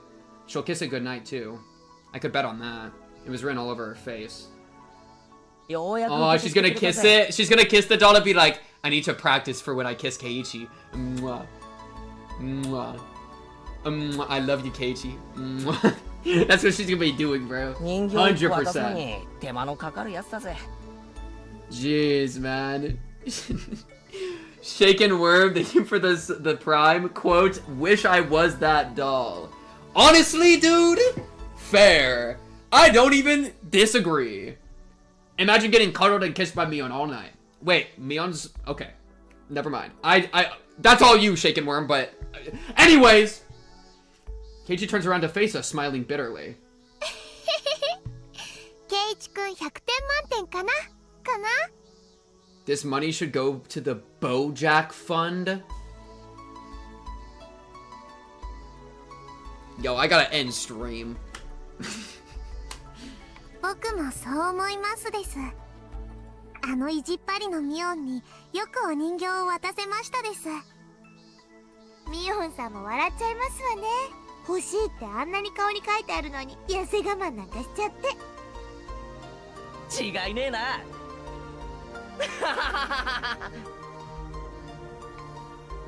こら！おじさんの陰口を言ってるでしょ。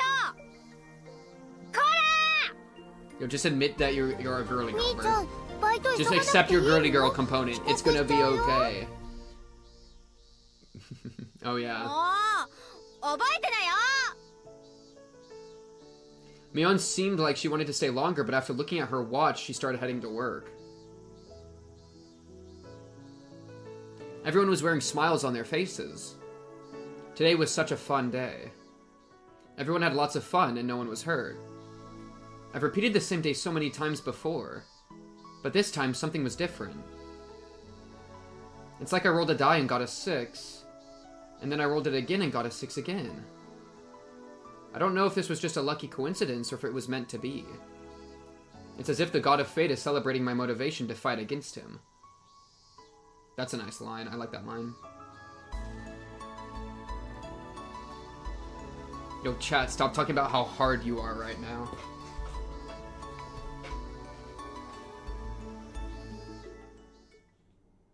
Good times with Oyashiro-sama. Yo, what the fuck? What the fuck? What's that about to be, dude? The game of life, one road leads to another.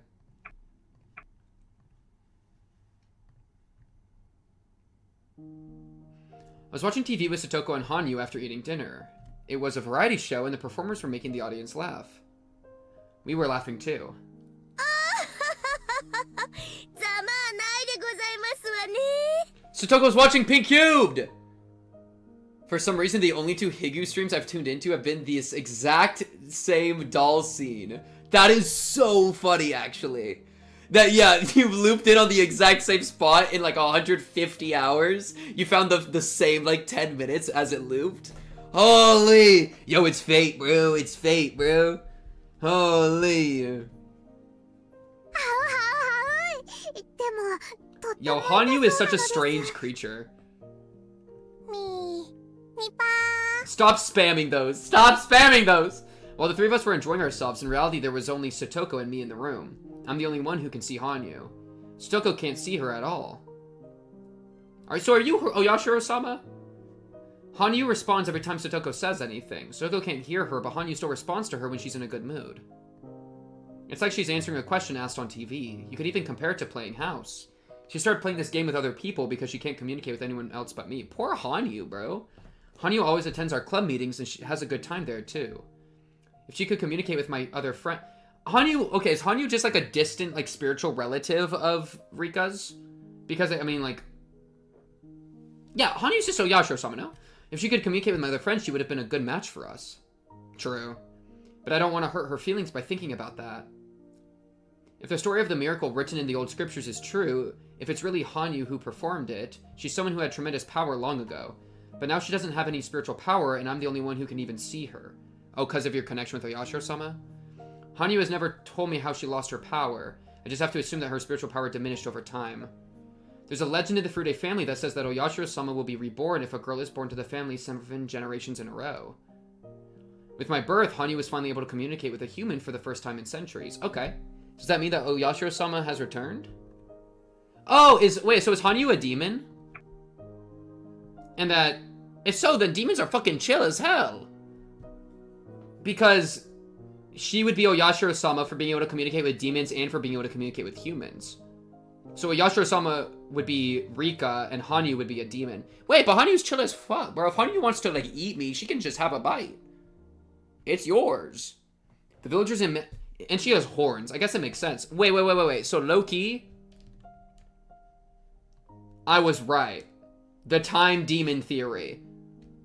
Except my guess was that it was they were evil, but that not at all is where we've gone. So, I feel like this would have been a better character design for Hanyu, no? This? Boring. This? Powerful. Think about it. The villager's image of Oyashiro-sama doesn't quite match up with that of Hanyu. Especially when I see her lying on her belly and watching TV with Satoko. Unless you're saying that this is Oyashiro-sama. They're kind of implying that's Oyashiro-sama, but I feel like you could interpret it different ways. You call her a time demon, I call her the pathetic goat. She is a pathetic goat, dude. Okay, chat, what if I'm, like, really hungry right now? How mad would you guys be? How mad would you guys be? What the fuck is this? Oh, it's a Hanyu reference. Y'all made a Hanyu. What is this? I need to get the context. Chat, what is this?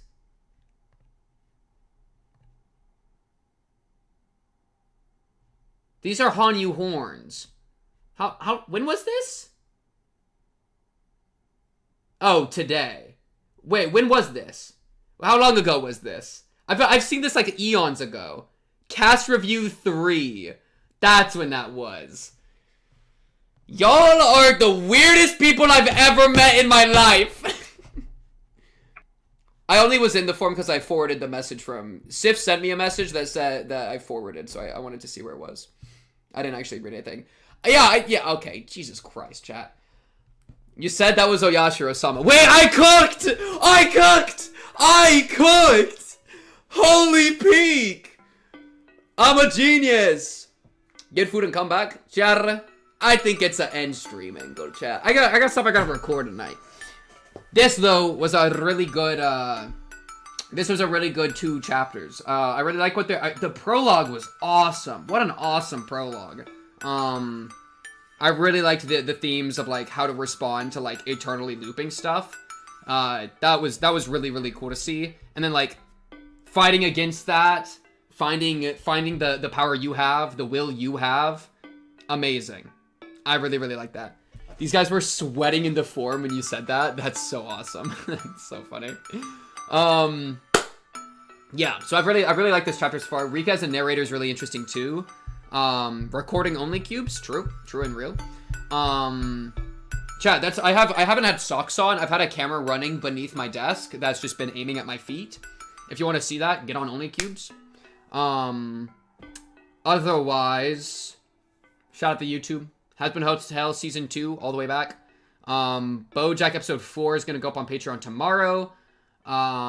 Which should be fun. Kill la Kill we're in the finale stretch of, which is really cool, on Patreon. Sangatsu, To Be Hero X, kind of same stories. I'll be getting those to YouTube eventually, don't worry. Those are the big things though. The Thursday stream I moved because Thursday is Thanksgiving. So now it's on Monday. So next Monday we'll be doing Project Moon. We'll be doing what's it called? Limbus Company. So that should be pretty fun. Something to look forward to there. Lots of finales, lots going on in the Pink Cubed world. I've been trying to get my pace back up a little more. And so, you know, hopefully we can just keep on keeping on. Yeah, I think so, Sif. That seems right. Good stuff though. Really good chapter. I'm looking forward to the next one. Other stuff to look forward to in the future. So stay tuned. Thank you again for all the people that subscribed, donated, whatever. Appreciate all the people over on Patreon as well. It helps me, you know, be able to devote more time to this instead of getting a freaking job. Though I low-key need to go get a job. Think about it. Shout out to YouTube as well if you want to go check out my content there. I have a lot of playlists there if you're into my yapping. But that's all for this one, chat. I will be seeing y'all hopefully sooner than next Tuesday, but if nothing else, next Tuesday to continue Chapter 7. Hope to see you there. Bye-bye.